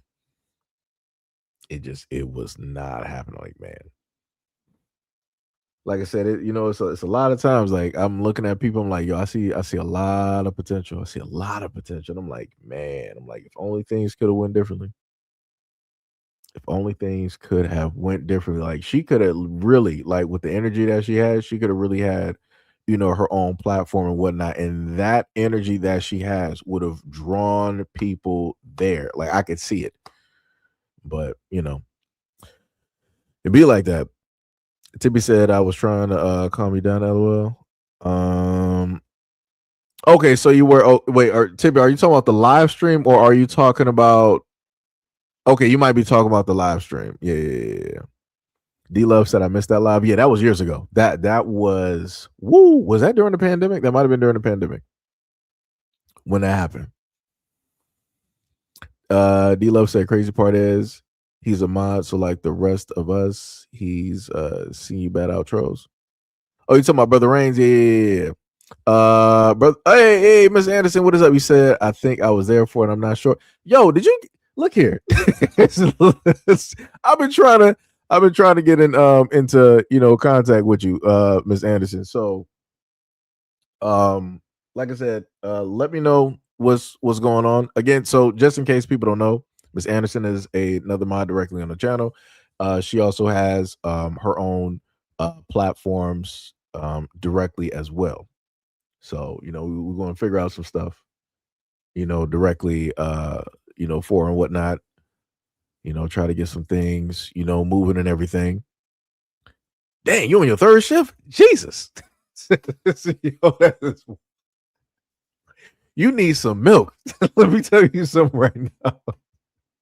You need some. I know you got to be tired, man. I know you got to be tired. No, you got to be tired right now. But yeah, we're gonna figure out some stuff for, however it is that you want to do content and everything. We're gonna figure some stuff out. Tippy says Seji. I can't even get my own name right. Tippy says Seji is more like a ticking time. Yeah, that is. It is. And yo, let me tell y'all something. There's been times where, and that's another reason I technically had to like kind of not be on everybody else's let's say like either like a live or in the comment section, because the way that I am here, I'll do the same thing on somebody else's channel, but I'm saying like in defense of them. So like let's say if I might have spotted something, like if there was a time or a future whatever, I might have been on Sister Lisa's channel and I might have spotted somebody during that time talking crazy, I might have blown up there and started going off just in defense. And I'm like, I can't do that. I'm like, that's irresponsible and that's disrespecting somebody's platform. Again, with Brother Reigns, I would sit up and do the exact same thing. I'm like, I can't do that. That's somebody else's platform. That's wrong to do. That's disrespectful, right? And I ain't trying to make other folks, like look bad because of how I'm performing on a platform, because they decided to bring me there and whatnot. I ain't trying to have people like side eye anymore. But like I said before, like if I got people out there that's supported me and and been positive towards me and whatnot, I'm going to bat. It's like, I'm going to bat. So it's like I had to realize it of myself. I'm like, yo, if I pull up to other people's platforms, I gotta try to just manage everything and and stuff like that. So I'm not there yet. Just being honest, like I'm not there yet. Like I said, I love the people that I love, and I will sit up there and go to bat for you. But that's the same thing for all my moderators here. Like same thing. If y'all had like a platform and whatnot, and people start talking crazy like in the chat or whatnot, yeah, I'm going off. It's just like we ain't doing that. Nah, buddy, we ain't doing that. Nah. We ain't doing that. But yeah, like I said, I'm working on being better. Mo was like, she called in and was typing in the chat under 2 different profiles. Yeah. Yep. Debbie said, I think they was talking about her daughter in Job Corps. Yeah, I forgot. It was something. Yeah, she was really. It was between her and I think Light. It was just like something that was just not clicking there. It was just like it was just not matching up, and I was like, Lord, Lord. I'm like, Lord. Whew. That was something. That was something. That was something. Miss Anderson said I'm on my third shift now. Miss D Love said, "What's up, Miss Anderson?" Yo, Yun, what is up? What is up? What is up? You said, "Yo, family, what is up, man? What is going on?" We ain't doing that much. I'm just talking at this moment, reminiscing through previous times. After dealing with foolishness directly in the chat, things of that nature. Also shout out to all the folks that are currently here at this moment in time. Much love, respect, and appreciation. Much love, much love. But yeah, we're gonna figure some stuff out though. Also, shout out because I know he probably ain't here right now, but also shout out to D Money. That's another one of our minds. I know he probably ain't here right now. Dude probably either working or working out or whatnot, or maybe he might be asleep. Depending on what his work day looks like or whatnot. But it's another brother there. Be doing some game streaming, 3v3. Ghost of Tsushima, Walking Dead, along with several other games. I think he was doing a newer game. Forgot the Lord have mercy. Forgot the name of the game, but I know he's been doing like several different games. So again, for folks out there that like video games, you can also check out D Money channel and peruse through some of the live streams that he's done and the solo videos and content and shorts, as well. Like I said, we got people part of the channel, the mods and whatnot that getting stuff started. We're gonna do our best to get you moving. We're gonna try to get some stuff happening. Going to try to get some stuff happening. But yeah, much love, respect, and appreciation to everybody that is currently here, took part directly in the conversation. Much love to everybody. Shout out to anybody who threw any type of I think it was like bits or rubies in the chat. Shout out to anybody who has thrown a super chat, directly up there. Much love, respect, and appreciation. Shout out to any new subs. Shout out to anybody who is a part of the membership as well. Much love, respect, and appreciation. Like I said, and wait, did I say shout out to the moms? Yeah, much love, respect, and shout out to the moms for doing the Lord's work. Every single day, pulling up to the scene. No matter how early the live stream may be. Because Tippy be up early in the morning. She'd be like, it's too early for this. Go to sleep. Like it's too early for this. Too early. So yeah, much love. Maybe at a certain point, I may start doing the late night streams, where we're just sitting up there just talking about random stuff. Or, might be showing off a game, or something like that. Cause Tippy's always like, yo, do some video games and stream some games. Game stream every single time. Trust me, I didn't forget.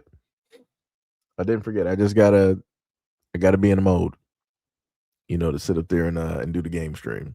I'm actually shocked that Tippy didn't say nothing right now because normally she'd be the main one. She'd be like, "Oh, game stream, play another video." She's like, "One more thing," like Grandpa from Jackie Chan Adventures. One more, Jackie. One more thing. Well, that's for those who know, But Mo was like, "Said you after dark." Nah. We ain't gonna go that far. We ain't gonna go that far. We're in a different time and age, at this moment in time. We're gonna have something different. We're gonna have something different, something that is family friendly. That's what we're gonna do. And also due to the fact that I have family that watches this channel. So yeah. Not gonna be doing those after dark. Not gonna be doing that. No. Nope.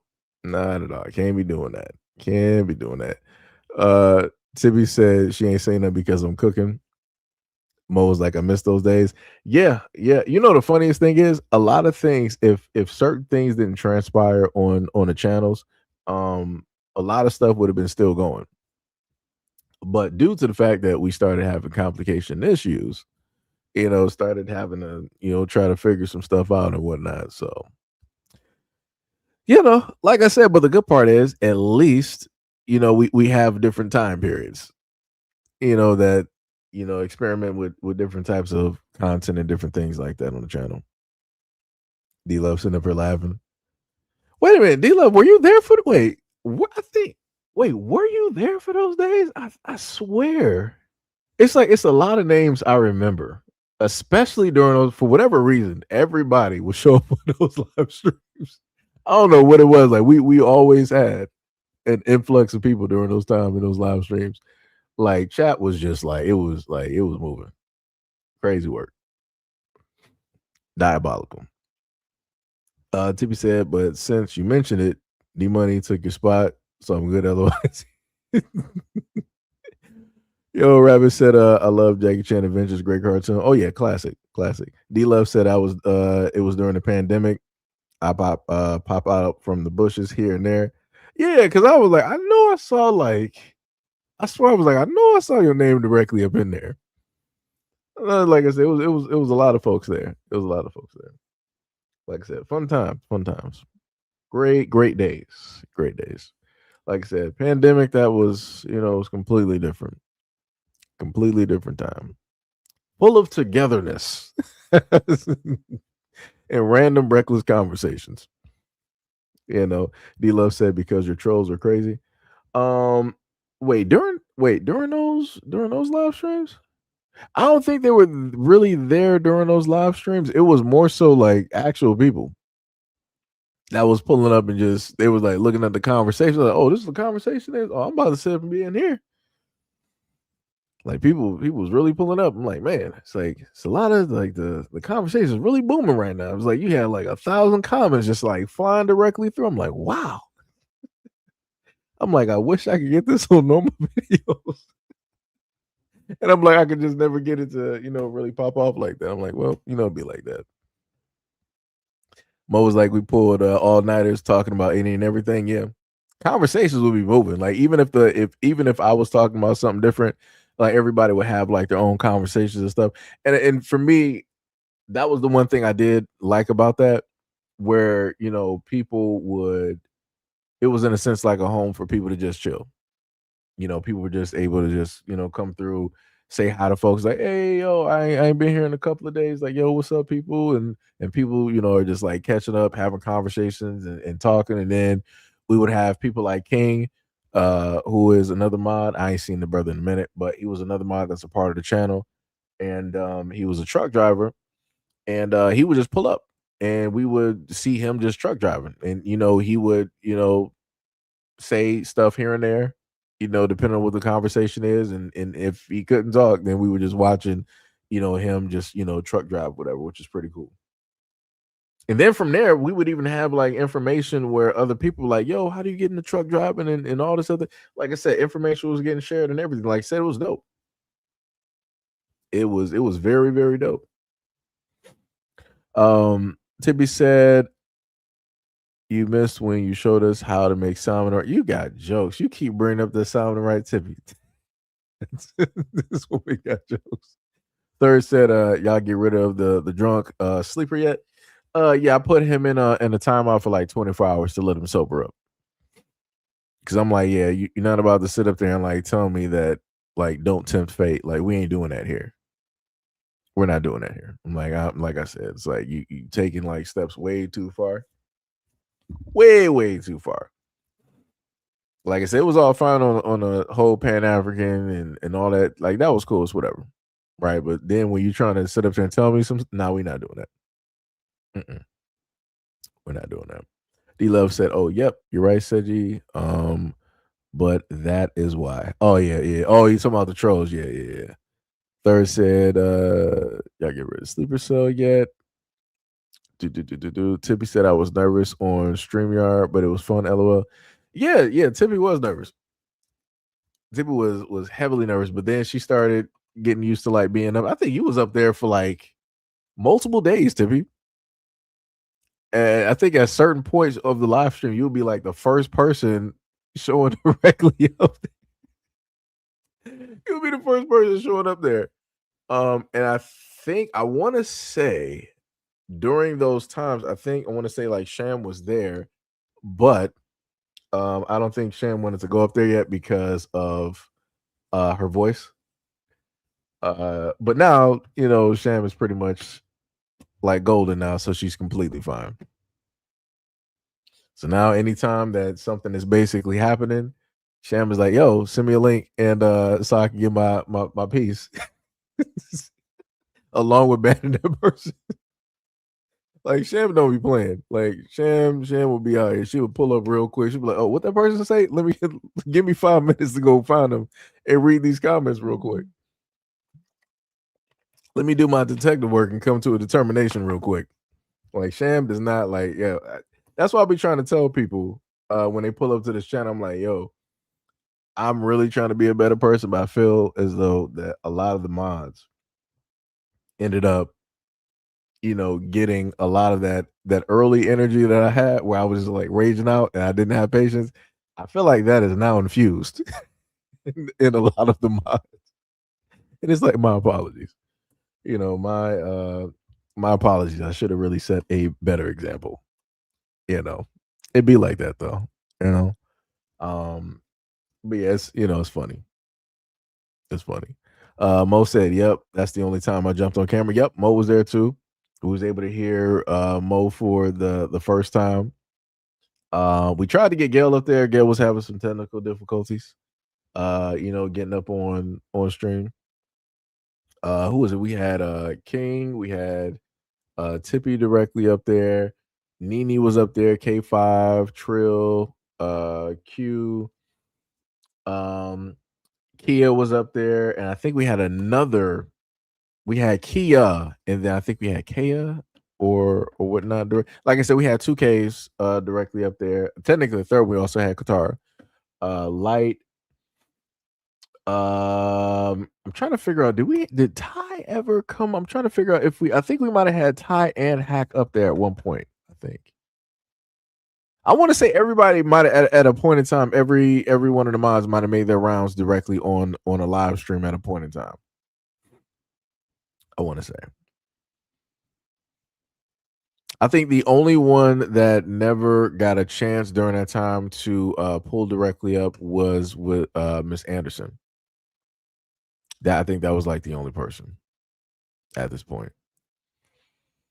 And also D Money, because he just made it. Actually, no. We got a few others directly up. I think DS did he pull up? I think.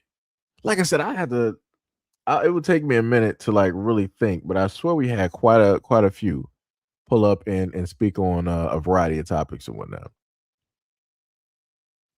This man Mo was like, says you did cook the nasty salmon on stream. That's crazy. Like I said, the salmon directly, the fish, the value fish from Walmart. Yeah, like I said, I don't recommend people do that. The funny part is I still get some comments here and there directly on that video, which is wild. Third said only 24 hours. You wild, but it's your barbecue. No, like I said, I'm like, hey, I'm gonna give you 24 hours. Sober up, figure it out. And if it basically goes the exact same way again, it's like, yo, you're gonna have to figure it out. I'm gonna let the mom sit up and do it. We'll let the mom sit up there and do it. Like I said.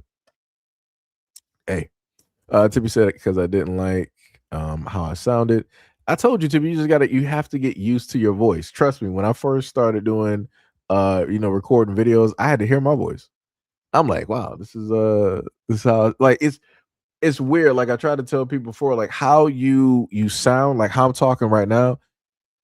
That's not exactly how I sound, right? Versus if you record yourself and then listen, it's 2 different voices. It's just like when they tell people, like when a lot of folks think they can sing, but they don't really hear themselves while they're singing. So it's like it's like that same thing. Like it's weird. Like I it's like some type of way that the mind works. I'm gonna have to do some research on it. But like I said, it's crazy. You know, it's pretty crazy. D Love sent up her laughing. Tippy said, "Y'all want to hear my sultry voice? I'll post it on Discord." Tippy gonna come up here with a grumble, grumble, grumble. Most say can't remember her full username, but Tia was a regular. Yeah, she was. She was. Oh, another person that we had, RIP to Sean. Sean from the Shy. She that was another person that was there. That was a heavy supporter directly of the channel. That woman had fire. Let me tell you. Like she was like, I kid you not, there was barely a video that I would put up there that she would not have a comment, and she would be like either having a comment or just walking people down. I'm like, Lord. Like I wish that there would have been a way that I could have, given her, like more time, because it's like when you have like certain people that are like really that special, it's like, man, it's like it really sucks when they're not here, because I feel like they could have, given a lot more, but it was just like cut short. So,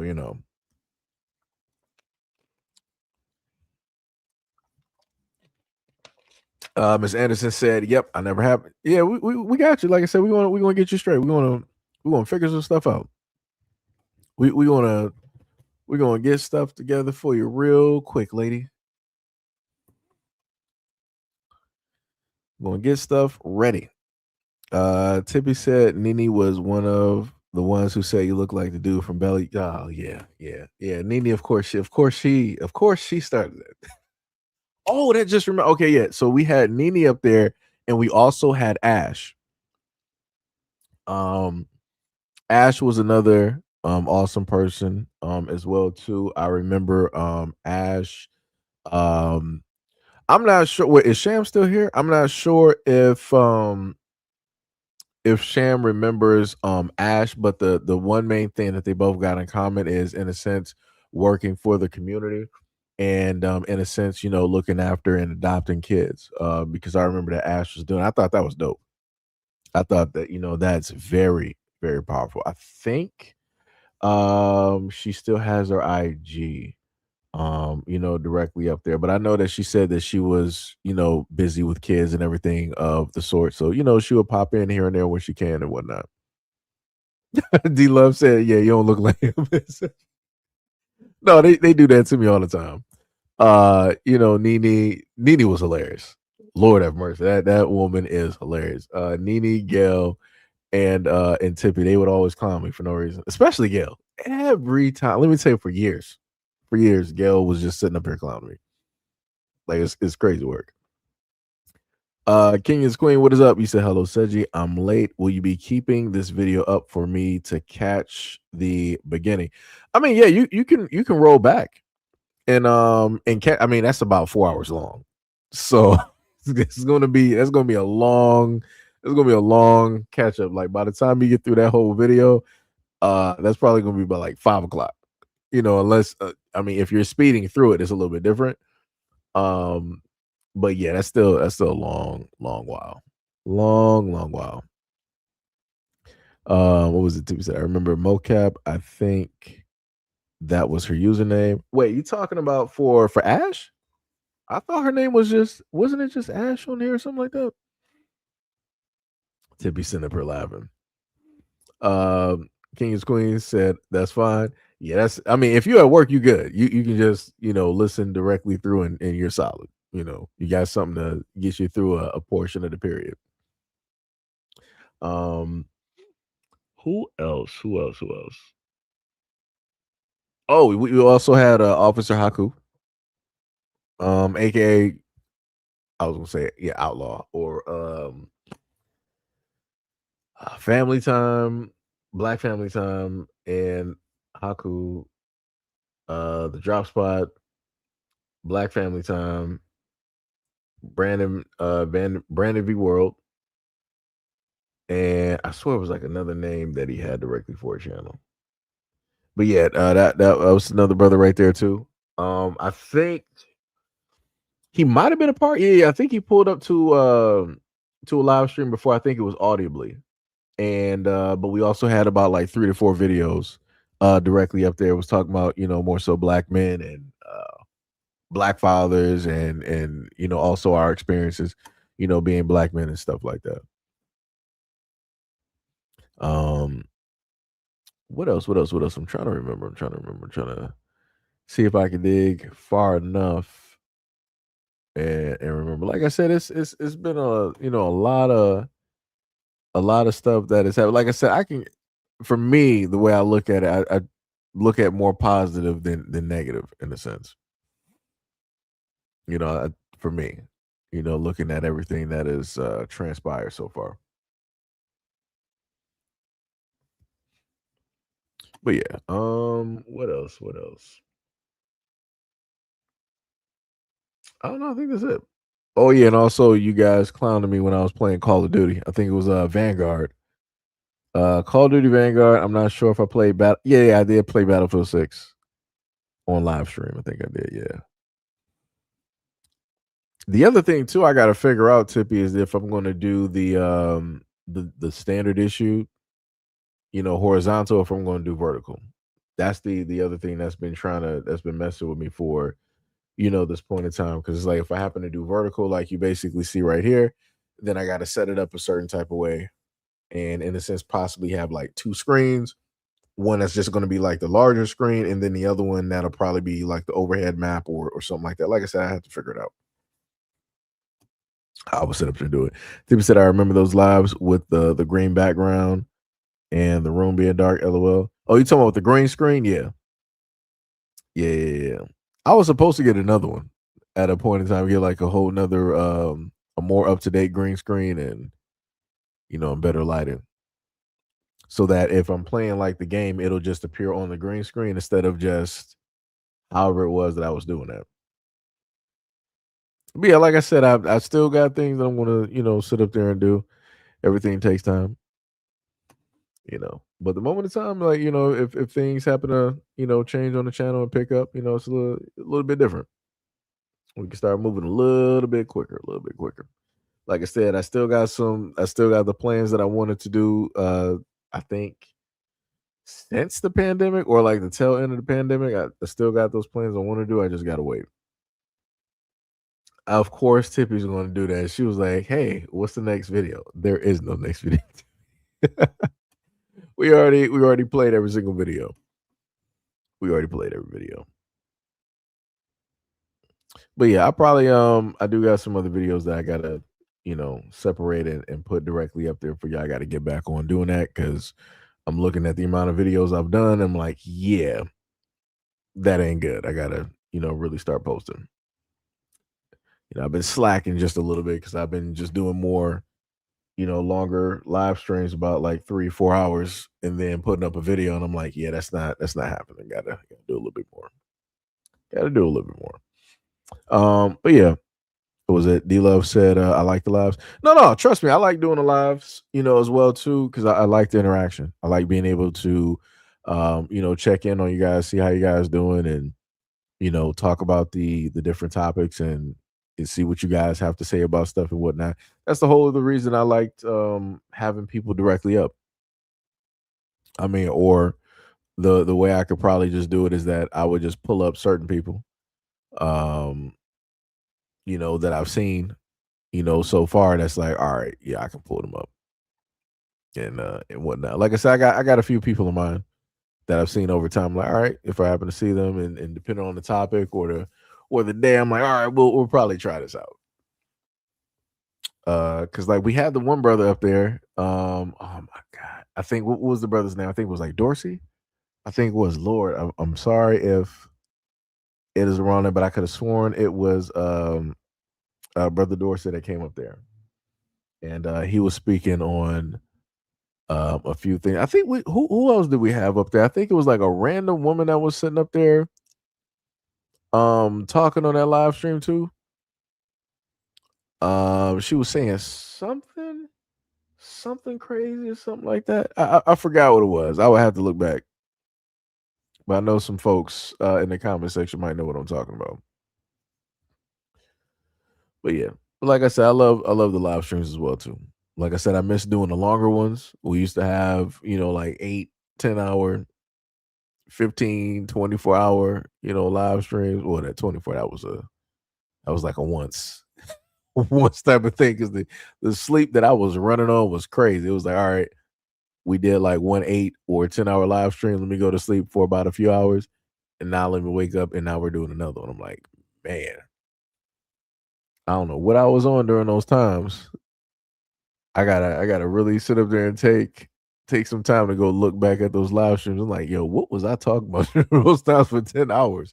I'm like, yo, that is crazy. That is some crazy work. But like I said, I had y'all there. So, oh, you know what? The crazy part is, I just remember I've been running my mouth for this long. I forgot to finish this video. So technically can't actually leave yet. So technically, Tippy, I got you. There is actually another video. I lied. My bad. Let's continue this real quick. We FaceTime? This. No, sir, I can't FaceTime you. Okay, he is wearing, what is the name, guys, of this, yani? Blue jackets, blue jacket, yani jacket, blue jacket. Blue jacket, blue white, like like a kid's jacket. I don't know what that means, sir. So, is it a blue jacket? Yes, ma'am. Yes, blue jacket, blue jacket. Or if you have any further information, okay? Thank you, ma'am. Thank you, Sal. Good. You're welcome. Okay, bye. Oh, police is calm. It's perfect. Customer is calm. I'm supposed to close, but give me 1 second, ma'am. I need to talk to police for 5 minutes. Just, yes, boss. How are you? Can I show you? Boss. I am sorry, man. I don't want to bother you. No, you're fine. You see the guy? Yeah, I already saw it. Yeah, you saw it? Yeah, I saw it. I can do. If you have an airdrop, I can send it to you. Nah, I got it. Maybe he's around here. I got it. Yeah, I know who he is. Do you know him? So he's still like, you see that it's something like 35, 20. Like he's still more, something like, let's say maybe 30 something. Like $30. Yeah. Gotcha. Man, he seems nice. I speak to him, but after, why he is doing this? I got you. What was Then he turned the camera also this way. He didn't know I have the other phone. Was he trying to order food? Yeah. You got your ID on you? Yeah. Probalan. Let me put Probalan on. Here you go, Mr. Thank you, man. Maybe you can see him. You can catch him. Yeah. I mean, if you want, I'll explain it to you. Yes, please. Because I want him to. He have to know, yani. Otherwise, he can come. His friends come. I am fucking idiot. How are you today? I don't want him to be around here. He have to know. Right. So now, crazy enough, I see you, D-Love. You said, "Oh Lord, you're not going to catch him. Buddy is long gone." I got you. So remember, you said Buddy is long gone. I got you, D-Love. Hold my beer, even though I don't drink. So this is what ended up taking place a little bit later. Lusa, it's Salvatore. It's 80 degrees right now. Let's go downtown after work. Hi, how are you? Beautiful lady. Hi, how are you? Thank you so much, subscribing. Thank you so much, subscribing. Felipe_Jing37 just subscribe. Hi, ma'am. How are you? Hi. How many you want? A little while ago, Hold on. man. Hold the music. Sorry, ma'am. A little while ago, a young man came to your stand and took yeah. tip jar. I'm his mother. Oh. How much did he take from you? Like something I couldn't pay attention. Like 20. What do you think he took from you? I see the first. I couldn't see the second is. How much do you think he took from you? About $30, I think. But you don't need to pay. No, I'm going to pay it. Because my son wasn't raised like that. Why he is doing that? I don't want to ask for. No. Listen to me. My son wasn't raised like that. My son drinks. And when he drinks, he does stupid stuff. I want to pay you back because you don't deserve to be stolen from. You're here to do a service. I appreciate it. He took it from your tip jar. $30 go back to your tip jar. God bless you. I'm sorry, ma'am. It's okay. Sorry. I put my son in treatment. I pray he stay and get some help. But I want you to be okay. Can I come and hug? Of course. Yes. I am live streaming. People like sharing everything everywhere. I'm sorry. It's okay. Okay, guys, let me hug. I'm sorry. I like peace. Of Yeah. course. Come here. Of course. Come here, guys. Look, Yeah. you're my mom too. Yes. I want Yes. you to be okay. Please. I always love peace, respect, love. Yes. That's what I Yes, you always do say. a good I am sorry. service. Keep on helping this community. God bless you. Thank you. Y'all have a Good night, ma'am. Thank you so much. Thank you, ma'am. Thank you. Thank you. Thank you. Yes. Ma'am, can I share this on social media? Thank you so much. Thank you. Yo, DSB, what is up? What is Thank up? What is you. up? What's Yellow, going bunun on? da şeyini çıkar bana her yerde paylaşayım. Yellow. Yellow, please make me the short videos. I would love to share TikTok, Instagram, and send me by WhatsApp. Peace, love, respect. Just we're gonna say like that, please. Yeah, I love it. I love Baltimore. I love Baltimore, guys. Baltimore. I'm always says I love Baltimore. Thank you so much, ma'am. So that's good. So we don't need to worry anything. We're gonna be safe. Very nice of her. Yes. For me, that was I felt like that was dope after I saw that, because originally I was like, I'm still mad about that. So just in case people don't know, so what this video was basically about was that a young dude came up here, which was the lady's son that the lady that you saw. This is her son. He decided to pull up to this man's business, his establishment, and he stole $30 directly out of his tip jar. Which again, it made no sense. Like, he was like, let me get this order, everything on it, heavy on the mayo, all this other type of stuff. And then when the dude's back was turned, I think, and now when I go back and look at the video, I swear the dude actually saw him out the corner of the eye basically do it, but he didn't want to be confrontational. And I do understand, because it's like, you don't know, he's in Baltimore. He don't know, what this dude is about, what he got on him and all this, so he basically, in a sense, act like he didn't see it, but he did see it, because he then later he was like, "Yo, I think he just stole." Like, did he just stole? Yeah, he was asking people in the chat because he's live streaming, and I'm like, "Yo, this shouldn't be happening." And I'm like, this is the type of stuff that I be talking about that inevitably ends up giving black dudes out here, the stereotype. It's a severe bad look. I'm like, dog, dude is like, and then like, yo, dude is live streaming. You know that the dude is live streaming, and then you're like, yo, my face is up on us. Like, yo, that's crazy. I was wondering why I was like seeing this and rah rah rah. I'm like, dog, people can see you directly on that camera, and then people can see you on his over the head, over the shoulder camera that's directly in in the kitchen of that restaurant. I'm like, dog, what is wrong with you? And for me, drinking ain't no excuse. I'm just gonna be real. Drinking is not no excuse, because he knows exactly what it is that he doing. And that was the wrongest thing to sit up there and do. You sitting up there stealing from somebody that's working directly for them. I mean, now again, I'm not saying that you should be stealing, but I'm saying you decided that this is what you wanted to sit up there and do. Stealing is wrong in general. Stealing is wrong in general. But you decided to sit up there and do this for what? For what? Like I said, like, yo, go get a job. Like, yo, dude, go get like a side hustle, wash somebody's tires or something. Like, yo, that is wild. And then your mom had to come up here. Like, it's an L for that dude, but a W for the mom, because she was like, hey, you know what? That's my son. I take full-fledged, responsibility, because I raised him, but this is not the way that I raised him. He, this is, what he's out here doing, and I apologize. And, I just want to at least try to make this right. And I want to give you back the money that he stole. That's dope. So like I said, shout out to the mom. That's a stand-up woman.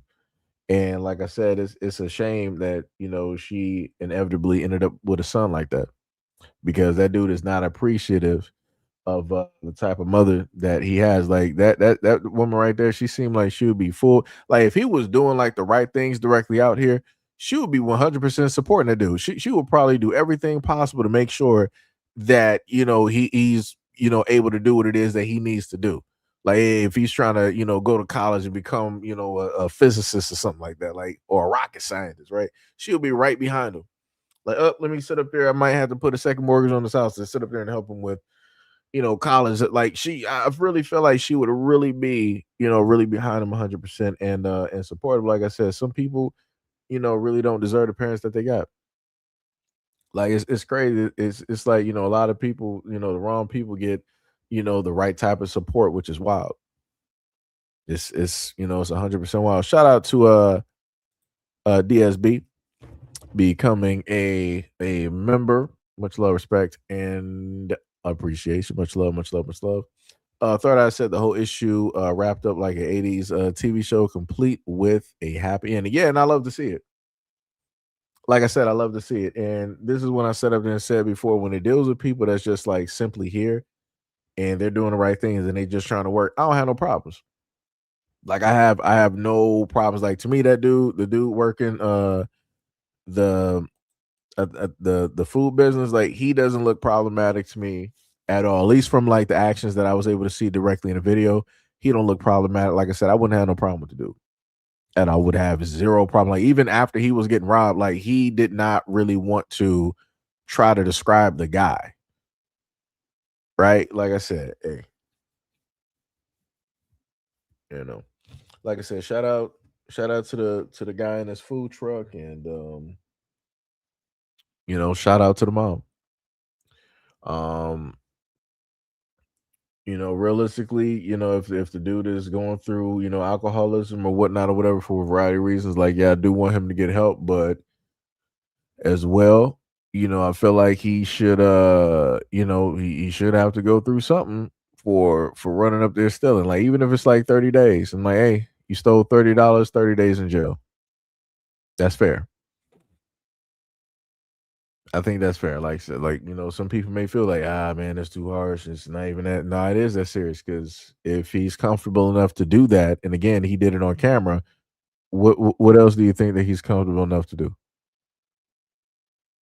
Like I said, you gotta try to send a message to a lot of folks out here. DSB said shalom to D Love and the Tippy. D Love said after school special, third eye. D Love said, right, Seji, not excuse. He probably steals from his mom as well. Yeah, probably, hopefully not. Lord have mercy. That would be crazy. That would be crazy. Because like I said, she seems like a very supportive mom. Third said dude could donate plasma and got more money than he stole. Yeah. Yep, that's facts. DSB said I'm doing well at Tippy and Warrior Sister. I hope all is well with everybody else. And great to see you. Great to see you too as well, brother. D Love said the facts. SEIJIHITO, the wrong people get the most support. Yeah. And that is 1,000% crazy. And it's crazy that the wrong people can get the right type of support and then they just still just throw it to the wayside. I'm like, it's wild to me. But then when you got like the good people directly out here, it's like they can't get no love. Everybody like, well, you're doing what you're supposed to be doing. What does that mean? It's like that means that they're not supposed to be getting no love, no pat on the back and no. I'm like, come on, like this is why you got a lot of young folks out here going out here doing the wrong things. Because they didn't see too many of these siblings being in and out of jail and getting like, celebrations, like they're getting barbecues and celebrations and all this other type of stuff. But then you got them graduating from school with straight A's, valedictorian, and you're not getting nothing.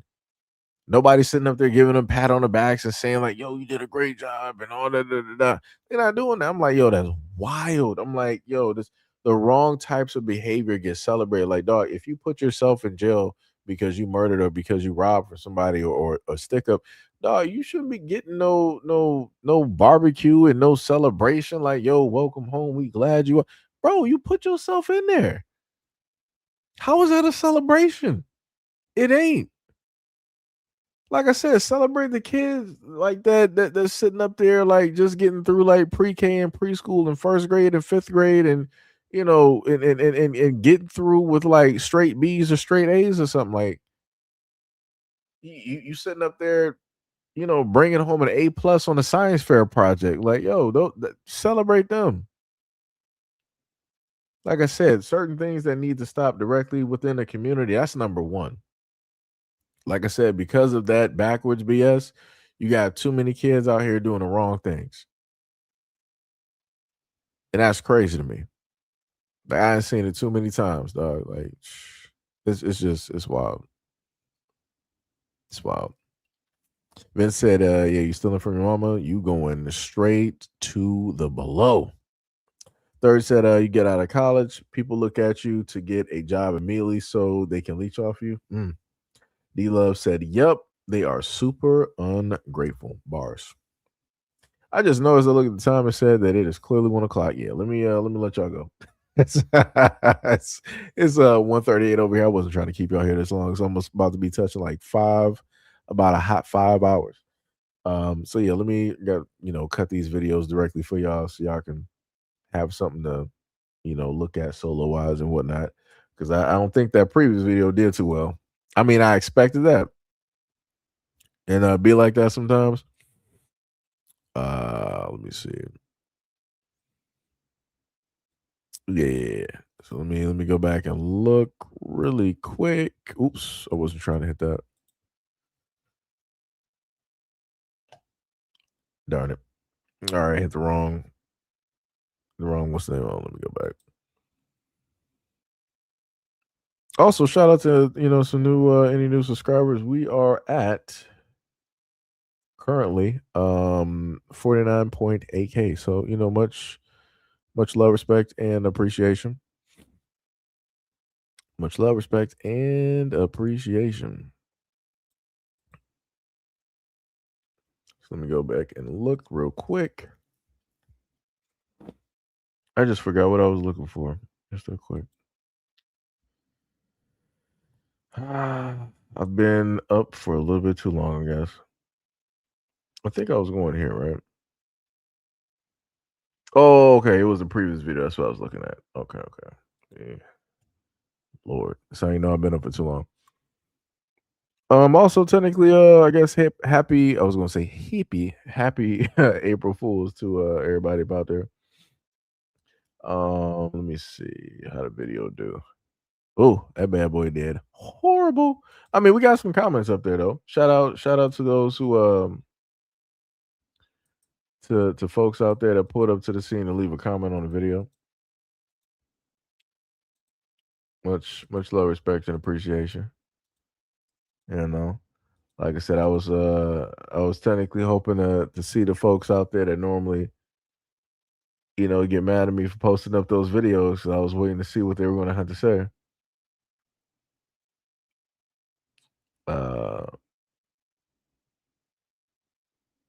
Yeah, somebody was up there trying to say that she's a tether. I'm like, and the crazy part about that video is I kept trying to tell people like, yo, it's going to get to the point where it's like it don't even matter, because if you have, for the most part, women in the United States either parroting or acting in this manner, it's like it don't matter who's sitting up here saying it. It's the fact that you got the actions that are speaking. And the crazy part is even going beyond the 30-something-year-old woman that I posted the video about. Like I told y'all before, the young girl was up there basically talking about her exploits. Crazy work, diabolical. 100%. 100% diabolical.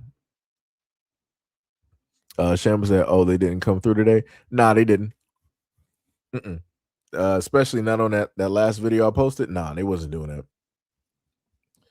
Like I said, certain times it's not fun for a lot of people to be there because there's no way for them to skate past the conversation, because there was no way for them to sit up there and just try to blame black men for it at all. You couldn't blame black fathers, and you couldn't blame black men, quote unquote, not being leaders, because that was literally a quote unquote black woman directly up there stating the ignorance. So people just decide to duck out. But the previous video before that, when it dealt with the lady in Zambia and her kids, I have folks there that wanted to speak their mind. And like I said, that's cool and whatnot. But, if you're going to say that I'm on a tear, in a sense, doing some stuff, let's do the numbers and add up how many of those videos that I've actually done. If we're going to try to say what you're saying as a fact, But, people don't want to go that far. It'd be like that. It'd be like that. Third said, Seji, you going to talk about the married woman who kissed Chris Brown? I wanted to talk about that video, but the problem with that video was this. There's two videos that were spliced together. Because, okay, I'll put it to you like this, right? I've been doing content on a lot of these videos for so long that I remember when a lot of these videos first launched. So when you go back and you look at the video of the woman that's on like the little couch on stage and she was sticking her tongue out, kissing like Chris Brown on stage, right? That part I see that part, right? But on the other end, they do like this splice where you then see this dude on stage and he's, looking like down, or he's looking in disbelief. That was a video of a African guy at a concert, it should have been an African concert, where this African singer or rapper pulled this girl on stage. And that guy that you saw looking uncomfortable, he was the one that originally came directly with that girl, bought the tickets and all this other type of stuff. And the after effect of that video was that he broke up. I think he broke up with her or whatnot or whatever. He told her off like after everything happened. Like, I remember that video. It's like I've seen a lot of videos like that over time, and I understand that, other folks may not pick up on it because, they didn't happen to see the other videos directly up there. But yeah, that video was spliced. I can tell you that because I want to say I should have done a live stream and covered that video, because it was specifically talking about women and the treatment of men and taking them for granted and, and different stuff like that.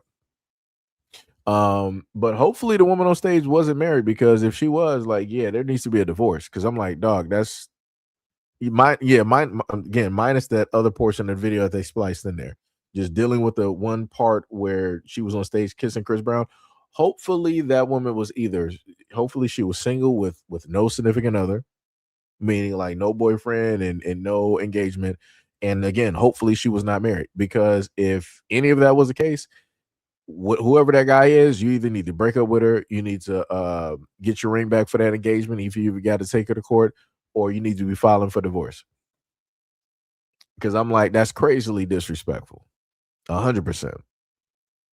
Because it's almost like the epidemic right now, talking about disrespect, where you have women online sitting up there trying to call their husbands boring. And you got women online sitting up there reminiscing about dudes that they had relationships with. But I'm like, dog, you're in a straight marriage. Why are you even thinking about other men? That I'm like, this social media, internet stuff is going to kill a lot of relationships. It's going to kill a lot of relationships, because you got a lot of women following other women directly out here. Matter of fact, let me see if I can get one of these videos real quick. Let me just do this. Let me see.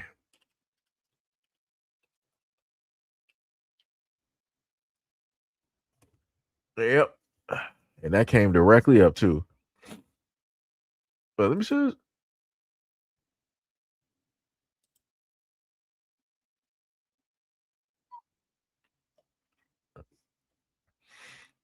Let me see.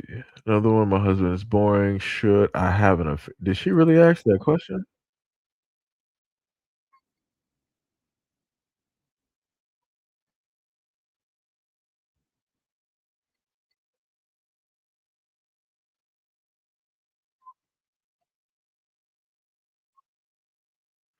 Oh, let me. No, this can't be it.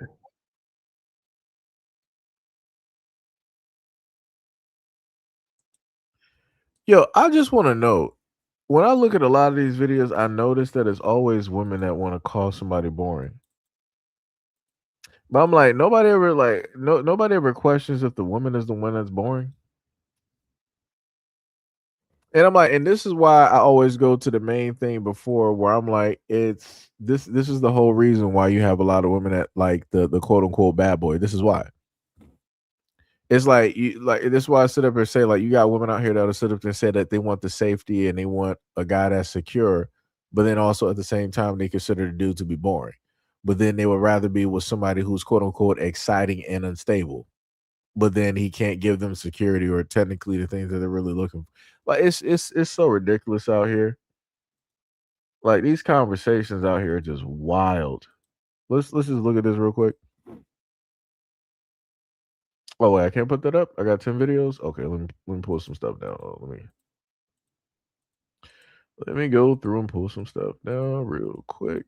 Let me just pull all of these. All right, there we go.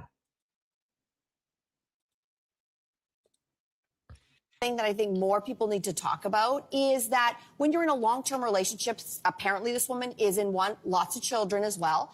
is that people never prepare you that if you're in a long-term and monogamous relationship, there is a monotony that kicks in and nobody warns you. How are you going to face the day when you're like, wow, safe and secure and healthy is also sometimes really boring. Thank you. And I think there's a reality there that a lot of people don't get. There are no classes for that. And no, the answer is not an affair.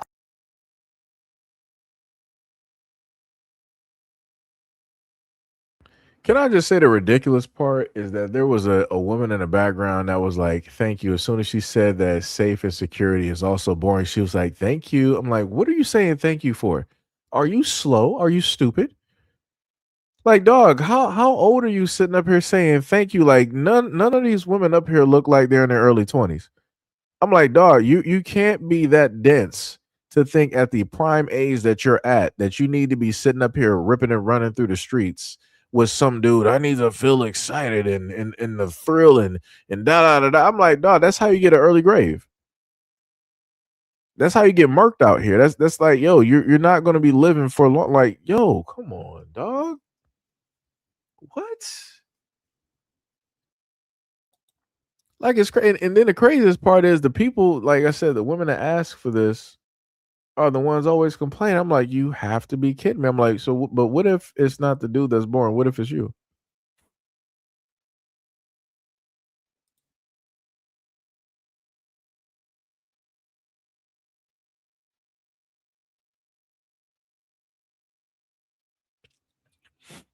Well, let me see.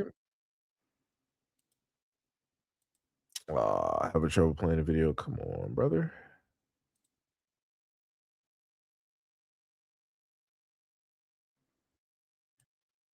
Yeah, I just wanted the what's the name part. Wait a minute.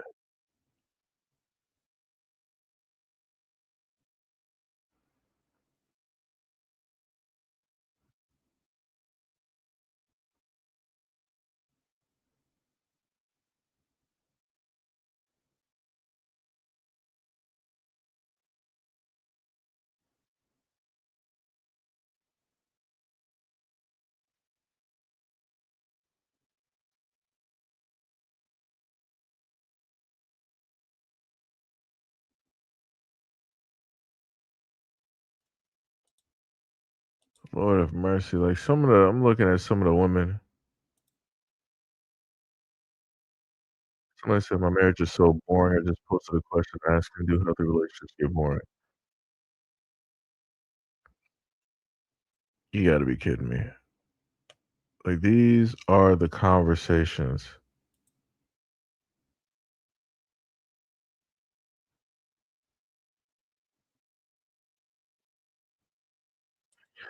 Woman said, did this, he never changed, and now the divorce is on the table. He's trying desperately to be the exciting husband. I feel bad for him because I'm done. Like the crazy part is I never hear how these women are exciting.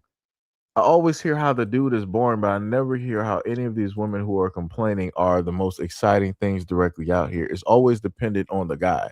The guy has to be the one to excite them. But I'm like, as a woman, what are you doing to be exciting?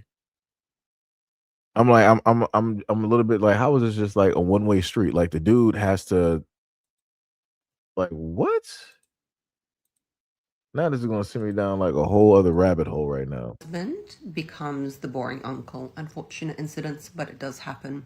And the reason the boring uncle theory works on a husband and works in general is because you need to calibrate yourself. You need to put yourself first in what you're going to do. So this is how it works. What's the boring uncle theory?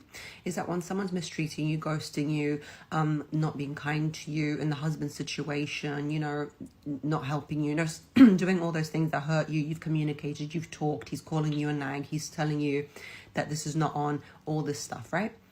Boring uncle. You now need to start responding to him as if he's a boring uncle at a party that you've got no animosity towards. He's fine, but you're also not very interested in. Oh yeah, Jerry, Uncle Jerry, okay. Oh, you had a nice boat time on the boat? Oh, that's nice. And then you get on with your business. Why? Because we're trained a lot of times in relationships to just jump to solutions. Tell him this, give him an ultimatum, he should be, da-da-da. We're always so proactive, we're so in our masculine energy. Okay, here I knew that was gonna happen. Oh my god, we're so in our masculine. Jesus Christ. I just want to note that she's not stating, again, as a woman, and I'm guessing she's married. She's not stating how she's exciting. I'm looking directly at her face. I don't see no excitement. Nothing is looking like Christmas. Nothing is looking like a birthday. What are we talking about here? Like everything that I basically hear is like, oh, we got to sit up there and tell men this. We got to tell. What are you doing to basically excite your guy? Like the craziest part is like this is how simple some dudes are. We're just happy that like you're here with us. Like you're like next to us. It's like in a lot of instances, you have guys that don't even have stipulations on how a woman needs to sit up there and dress. Like you got some other dudes out here. It's like, yo, she got to be dressed to the nine. You got to always have your hair done. You got to have your makeup and all this other type of stuff. And right? You got all of that.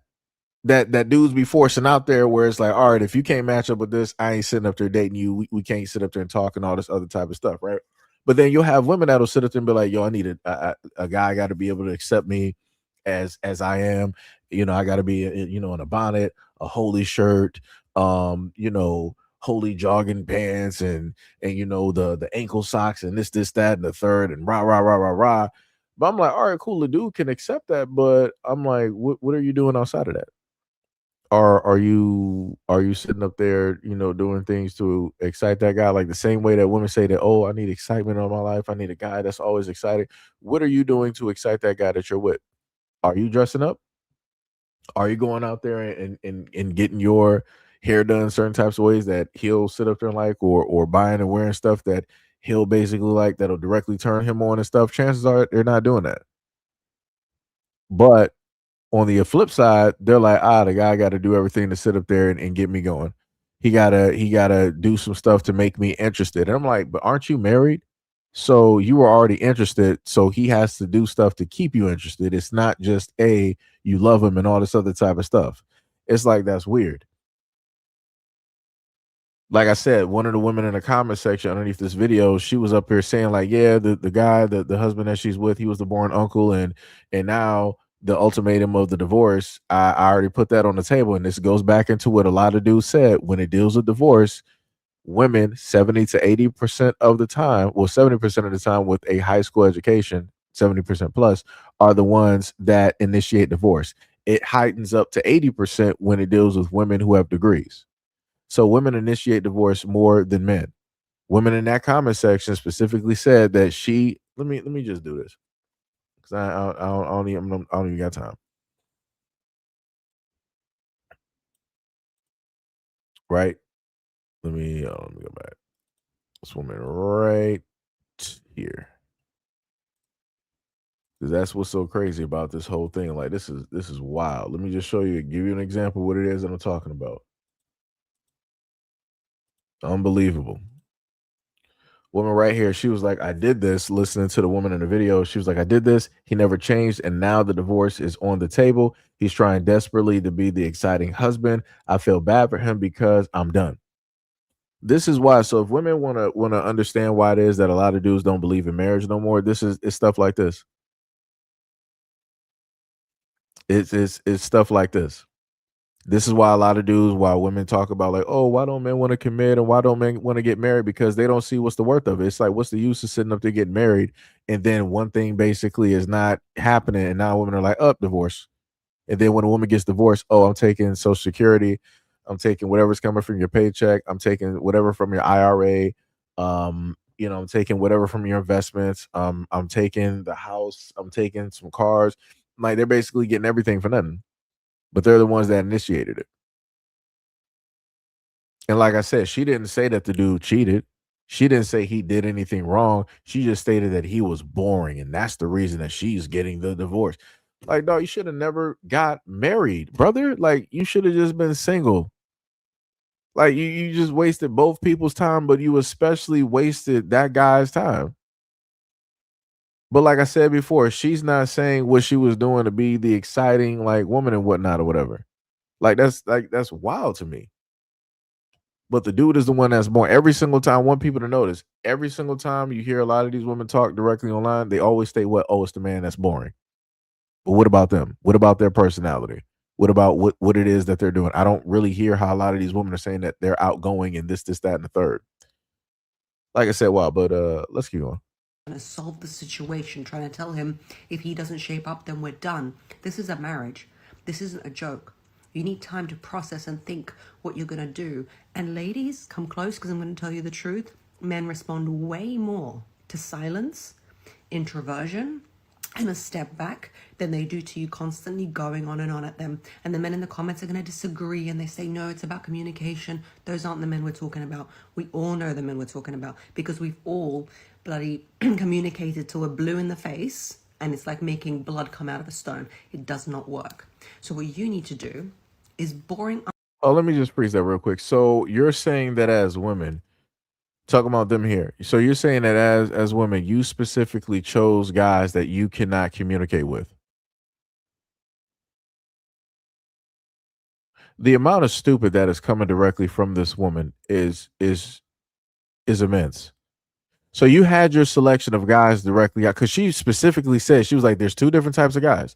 There's one that don't communicate, and there's others that do communicate. And she was like, we're not talking about the ones that communicate. We're not talking about them. We're talking about the ones that it is very difficult to get through and to communicate. Why would you selectively be with somebody that it's hard for you to communicate? Like, are you stupid?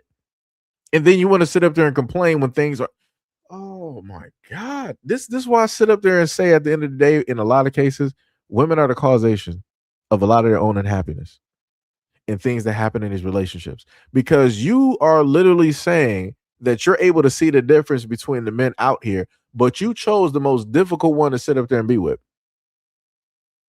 You're dense. You're dense, brother. And you want to say that the guys are difficult. You're difficult onto yourself. You're causing the utmost difficulty because you make the dumbest choices. And you're admitting that. Uncle him until he decides what he wants to be. And sometimes, tragically, in a relationship, in a marriage, he might boring uncle his way out of your life. And that's just that. But you would have been rebuilding who you are in that time. You in that time would have been putting yourself first, because when you boring uncle someone, you're not having any animosity, any fights with them, any aggression towards them. It's giving them time to come to you. Of course, when he comes to you and he says, look, what's going on, let's communicate, you can then talk, right? But in the meantime, boring uncle. Give that husband opportunity to become exciting husband instead of boring uncle, but it's entirely up to him, because you cannot carry the entire relationship on your own back if you've already tried. So if you tried, give up. Boring uncle, get on with you. Do you look the way you want to look? Then look the way you want to look. Have you studied enough? Have you read enough? Have you achieved everything you want to achieve? Because if you waste all your energy and all your time trying to make your life with him better, at the end of the day, at the end of 20 years, you're going to be, oh, I spent my best years on you. No, we're not spending our best years on anyone. That's your choice to spend your best years on someone. Spend the best years on yourself.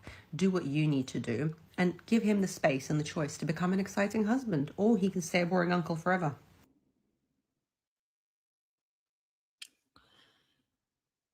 And this is why I keep saying women be really taking advice from women like this, dog.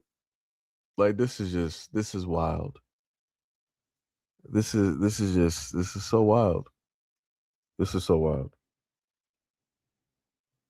So the marriage did not, so the marriage is over because the dude is boring. And I'm still trying to figure out at what point in time were the women in any of these examples exciting? What specifically were they doing where it's the ooh and wow? Like sitting up there for a guy's birthday, sitting up there shaving and then putting a bow directly on it, on the same exact thing that he sees every day, every single year. That's not a gift. That's the lowest amount of effort that has ever been seen. Like what are we like? Jesus Christ. I guarantee you that a lot of these women out here that's in this woman's comment section that's talking about men, I promise you, they very much lack personality. Even though they say that the dude is boring and this, that, and the third, usually in a lot of instances, that is also projecting.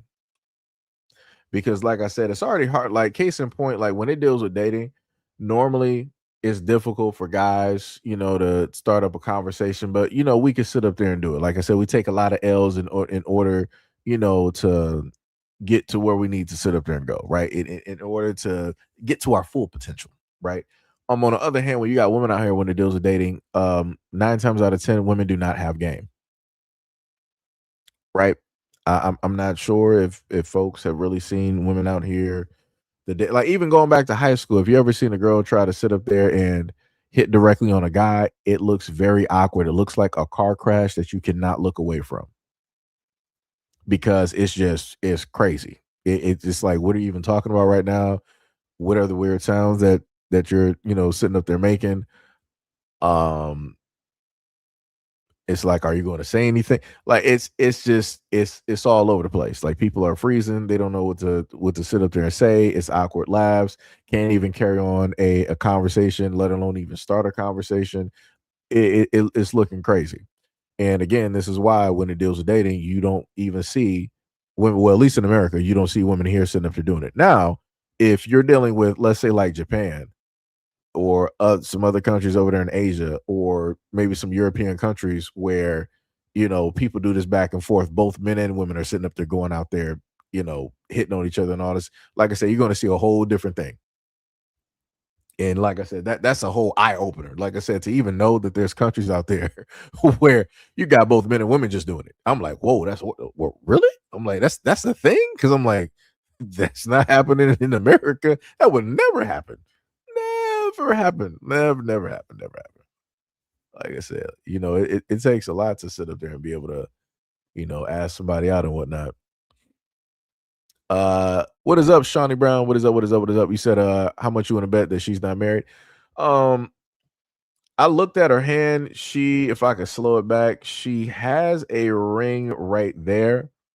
I just realized when I froze that she looks like a discount version of Scarlett Johansson. Maybe it's just me. But it looks like a discount version of Scarlett Johansson. But she does have a ring, but again, that doesn't mean that she's married. You got women out here that have bought themselves wedding rings. I think, what was it, Britney Spears? She got herself a wedding ring because Kevin Federline couldn't afford it. So yeah, she bought her own. You got other women that have went out here and got married to themselves, right?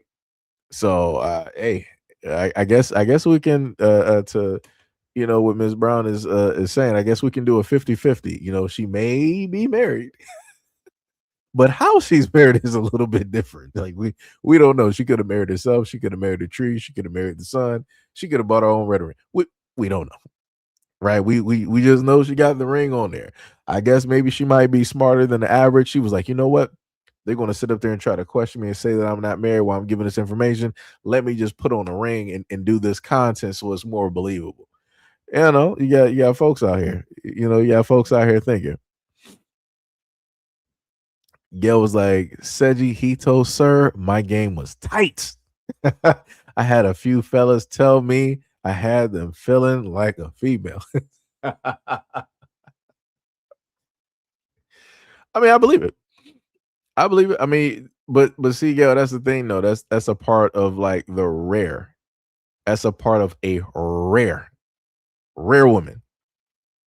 That was sitting up there doing that. Outside of that, Gail, on average, that is not what's happening. That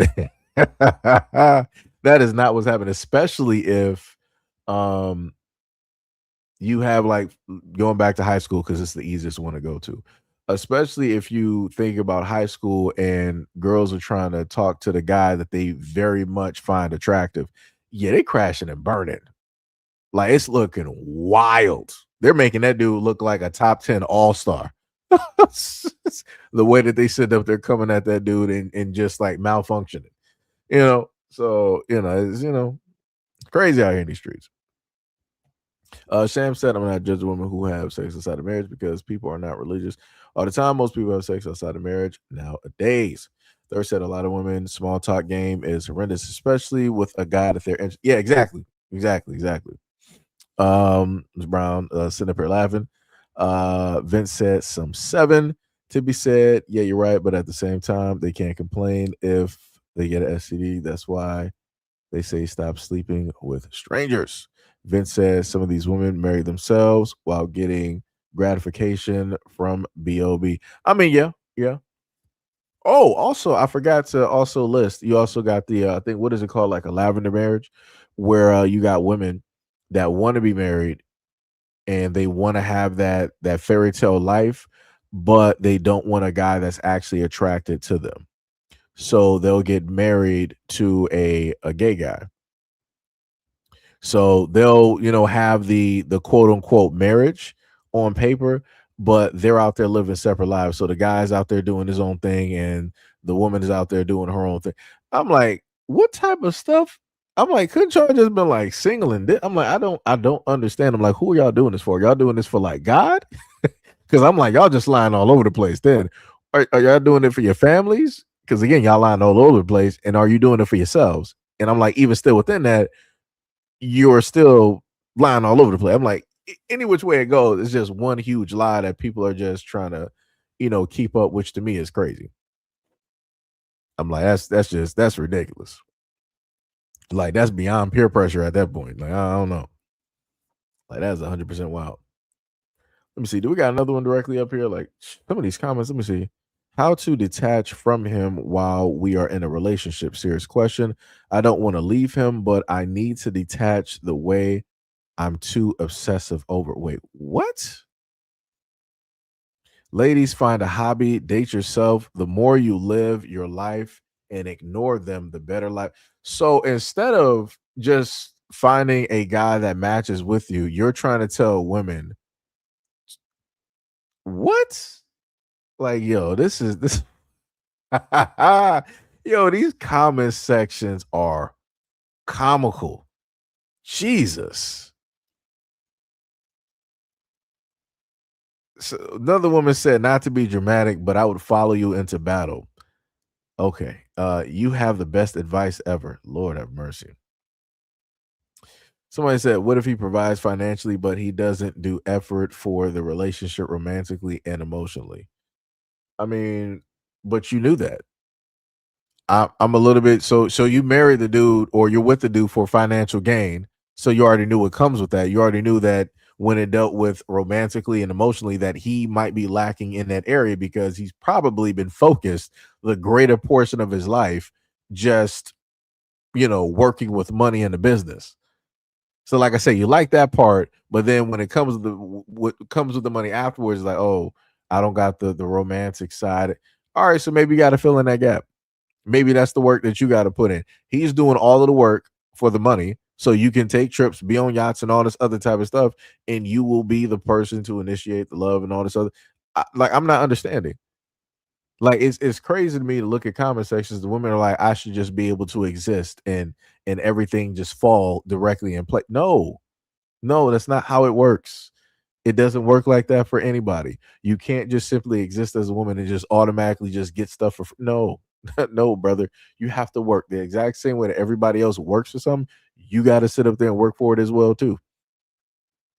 Like I said, there is no part in no area on this planet where a woman can just exist and automatically she's just millions of dollars, inundated with trips, inundated with money. Don't got to lift a finger. Don't got to do nothing.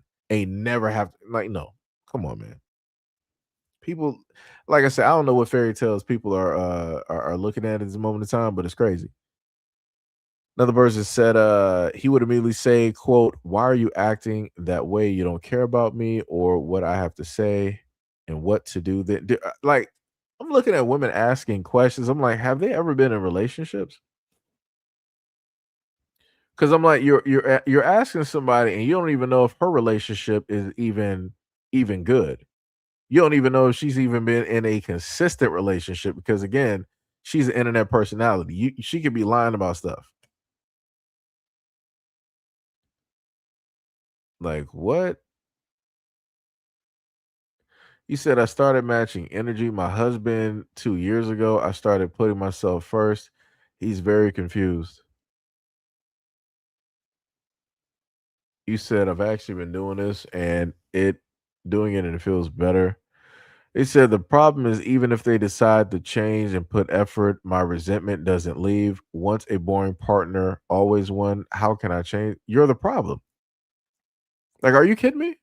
You're sitting up here telling me that okay, you went through this thing, and then Let me highlight this nonsense, dog. Like, this is what, like, brother, what? Do the women out here not read the stuff that they write? Like, what, brother? Like, what? Where are the checks and balances? What in the world is going? Let me just put this up here. Let me put this nonsense up here. This is why a lot of dudes are like, I'm not going to put no effort. This woman sat up here and said that the problem is, even if they decide to change and put effort, my resentment doesn't leave. Once a boring partner, always one. How can I change this? Like, okay, how you can change this is don't be in relationships. I'm sorry, don't be in relationships with men. That's what you do, because that's stupid. You're like, you admit, like, okay, I see the changes. I see him doing the things that I want him to do, the things that are necessary. Okay, cool, fine. But nah, that's not good enough. I'm still resentful. What? So now you're just doing stuff on purpose. You're just acting like this out of spite now. And you're like, how can I fix this? You don't know how to fix yourself. You listed the first part to listing that you got an addiction or a problem is stating that you have a problem. You stated that. But you're like, you're asking a whole nother person, a whole nother stranger, how to fix you. This is crazy, brother. You can't make this up. You cannot make this up. And I'm like, how is it possible that all of these women are sitting up there writing some of the dumbest stuff that I've had the honor to read? And it's like, there's no type of correction. There's no checks and balances. People are just going through, just liking comments. This is why the dating market is trash. This is exactly why this dating market out here is trash. Like, this is wild.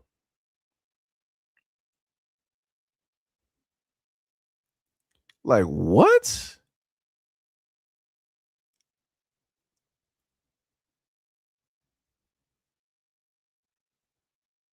Like, this, what? Gil was like, gay dudes know how to get that money. Can kind of see the point of a lavender marriage.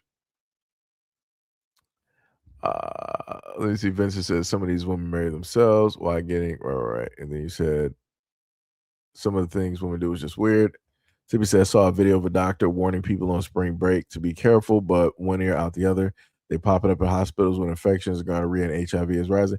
I mean, you can't tell nobody nothing. People don't want to listen.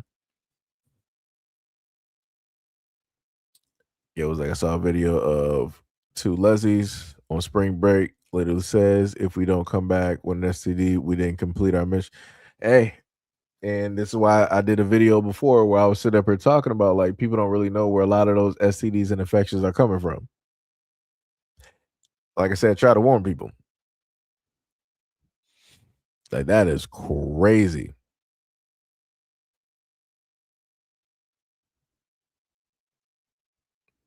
Wait, Sham, are you talking about your head is spinning from what we talking about, or are you talking about, like, really? It's like, if it's actually like spinning, like, yo, you gotta take some time out. I knew I was having this live stream for a little bit too long. See, Sham probably would have been, up there laying down with the cats or something. I probably didn't got like Sham's blood pressure up talking about all these conversations. Gail said, if you have a boring partner that provides and you're still bored, that means get you a life outside of a relationship. I promise you, I can find something to do.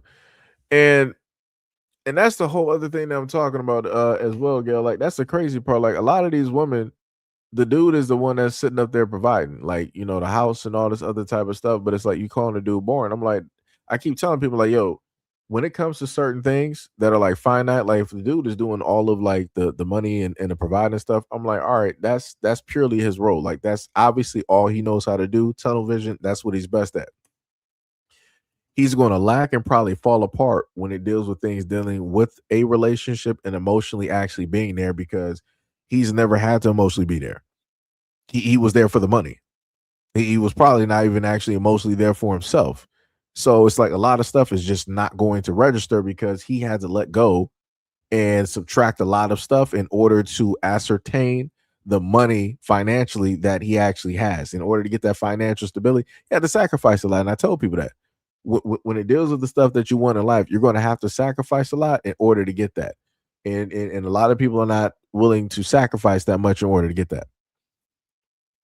So this is where the compromise comes in. A lot of women ain't trying to sacrifice and do the stuff that men do in order to get a lot of money. So it's like, compromise is I try to find a dude with wealth. I try to find a dude with money. I try to find a dude that's well to do.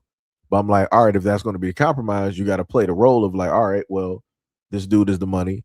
And then on your side, you're basically the emotions and everything of that sort that comes with the relationship. Like I said, people got to play some type of roles. Like this whole thing of what's the thing online where women are talking about like princess treatment. I'm like, that's a little bit weird.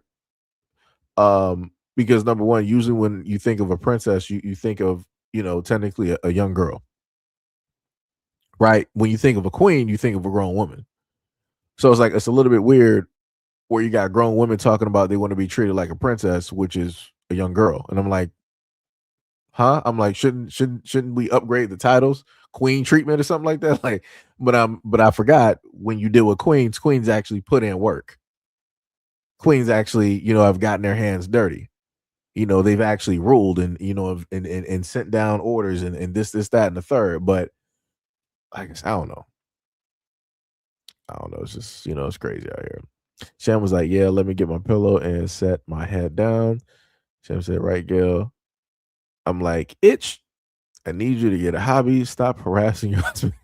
Tippy said, yeah, lie down and drink some tea. Yeah. Sham said, this sounds like emptiness syndrome. The kids are growing up. It's quiet, and now she doesn't know what to do with herself. Miss Brown said, stop expecting people with irrational thoughts to come with rational solutions. That's bars. That's bars. That's 100% bars. That's bars. But it's hard to do.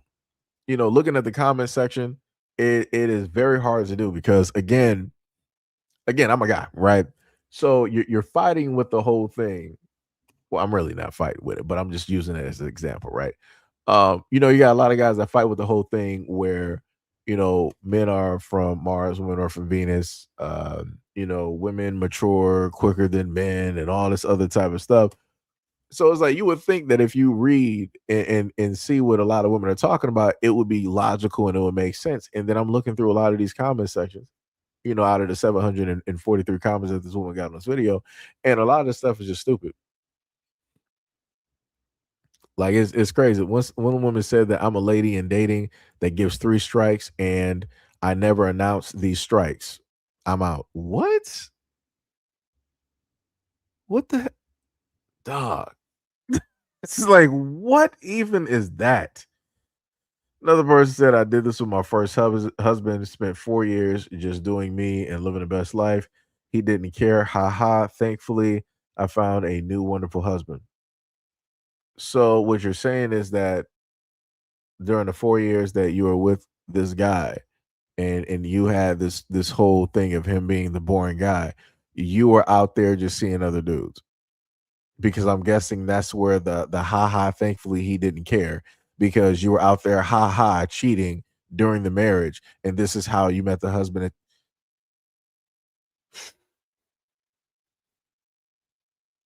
Society is sad.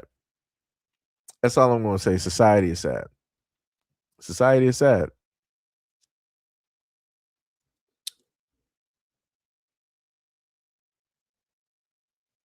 That's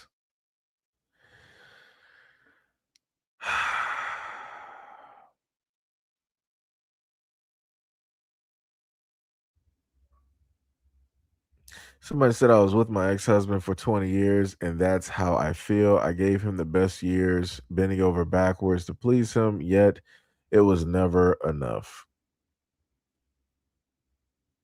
20 years, right? Okay.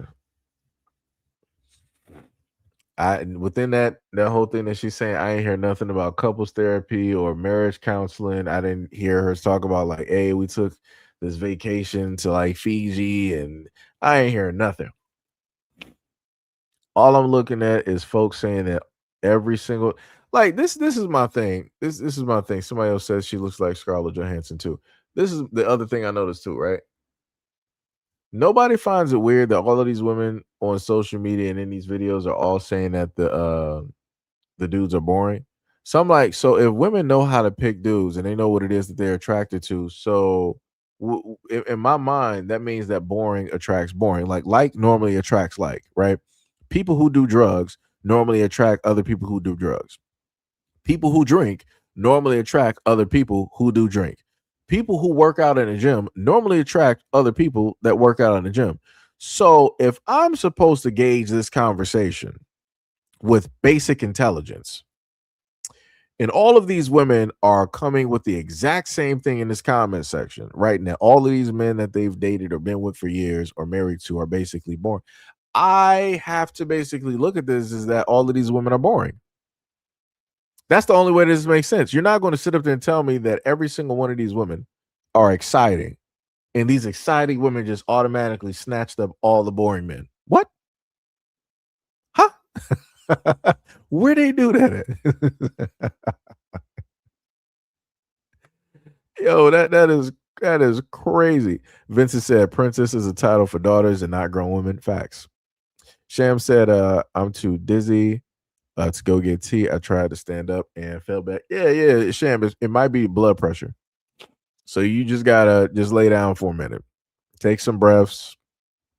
You gotta lay down and just, just sit down for like 5 minutes. And if you're gonna get up slowly, get up. It might be, blood pressure or sugar or something like that. So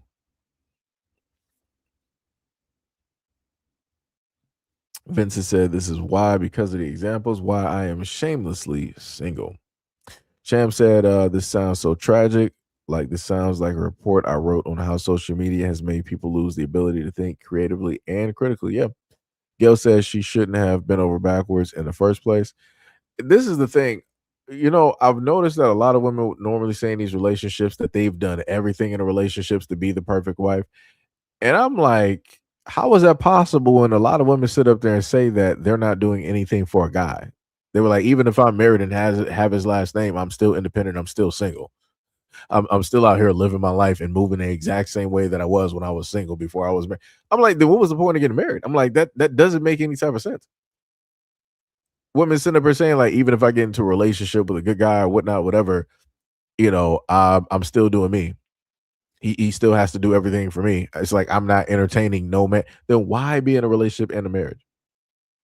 If that is the thought process, if that is the way that you look at certain things, like I said, it is wild out here. Like I said, social media has jacked up a lot of folks, and it's going to kill a lot of relationships. It's going to kill a lot of social engagement. A lot of folks, I guess, ain't paying attention because this is why you don't see a lot of dudes at clubs because they're like, it ain't even worth it. It's like you go there, you happen to buy drinks, but the women ain't going to sit up there and sit long enough to actually talk to you. They just want the drinks because they expect you to just buy it. If they're thirsty, they expect you to, make sure that they're not parched anymore. And then it's a thank you, come again. That's it. You ain't getting nothing for it. You ain't getting a conversation. You're not getting a number. You're not even getting like a wink. It's not getting nothing. You just spending $40, $50 and you're not just buying her drinks, but you're buying her friends' drinks. Like what? Like I said, everything is done. Like somebody else said, we're living in a society right now where it's just like open prostitution. That's the best way to put it. Like you got too many women out here. They already got a problem with marriage, so we clearly see that. And then when it deals with dating, you got women out here talking about like, oh, in order to talk to me, you got to give me like $50K. You got to give me an allowance of a few $1,000s. What? The other crazy woman sitting up there talking about like if a dude wants to be with her, he automatically has to just be able to put down like $10 million. Brother, what are we talking about? what are we talking about?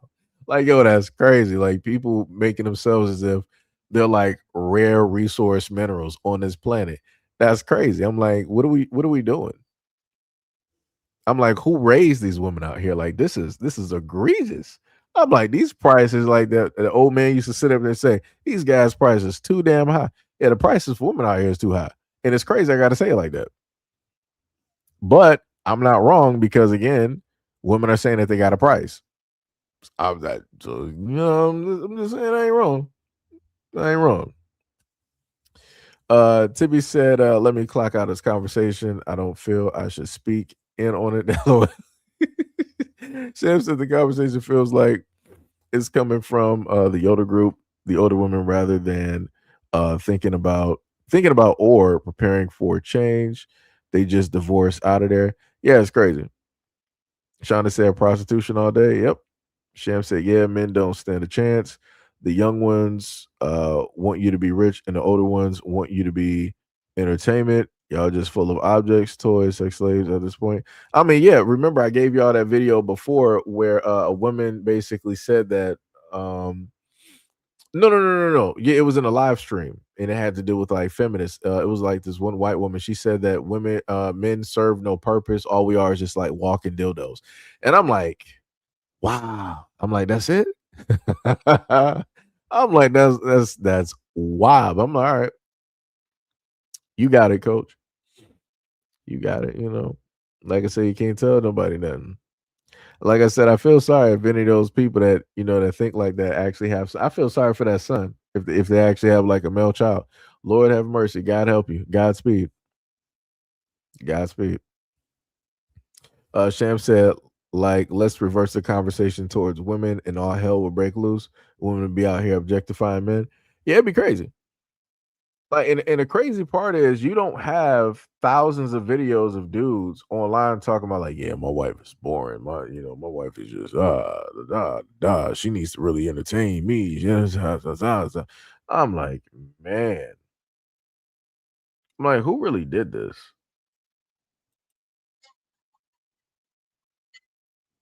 Oh no, I can't even tell. I know that woman is African, but I can't even sit up there and hear it. What is this?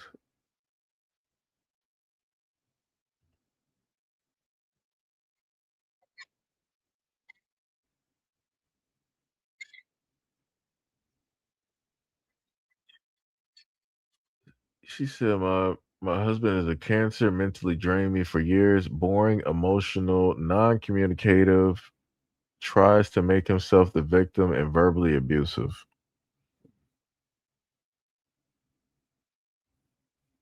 What? What does the zodiac sign have to do with anything?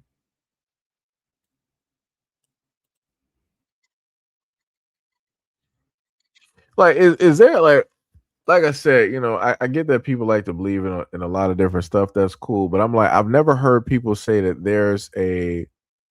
there's signs out here that automatically are rich, that are automatically the smartest. I've normally heard people that automatically say like, yo, there's these signs out here that are not good for relationships. Every single time, like all the time, right? But I never hear people say, yeah, these are the signs that's automatically the smartest in the world. These are the ones curing cancer. These are the ones that know like all of the, the deepest secrets of the universe. I've never heard it. People always talking about like some base level type stuff, but I'm like, I never hear anything that's really like, wow. I'm like, yo, these signs are really like the smartest ones. I'm like, yo, they really the most knowledgeable. I'm like, yo, they really curing cancer. I'm like, yo, that's crazy. Them signs are like, yo, it's wild. Never hear it. And I'm like, that's wild. But it's like if it deals with guys, oh yeah. These signs right here, these are the guys that you just don't date.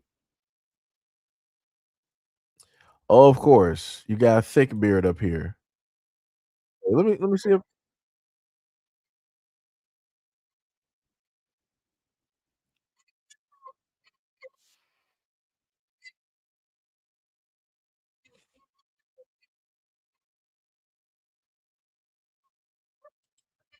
so let me just do this real quick. That's about a 25-second video. I thought at a point in time like the whole thing with like the beards was like retired because I know that's been going for like half a decade right now. With like the Rick Ross beard or whatever. I thought people technically slowly but surely like retired that because I'm like, just like how we talk about, like a lot of women got like the same type of hairstyle right now. I'm like, every single dude got the same beard. I'm like, brother, I'm like, some of the dudes was out here walking around like Jermaine Jackson. I'm like, bro, you got to retire any whatever ink that you're using directly on your forehead to make it seem like you got a hairline, brother. Retire it. It's all right. It's all right. The 70s and 80s are gone. It is okay, brother. Let it go. Let it go. Let it go. Da-da-da-da-da. Let it go. Just let it go. So let's just listen to this real quick. No, no girl want to be with a boring ass nigga. All you do is the same thing. You come home, you be on your phone all day, you don't communicate, you don't plan trips, you don't plan dates, you don't do nothing spontaneous. You even have the same sex. That's why she thinking about leaving your ass, is because you're boring, you're basic, you don't do nothing. You got to get it together or you're going to get left. The fuck?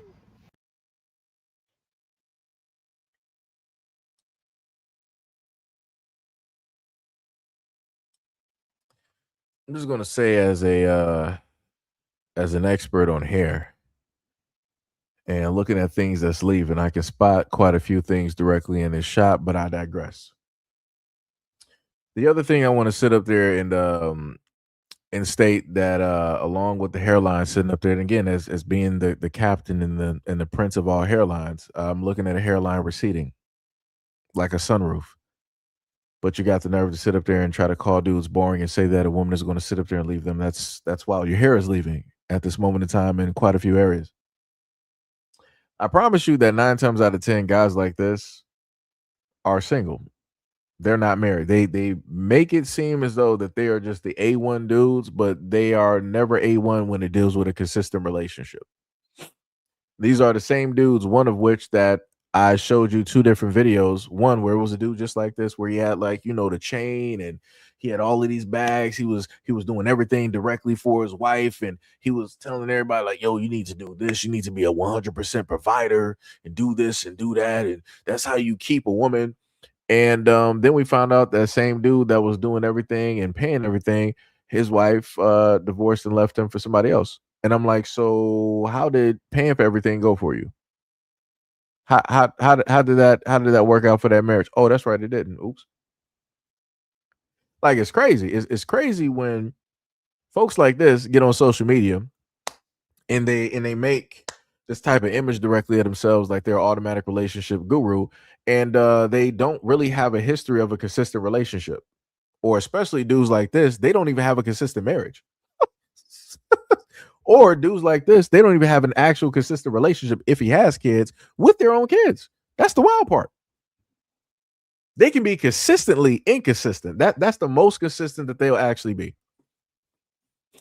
But then they'll turn around and start making personas, directly online, and they want to sit up there and start, trying to gear content, towards women so they can pull in some stuff. That's wild to me. Like, that's deeply wild. And the other thing that got to happen is I need a lot of dudes to start retiring the fibers, like the hair fibers and stuff. I'm like, dog, it's all right. It be like that. It's like either go to Turkey or you just like let it be, or you just let it go. I'm just saying. I'm just saying, and also in reality, a lot of folks wouldn't be talking, if they couldn't magically have a certain image directly out there. Like I said, all of this stuff where folks want to sit up there and try to cater to women and stuff, like that stuff is corny. That's the best way I can sit up there and and put it. Like I said, a lot of folks, like dudes like that, automatically looking for, some type of like money real quick to get that directly off of the women out there. And I'm like, that's wild to me.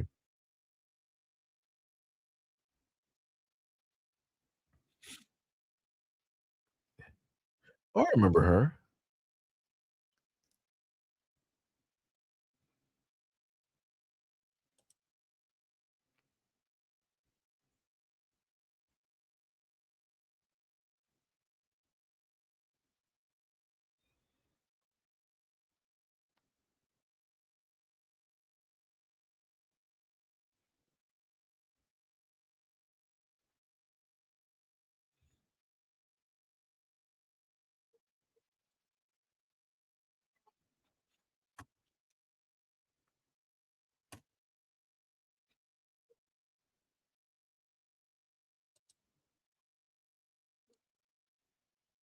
No, I understand her concerns. Like her, like let me.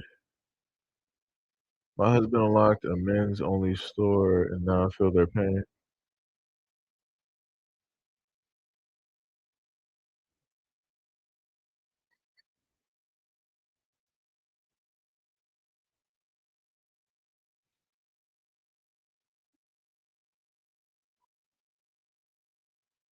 Normalize telling him he's boring. What?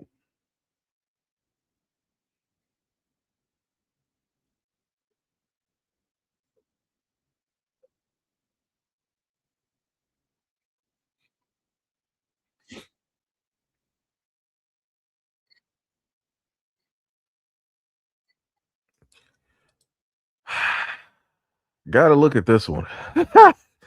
Ah, boy, I'm just having fun at this moment. I'm sorry. Like I said, there's only a few of us here, so it's just whatever. And this will also probably be a video live stream wise that'll help somebody get through their work period. So again, shout out to those folks if you made it this far. You know, if it just so happens to be a replay or you're not here during the live, much love, respect, and appreciation.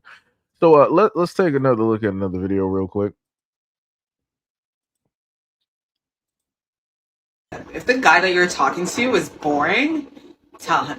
Tell him that he's boring the shit out of you. Don't be shy. Let him know. Be like, hey, you're kind of boring. Or I'm kind of bored. Or be like, are you always this dull? Like, don't be shy to be a little direct. Here's a little story time. I was once on a date with a guy and I was so bored, but I didn't even realize. I just started yawning. I probably yawned like 3 times and it spent like 40 minutes and I didn't even realize until he called me out on it. He was like, you're yawning. And I was like, oh my God, I'm so sorry. But I was truly so bored because he was so interested in my life because I guess my life was way more interesting than his. And then he continued to take me out on several other dates with him. I guess he got the hint that I was kind of bored of him and he wanted to impress me. So girls, don't be afraid to let a guy know that you're bored because it'll likely set their game up for you.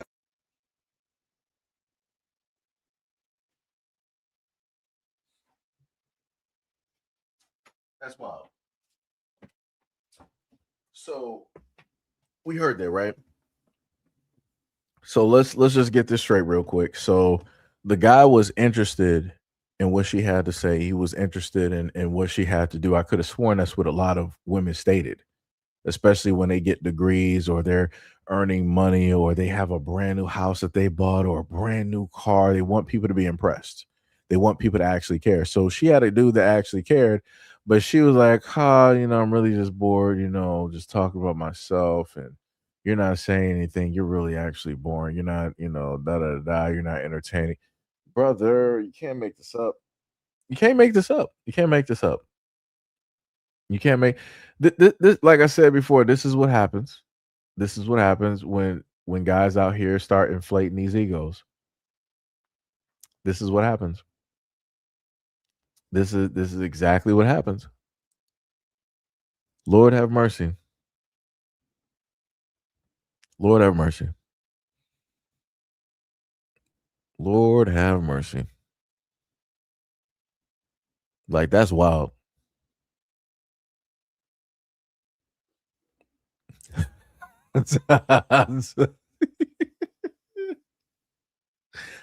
Ah, I got you, Tippy, and this is exactly why Sony is going to discontinue the PS4. I got you, Tippy.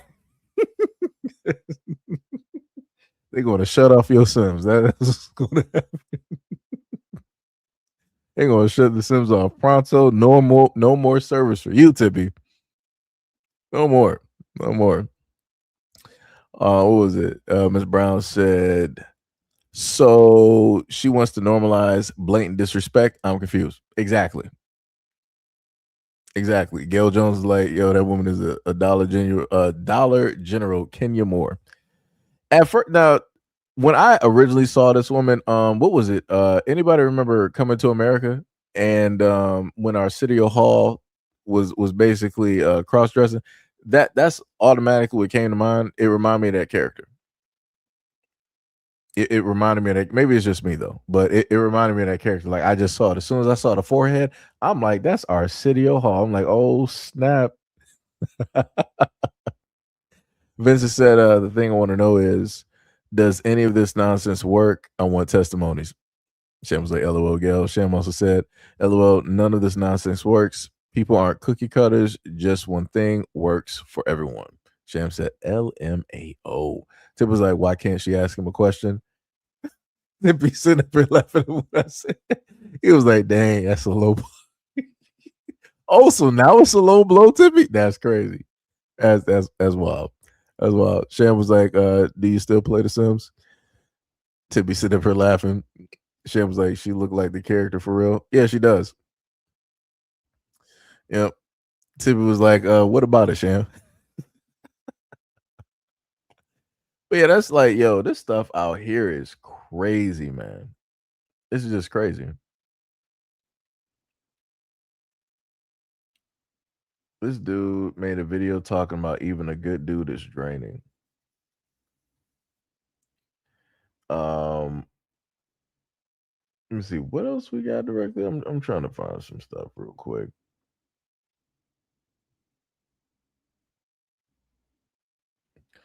Somebody said upset her husband doesn't want to go out on his day off. Ladies, these men will respect and love a dog more than you. I'm confused. How did we get there? Wait, let me just refresh this because it's acting a little bit weird. It acts crazy when you're doing this off a PC.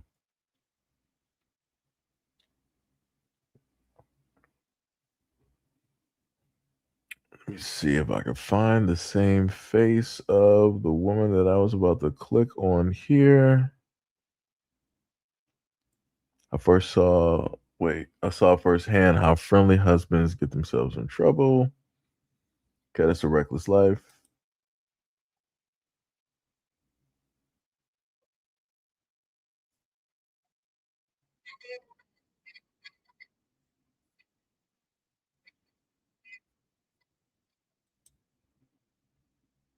Okay, so I'm like, how did you end up being with those guys? I'm a little bit confused.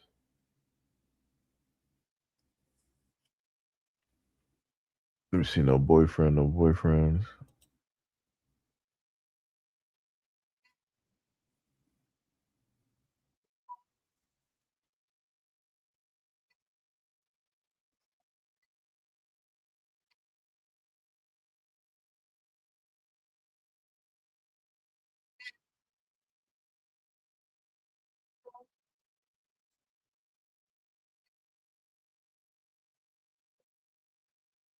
All right, I'm done with that nonsense. And again, that's another woman that got like over 100K followers. I'm not shocked.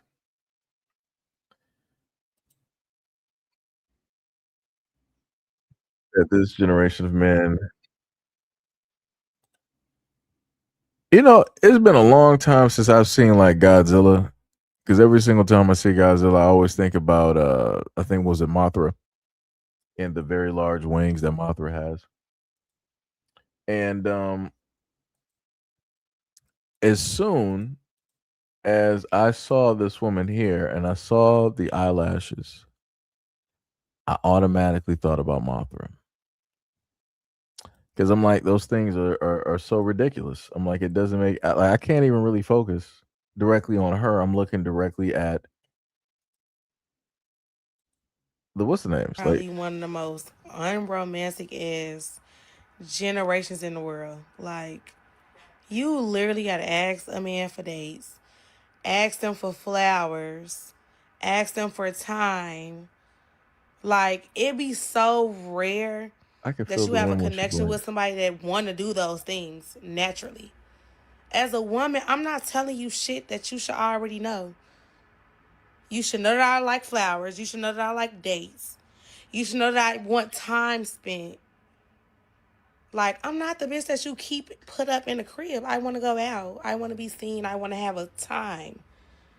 I cannot do a boring nigga. That shit drives me insane. I like to have fun. I like to create memories. If you're boring, it will never, ever, ever, ever, ever, ever, ever, ever, ever work with me. Ever. She's gonna be a single mother real soon. There's no other way I can sit up there like, and the craziest part is naturally she's very beautiful. I'm not sure why she has on those eyelashes. I don't even that it's not even helping nothing. Not even helping it. She needs to 100% take those off. Respectfully. She does, like I said before, looking directly at her face, looking at her skin. She does not need that at all. Those eyelashes are not helping. It's not working at all. But then she wanted to sit up here and talk about if you're a boring guy, and she wants to. First of all, you're talking about you want to go out and be seen. Who are you trying to go out and be seen? Who are you trying to impress? That's my question. Are you who? Because you're not trying to impress other. You're not trying to impress men. You're not trying to do that. So you're trying to go out there and be seen by other women. Like, I'm a little bit confused. Like, I don't understand. Like, who are you specifically trying to impress when you go out? And then you're trying to create memories. Again, you're out here stating, because you got the face that you got, you sitting up here stating that guys are basically boring. But you're not stating how it is that you're exciting. You're stating that you like to go out, but you're not stating, like, you're not talking about like, oh, you like to go hiking, you like to go river rafting, river rafting. You want to sit up there and climb a cliffside with no rope. Like, you're not listing anything. You sitting up there going snorkeling or deep sea diving. Like, you're not listing nothing. Like, I ain't hear her list one thing that she does that is exciting. You're just like, oh, I need the dude to be exciting. He got to take me out. I want to be seen. I like dates and I like flowers and rah, rah, rah and all this. But what do you actually do that's exciting? Like I said, the umpteenth time, I don't hear nothing from these women about how they're exciting, because 9 times out of 10, they're not. It's the guy that has to be the entertainment, because in actuality, it's the woman that's boring. Because usually women who are not boring, they're the ones that's always active. They're always doing something. They might be just, out there. Let's say in some instances, maybe they're building. Maybe they're formulating like a garden. They're always doing something. They're always out and about. Right? Those are the ones that are not boring. This one right here, where she is directly, nicely decided to set herself up so that she can do that 25-second clip, did her makeup, lipstick, lashes are directly on, hair, baby hairs, and all of that. She made sure she looked nice for this 25-second clip. And I'm like, that was boring. There's no action here. Nothing's happening. Like, this is wild. But like I said, she's going to get that excitement. She's going to be with one of the guys that she finds to be attractive, that really ain't interested in her, that can pull like 1,000 of her with no problem. And she's going to be left as a single mother. That's going to be her excitement every single day. That is what's going to happen. Because she's going to be like, I don't want a boring guy, or, consider normal guys to be boring and rah, rah, rah, rah. And she's going to be out there risking her life. She's going to be out there potentially, might be suffering black eyes, bruised ribs, some long hospital stays, maybe some STDs or STDs. Like I said, she's going to have a lot of excitement. Like I said, I know the type of guys that she is into, that she likes. Like I said, as it has been written, it has been foretold. Like I said, it's crazy. Vincent said, like, excuse me, said, like, with the clicker sounds. That's crazy. Timmy said, I want to go to the Cheesecake Factory. Gail said, talking ish while laying in the bed. Yep. Mm-hmm. Third said, they think calling us boring makes them seem interesting by proxy. With actually, the crazy part is this. Guys out here, a lot, you got quite a few guys out here, not even a few, you got quite a lot of guys out here that are actually active. And when guys sit up there and say, like, all right, we can sit up there and be active and do some stuff, a dude could be like, all right, we can play, basketball. We can go for like an intense, workout, or we can do some indoor, rock climbing, things like that. What else could I possibly list? I'm not going to put the hiking thing up there because everybody hikes. Skydiving, right? Base jumping. There's a lot of things that you can do that's an adrenaline rush. Even going to like a shooting range, stuff like that. And I think in not LA, in Vegas, they have a special type of shooting range where you can get into a helicopter and fire not not an LMG, but a chain gun. Right? You can fire that directly from the helicopter. Dope stuff. Right? There's a lot of stuff that you could go out there and do that can be exhilarating, exciting, get the endorphins basically running. But do you think that women like this are going to list those things? No, they're not, especially if it deals with workout. She wears makeup. She is not sweating that out. She got her hair done. She is not going swimming. So knock out swimming and knock out anything that has to deal with sweating. Right? So we're going to knock all those stuff, directly out. So now if it deals with, like, let's say like base jumping or maybe skydiving, she probably ain't gonna do that because she might be afraid of heights. So you might as well cut that directly out. She got nails, so she not doing no rock climbing. That's over. So already some of the stuff that I even named is already out of there. Right? Maybe going to the shooting range may possibly work. I guess maybe, I'm not sure. But like I said, the greater majority of stuff that I already listed is already out. It's already done. It's cooked. It's fried. And it's like, how many times you're going to be able to, keep doing those activities before magically she calls that boring, and she needs something else. She needs something else to get those endorphins moving. Like I said, I don't know, man. It's crazy. Shan was like, what is it with TikTok from the bedroom? I've noticed that to be a thing now. Is this a form of advertising? I'm not sure. Tibby said, dang, Seji, I guess I'm boring because I'm a homebody. A lot of people are homebodies. Like I said, homebody, like, let me tell you something, Tibby. I done told people before, like, people can say whatever they want to say about me, but when it deals with the longevity of my life, I don't feel like trying to look over my shoulder. Like I said, the one time, shout out to my boy Ricky. The one time I got brought out to like a rooftop club, it was pretty busy. It was all right. But then afterwards, you had like, that was the first time I seen like out there in public, like people normally put on World Star, all of that stuff. That was the first time I done sat up there and seen like two drunk women sitting up there fighting in the alley. And we were just sitting up there watching. I'm like, I'm not even about to break that up because I'm looking and I'm trying to see if whoever that they came with, like if they're guys, like if those dudes are basically there, because you got some dudes out here where they'll be sitting up there waiting for a dude to try to break up a fight, just so that he can sit up there and start fighting somebody. I'm like, yeah, nah, I ain't it. Y'all got that. Like I said, I saw like hair and weave all over the floor and shoes. And the other thing too is like, at the end of let me just sit up here and say this. I liked the point in time where there was like a bit of modesty when it dealt with like how women dressed. Cause it's crazy that going to like a club, all it takes is for a woman to like make one move, like to even like take a knee or to bend, and then automatically you can see everything that she got because she's not wearing no underwear. I don't know what's up with women going out to these places or these clubs or to engagements and not wearing no underwear. That's crazy. Like that is just like, what's happening? I'm like, I could have sworn there was a point in time where people used to get fully dressed. It's like I said, I'm man at the end of the day.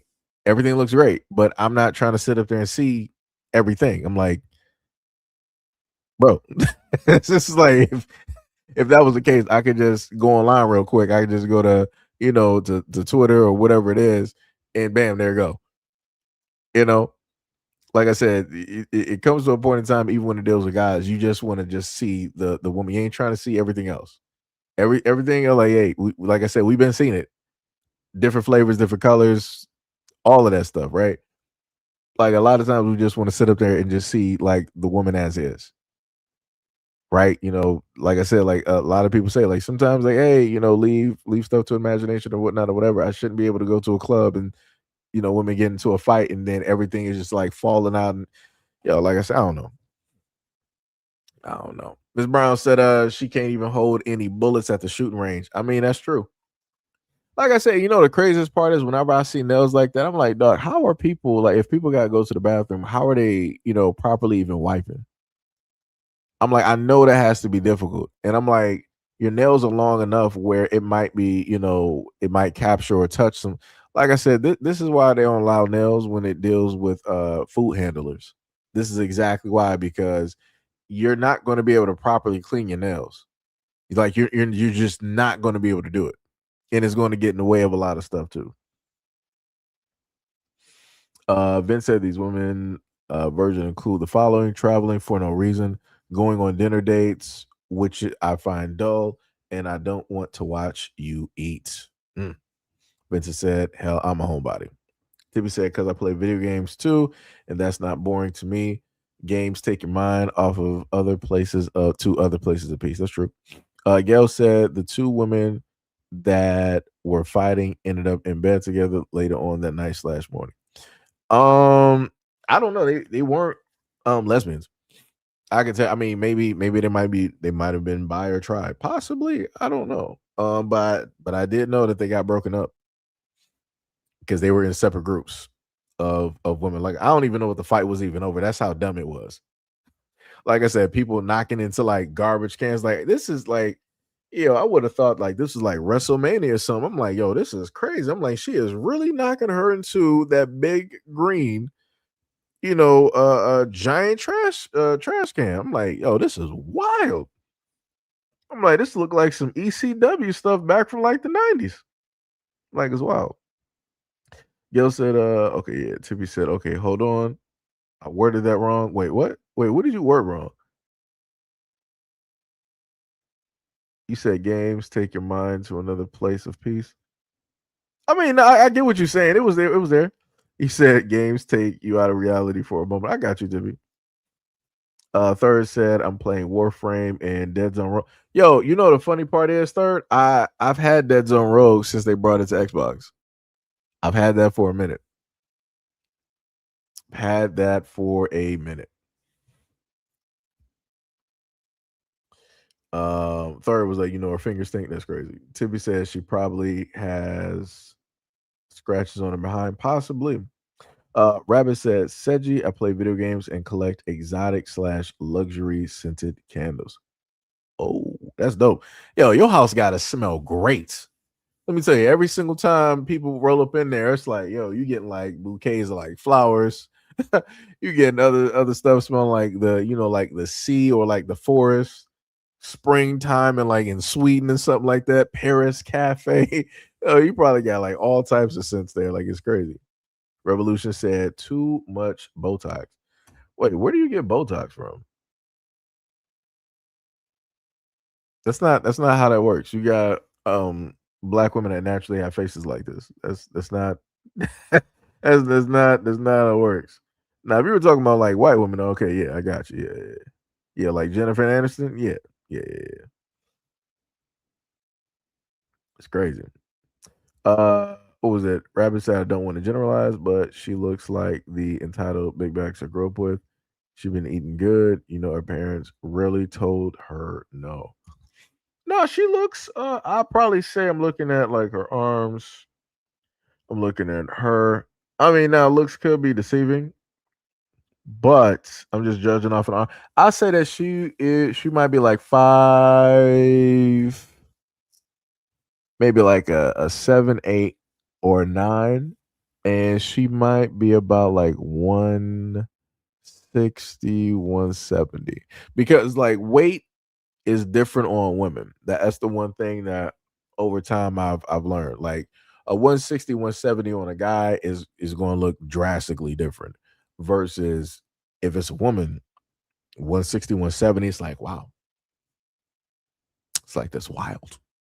It's like I didn't know that's how that looked when you put it on a woman's body. Like, it's vastly different. It's vastly different. To say you got cool hobbies.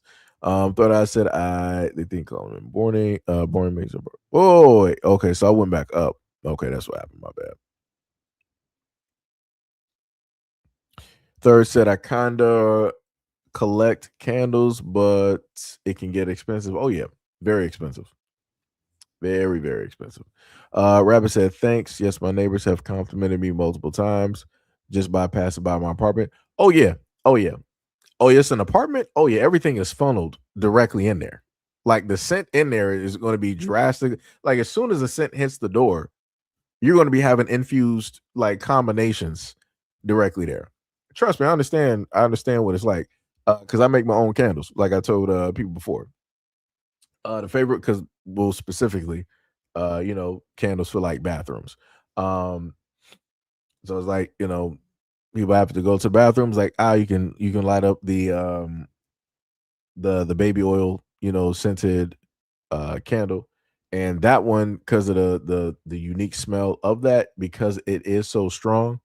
It's light and strong at the same time. It covers, so it's like you don't got to worry about nothing. Just engage like escaping directly out of the door, and you're good. It's either that or I'll make one that's what was it? I got like a deep fudge brownie one that I made before. So then even if let's say like you blow out the wick or whatnot, it smells like brownie. It smells like a very deep chocolate brownie, even when you blow out, the wick and whatnot, which is pretty dope. The Fruity Pebbles one, that one, I feel like that one needs a little bit of work. Needs a little bit of work. What's another one that I did? I think I tried to do like a vanilla combination with something. Still working on that one. The vanilla, I think I need a different. Wait, how did I get to the candle thing? My bad. I'm going all over the place right now. We're talking about this. My bad. I'm sitting up here talking about making candles. My bad. What was it? Pillow said the internet is killing empathy. Yeah. Tibby said she has a filter. Oh, she does? Oh, that's a shame. Third said I also collect replica swords and comics. That's dope. That's dope. Shauna says she is naturally pretty. I don't understand why she's doing that. Yep. Same thing I said. Fran said romance is, wait, you said romance is fake love. It's all performance. Then when you get your feelings hurt, you're the victim. Shauna said, oh, wow. Okay. Says you jack of all trades. you know, like I said, I like it due to the fact of my mom. Because when basically living directly with my mom being younger, I would always see her making candles. I'm like, yo, that's actually kind of dope. But I never really thought about it. But I would always see it, like she had like the different, types of like shapes and whatnot. And she would specifically make the candles where she would have the wicks tied to I think like to the stick or whatever, and then I think she had to like dip it like multiple times or something like that to form the can. It was some way that she was doing. I have to call her and ask her one of these days. But I was like, I thought that was actually pretty dope. And then she had different colors directly to it, as well. And I was like, all right, that's pretty dumb. Like, one of these days I'll probably, do that. Like I said, I got like a whole like the amount of money that I spent on buying up the wax that they had. Crazy. During that time. So I got like a beyond a Crayola box, worth of colors, worth of wax, that's up there. Along with, had the different types of like waxes and things like that. I mean, not those waxes, but the actual candle wax, so you got like the beeswax, the soy wax, and things of that nature. I was supposed to look at the different types of wicks. The ones I think that burn better are the wooden wicks that are a little bit wider. And I think they absorb more of the oil that is there. Like I said, it's a lot of stuff. It's it's a lot of stuff. My bad. I ain't trying to get directly into. I keep flying right back to that. I tell you. Let me tell you something. Vincent said, shoot all hobbies get expensive. I play Warhammer 40K. And man, it can get expensive over time if you have multiple armies. Oh, you're talking about you got like the I want to call it like the board set, but I know what you're talking about. Yeah. And that can get intricate too. Like if you're really deep into it, where you paint the sets, like cold stuff. Like I wanted to do that with Gundams. I thought that was a pretty cool thing. Tippy said I used to fix headphones. When the bass breaks, I'll replace it with a new bass and then duct tape it. I mean, that's how it works, Tippy. That's how you get into the whole thing of learning how to fix stuff. Like I said, it's slow and steady. Slow and steady. Like I said, I know how to fix like controllers and and things of that nature. Like I said, I got to get a soldering set, like a soldering iron and whatnot, so I can do the more intricate stuff. Because I got quite a few controllers here that I know that I can actually repair myself. And that's a little thing, a little hobby that I'll do and whatnot. Gail was like, Seji is a mastermind. Ooh la la, this woman, yo, that's crazy. Ja was like, "Are we actually talking about candles right now?" I mean, we got into the conversation because somebody else basically mentioned it, so that's how that happened. So, my apologies. Timmy said that I used to collect batteries. Collect batteries? Wait, huh? Gail says Seji needs some advice. Why does the wax sink around my wick? Um, I forgot what that was. I want to say that maybe because of the temperature, because I had the same thing happen to me as well too. When I would make candles, I would have the issue where it would just not just sink in around the wick, but it would just technically cave in. And once I started using I wish I had the name of it, but the soy wax worked out a lot better. So I'm not sure which wax that you're specifically using, but the soy wax for me worked out a lot better. And when I poured it and after it cooled, everything was completely solidified and it was even. And I didn't have that problem anymore. So I want to say it's more so a wax problem, versus a temperature, type of problem, or maybe, even dealing with the oils that you infuse. So I would say try it with a different type of wax before you decide to change anything else that you're doing. So I would say go for soy, or I think the other one should be beeswax as well too. But again, when you switch waxes, you got to also deal with the burn rate of the temperature and also the wick and how the throw of the smell, I'm sorry, of the scent, will also go directly off of that as well too. Because certain waxes you got to add a little bit more versus other waxes you just may have to add a subtle amount of the scent because the throw will be strong enough. Sonny said, "How dare she disrespect men? God made us way too generous. That is why we can pull off muscles because we're better at having a human body." Shauna said, "Okay, you will make any woman happy. At least you should." Well, thank you. What was it? Vincent said, "Yep." Tippy said, "For controllers." Vincent said, "Exactly. Miniatures, codex, dice, and terrain. And yeah, it can get pricey. Yeah. Like, trust me, I understand. I've seen some of those, and I thought about. I'm like, man, I do want to.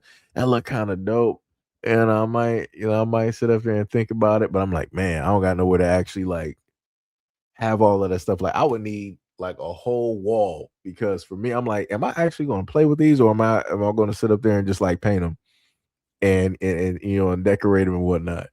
So that would be the problem for me because I treat them like Gundams and just have them in a glass case. Hack said, "What kind of control?" Yo, what's up, Hack? What is up? What is up? What is up? Vincent said, "And it is fun." Man said, "Howdy." Gil said, "Thanks. No problem. No problem." Tippy said, "Xbox. Yes, I am. C to play." Wait, huh? He said Xbox. Yes, I am. C to play on Xbox. What? You said used to. Okay, I got you. Somebody said men are corny. I mean, I guess. I mean, I'd be like that. I don't got no problem with being corny. I've been told that my whole life. So I'm like, hey, it is what it is. I mean, y'all got to y'all know where to go for the popular guys. Y'all got that. So I'm like, it's crazy, It's crazy when people sit up there and pull up and be like, yo, man, you actually quite corny. Why, thank you. And my lifespan is going to be a lot longer than a lot of the guys that you tend to deal with. And I'm not going to be out here also creating single mothers or passing out STDs. So I'm good on that. Corny and boring. I am good. I'm good. Like I said, shout out to that person. Shout out to you. You know, it'd be like that. 100%. Like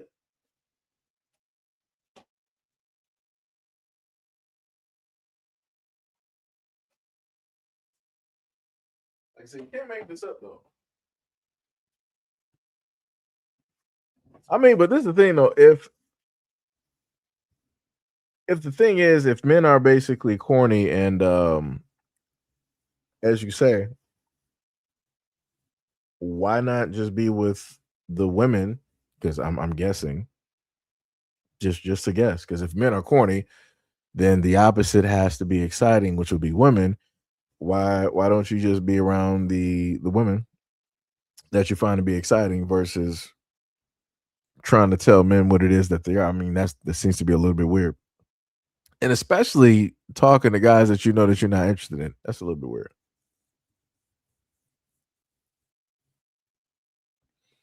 Just trying to figure out. Like it's 2026. I'm like, I need some people to come up with some new words though. That's crazy. But the crazy part how I look at this though is like if men are corny, I'm the corny guy, right? But yet I guess I'm not really that corny if you magically came upon this live stream and decided to stay enough in order to try to say something to get my attention. I mean, that's crazy when you put it like that. You got a guy that's basically corny, but then I guess he's not as corny as you say it is because you decided to leave a comment on a corny dude's live stream in order to get attention or to get some type of notice. It's something right there. That is something. Shem was like, LOL, Gail, it is April Fool's. It's really the New Year's today. Ms. Brown said, shout out to being corny. Yes. You said, shout out to being corny. You can bypass a lot of problems like that. Let's normalize that. Yeah. Yep. But Sheeta was like, men are corny, huh? Redman voice, I'll be that. Yeah, that's facts. Like I said, I'm fine with that.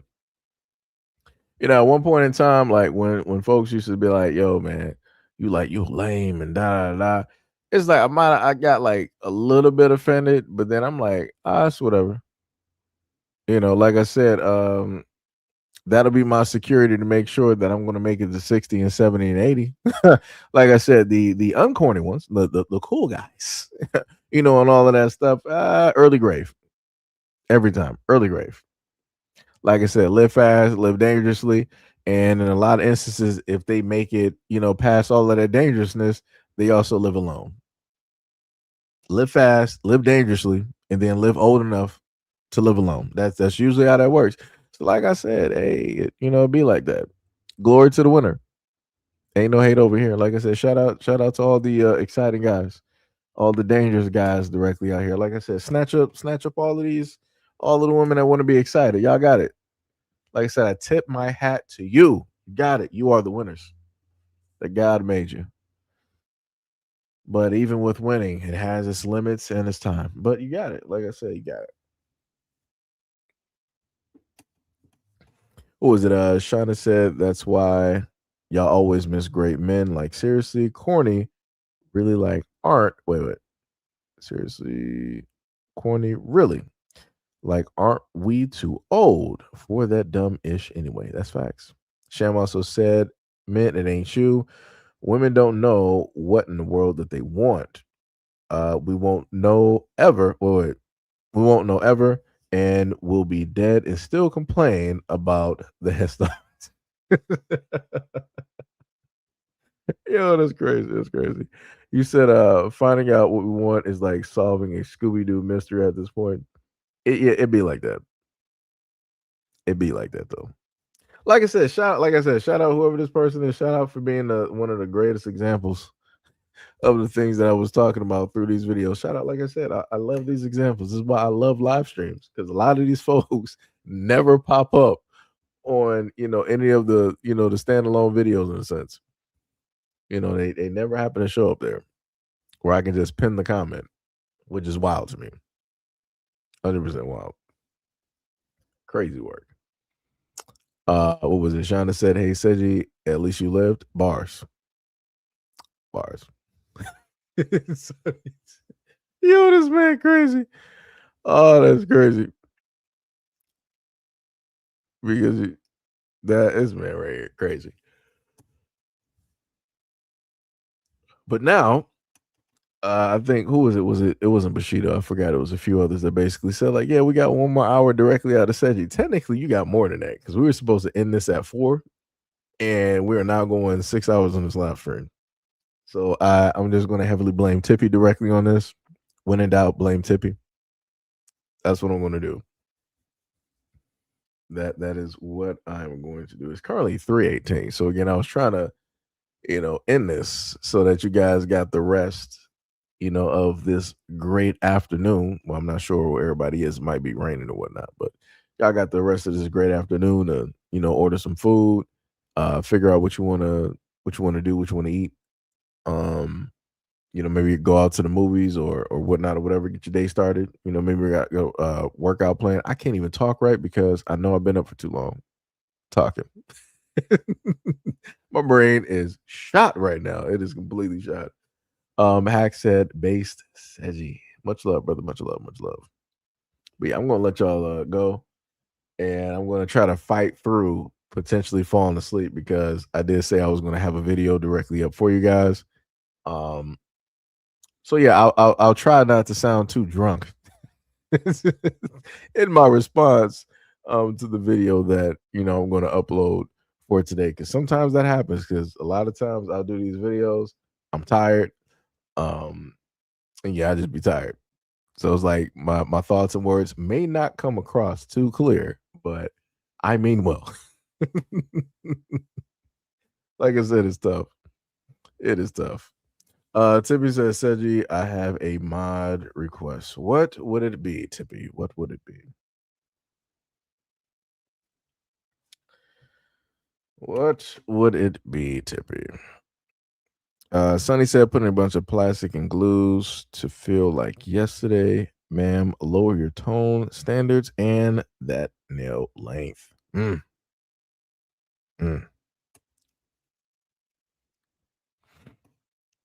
What was it? Sham said, he said she trying to look like yesteryear. Yo, it's crazy. Sonny said she got on polyester on purpose like a child. Wow, that's crazy.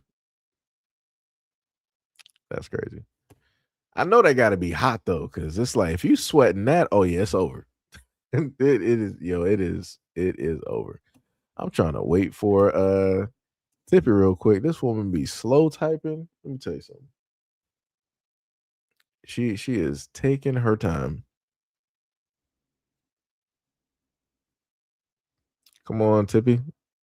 Start typing. I know you can hear me too. Sham says some of these women still stuck in high school and already got grandchildren. Yeah, that's the crazy part too. I'm like, man, you are literally a grandmother before 30. Ooh, that's wild. It's crazy work out here, but it be like that.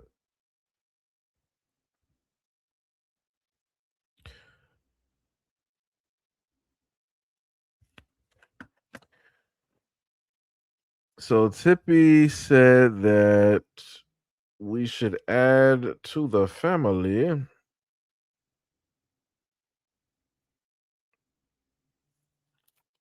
Bushido, Third Eye, D Love, and Shauna.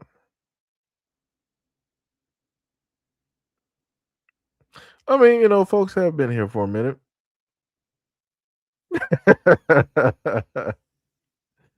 Yo, Shooter, what is up? You said being a gram bop is crazy. Yeah, that's wild. Chan was like, "Oh, appoint a new mod."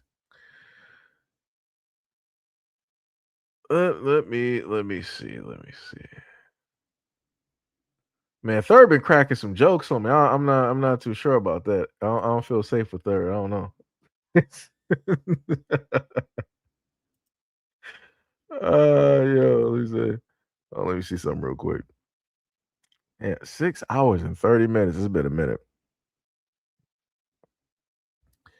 Let me see. Let me see. Dun dun dun dun dun. Let me see, man. Wait. Okay, there we go. Got that one. Wait, let me go back down. Who is it? I gotta go back to.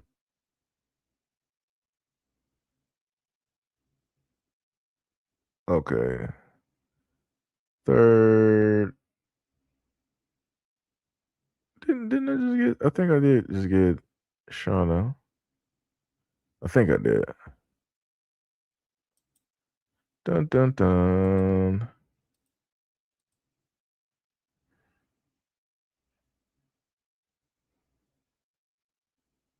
Where's his brother's name at? Hold on, let me see. I'm trying to find him real quick.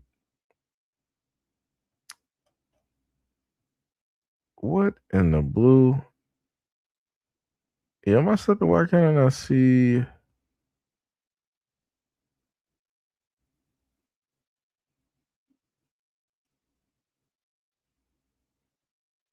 Look, you said so. I've been live through the entire workday. Correct.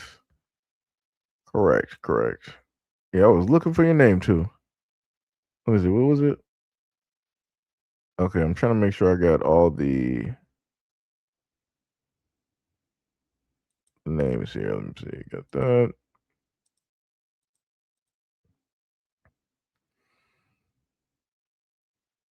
And wait, where did she go?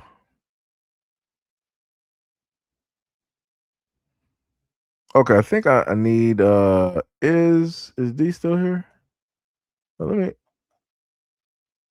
is D Love still here? I need her to type something real quick.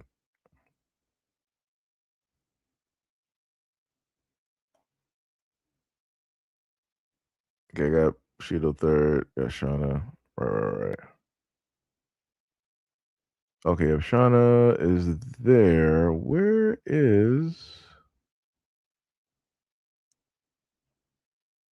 I just need D Love to pull up real quick and just write something.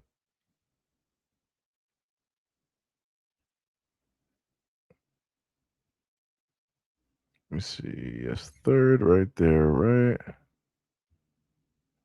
Yeah, because it's not I can't see past why don't I have timestamps on here?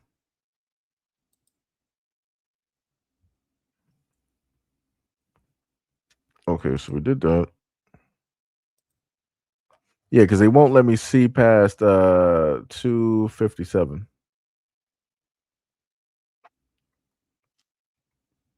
I think maybe I might have to catch her on the next live, maybe just in case, like if she's not here.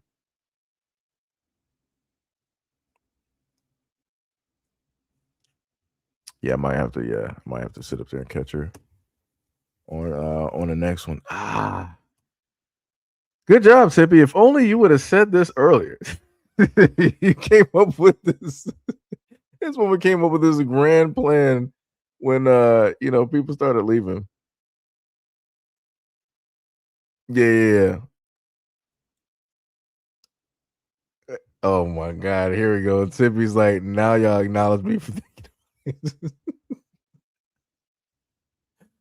And the funny part is, like, the craziest part that has always been hilarious to me is that when I happen to hear, I'm sorry, I said it wrong. When I happen to see a lot of you guys talk because you've been here for so long and a part of live streams, the weirdest thing is I read what you guys write directly in your voices. And that's why a lot of times I end up laughing when I'm reading y'all comments. Because I can already hear, like, I'm literally hearing your voice as I'm reading what it is that you put directly down in the comment section. Like, it's hilarious. It is hilarious.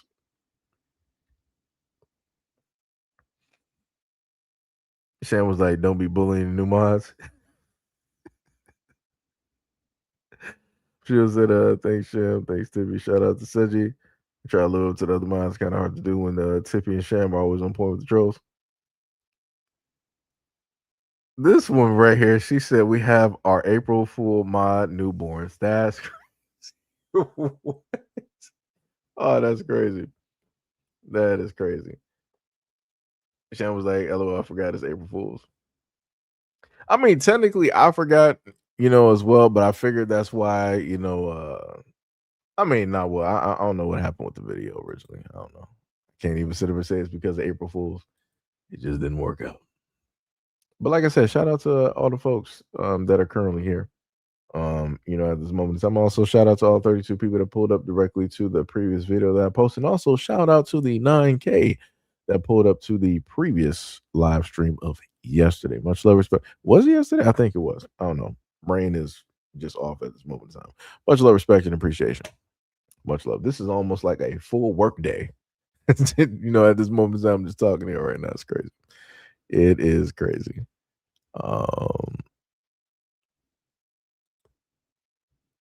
I wish they would actually let me mod stuff from this side as well, too. Let me see. Shauna said, oh, thank you. No problem. Let me see. Mo was like, now y'all have access to the Bermuda Triangle and the Shadow Realm. Sonny was like, weird. Shout out to all of the fools. Tippy was like, LOL. Y'all crazy. Can't take y'all nowhere. It be your own people.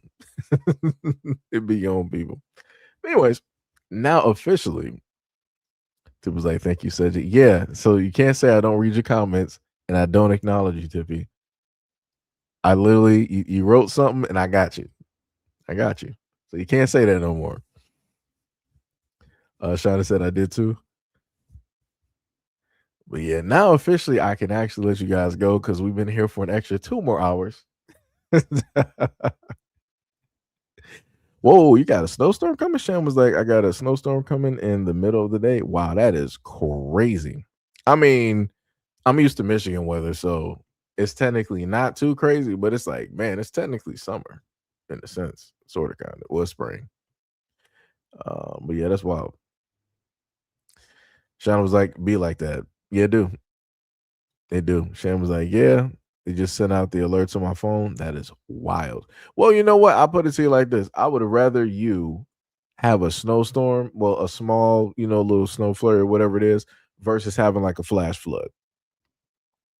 I'd rather that. I would rather that. Anyways, let me let you guys go and try to fight not going to sleep. At this moment in time, because I can tell you I am tired. Let me tell you. I am tired. What was it? Sonny said you running off to your real friends on True Social. Do I even have a True Social? I don't even think I got one of those. I think what was that one? I think we had like a red note and a blue. Was it Blue Sky, Blue Stacks, or something? I forgot what it was. But I remember the other social media platforms. I remember those. True Social, I think that's like another social media platform that people had at a point in time. I think wasn't that during the whole time when they were getting rid of like TikTok or whatever, like during the whole thing of like Red Note and whatnot. I think like my brain is done right now, so it's like Shauna said, "Dang, it's like mid 90s right now." Tippy sitting up here laughing. Sham was like, "Yes, true. Good night, Seji."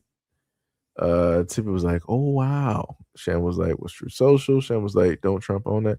Oh yeah, ain't that platform? It probably is. Sonny said, "How do you know everything about it then?" I don't. I don't. But I do remember. I think, they were broadcasting it a bit because, like, whenever Trump would like write something, it's either on True Social or Rumble or whatever it is. So that's one of the ways I know about the other social media platforms. Shauna said, taking that nap. Yeah, we'll do. Will do. Even though I really want to put up this video, though, I really do, but I'm not sure if I can at the moment. My brain is cooked. Sonny was like, maybe you should stay on a little bit longer and let us know. This man is trying to have me go through a mind wipe. It's gonna be nothing but like gray matter. It's like, yo, Seji, do you know who you are right now? No. What's today? Yesterday. It's gonna be crazy. Completely crazy. But yeah, like I said, love you guys. I will, what you say? You said wouldn't want to make any assumptions. Crazy. But yeah, love you guys. Thank you guys for being here for the longest point. Think my voice might even be falling off at this moment in time. Thanks for being a part of the live stream and the conversation as well. Hopefully you guys enjoyed the live stream. If you weren't here for the full grand total, which is crazy to say 6 hours at this moment, then you'll be able to hit that repeat button and check that out, and hopefully that will get you through the greater duration of your work period, and make sure to leave some comments. All right, peace out, and I'll catch you guys in the next live stream and or video.